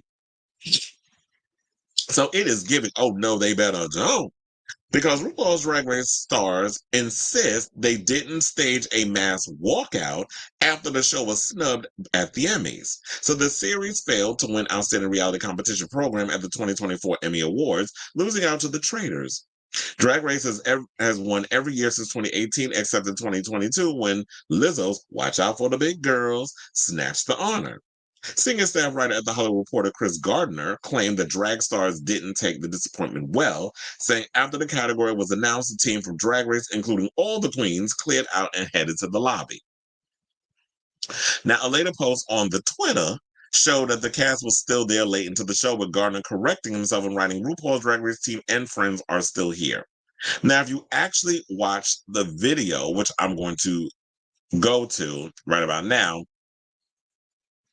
and if he was actually paying attention, this is why I don't understand why he went and put that out there, because he was being messy. The Drag Race girls, it was when they left, it was during a commercial break. It was when they had a break in the commercials. And they basically, let me play it while I talk about it and give stuff, because I can't play it.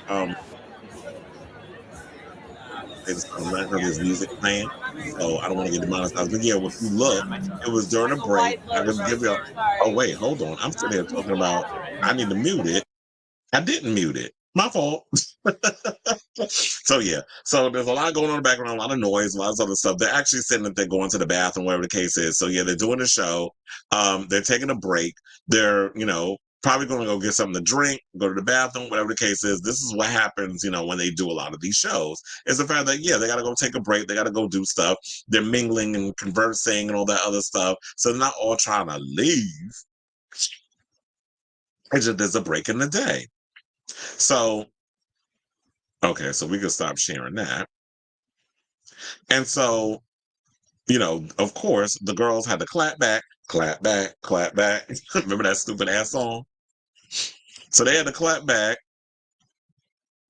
and said that, oh, child, they got stage assassination attempt trending on social media. I told you the people ain't stupid.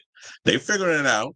Oh, wait, hold on. Let me pull this up for y'all, because I realized that I stopped showing one of the photos, and then we can get back to the story.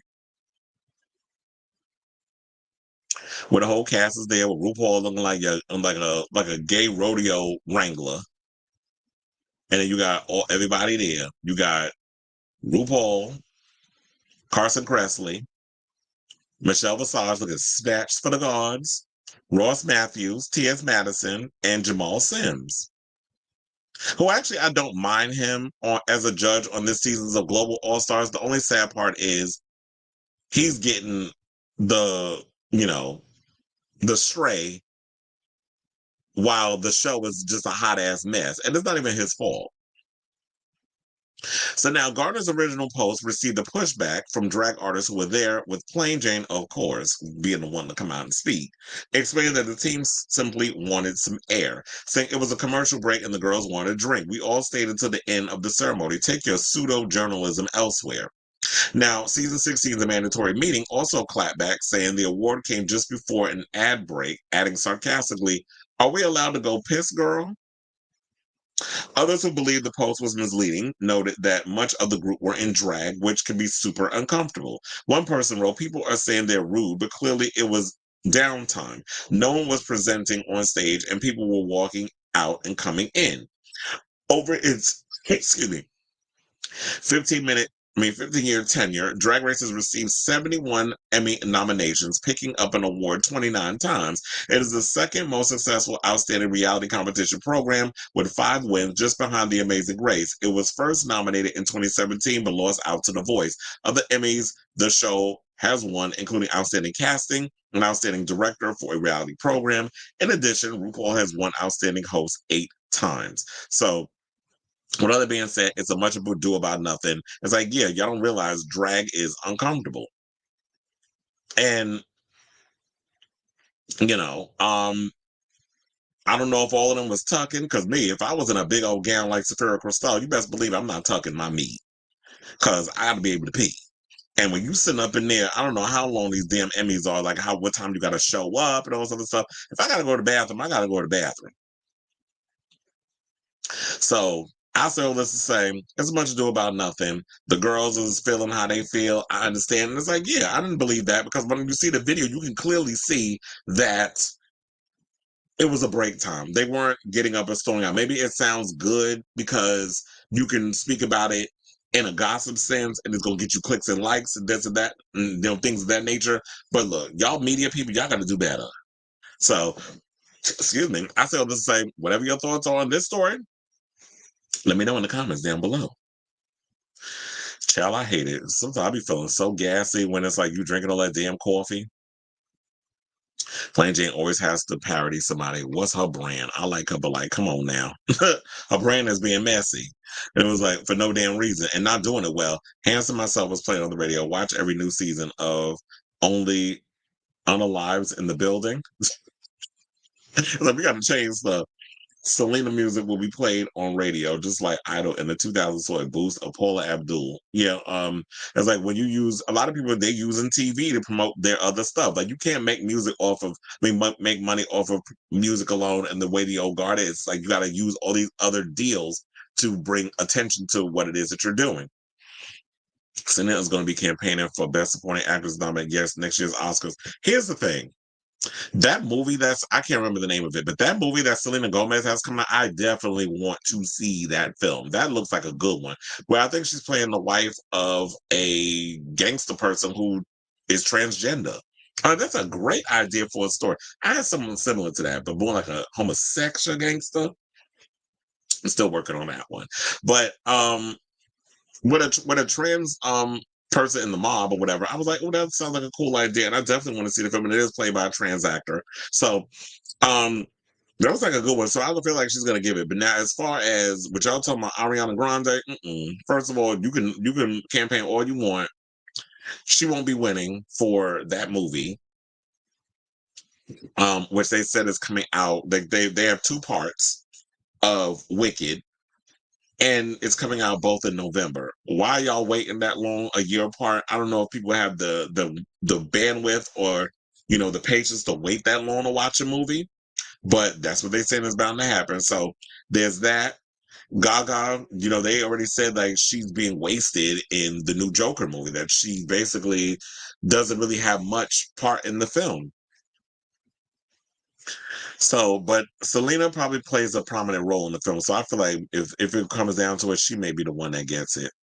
And it said Mark Cuban from Shark Tank interested in buying Twitter from Elon. Well, somebody need to, because at this point, Elon has really shitted on the legacy of Twitter. And I really hope that if Mark Cuban does buy it from him, and Elon needs to give it up, because at this point, you're burning away so much money. Just go back to making your stupid Teslas and keep and fighting with your baby mamas, because as far as like the whole Twitter thing, no. And then just create your own little, or maybe go over there with True Social, throw some money behind that since you love Trump so damn much, and let Mark Cuban buy it, and yes, bring it back and call it Twitter, and we can go back to tweeting.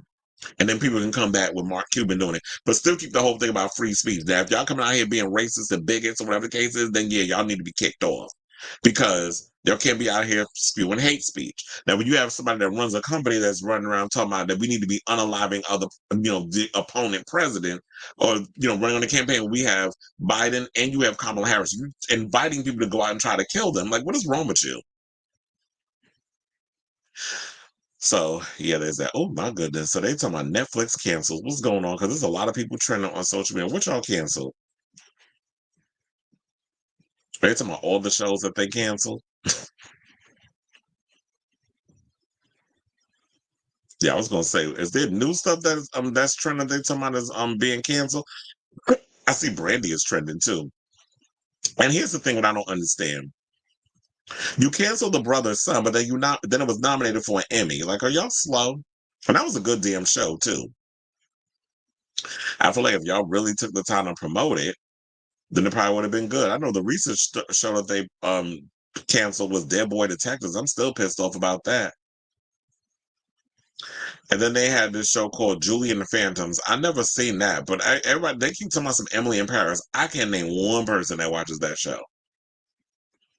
And Mindhunter. I'm still mad at y'all over that. I loved that show. But there was a lot of shows that was on that they canceled, but whatever. I feel like it seems like a lot of people on social media saying they giving up on Netflix because they keep canceling all the good stuff. But y'all keep giving us shitty movies.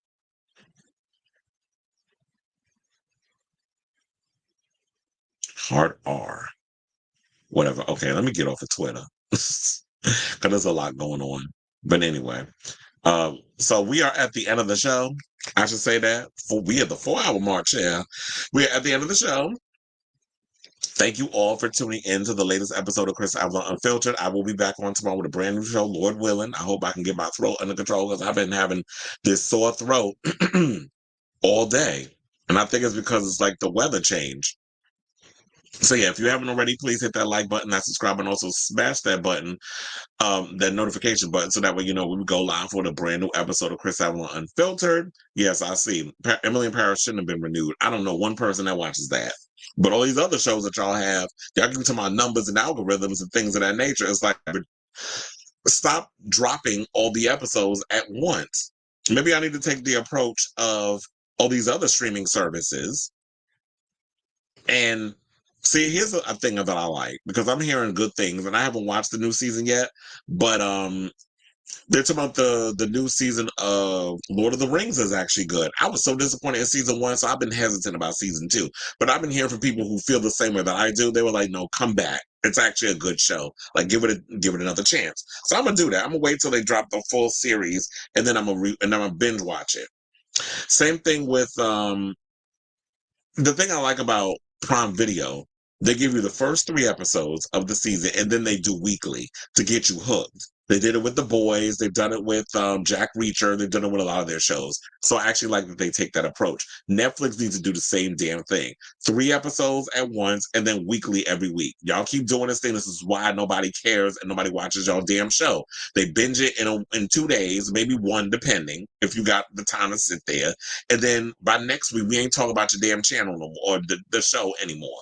This is why House of the Dragon was pulling people in and getting people, people were loving the show and it was trending and people were talking about it and people jumped in. Same thing with Lord of the Rings. Same thing with all these other shows. And now I'm hearing great things about Penguin. People say this is the best show in a long time, and I'm excited for that show. When's it come on? This Sunday? But now I'm mad because if the show does really well, Colin Farrell told me he don't want to come back for a season 2 because it's grueling putting on all that fat suit, the makeup to make him look like a completely different person. And I totally get it. It's probably grueling to be in a damn fat suit. And then they got to put fake hair on you. They got to make you look a certain way with the scar. Like, it's completely unrecognizable. So I totally get it. But maybe they need to do a little better with figuring out how to get that makeup and everything on him a lot faster. So he don't have to be sitting in a chair for like 6 hours being miserable. So I'm like, how do you think these drag queens feel when they always have to get in the costume? and perform for everybody. So yeah, I just wanted to say that it's like Netflix, y'all need to get it together and y'all need to follow these other people. Stop releasing everything all at once. And you wonder why you got to cancel shows left and right and why a lot of people be hating y'all damn channel. But y'all put all this money behind these horrible ass movies. But the TV shows, y'all don't really take the time to invest. But I definitely want to see Heartstopper. I'm actually looking forward to that. I've never seen Outer Banks, but I need to check that out. But yeah, if y'all also haven't, definitely check out that show From, because it's really good. Just in time for Halloween. Like, if y'all really want to watch a show that's like Lost, because it kind of feels like that way similarly with Lost, but just these monsters that kill people.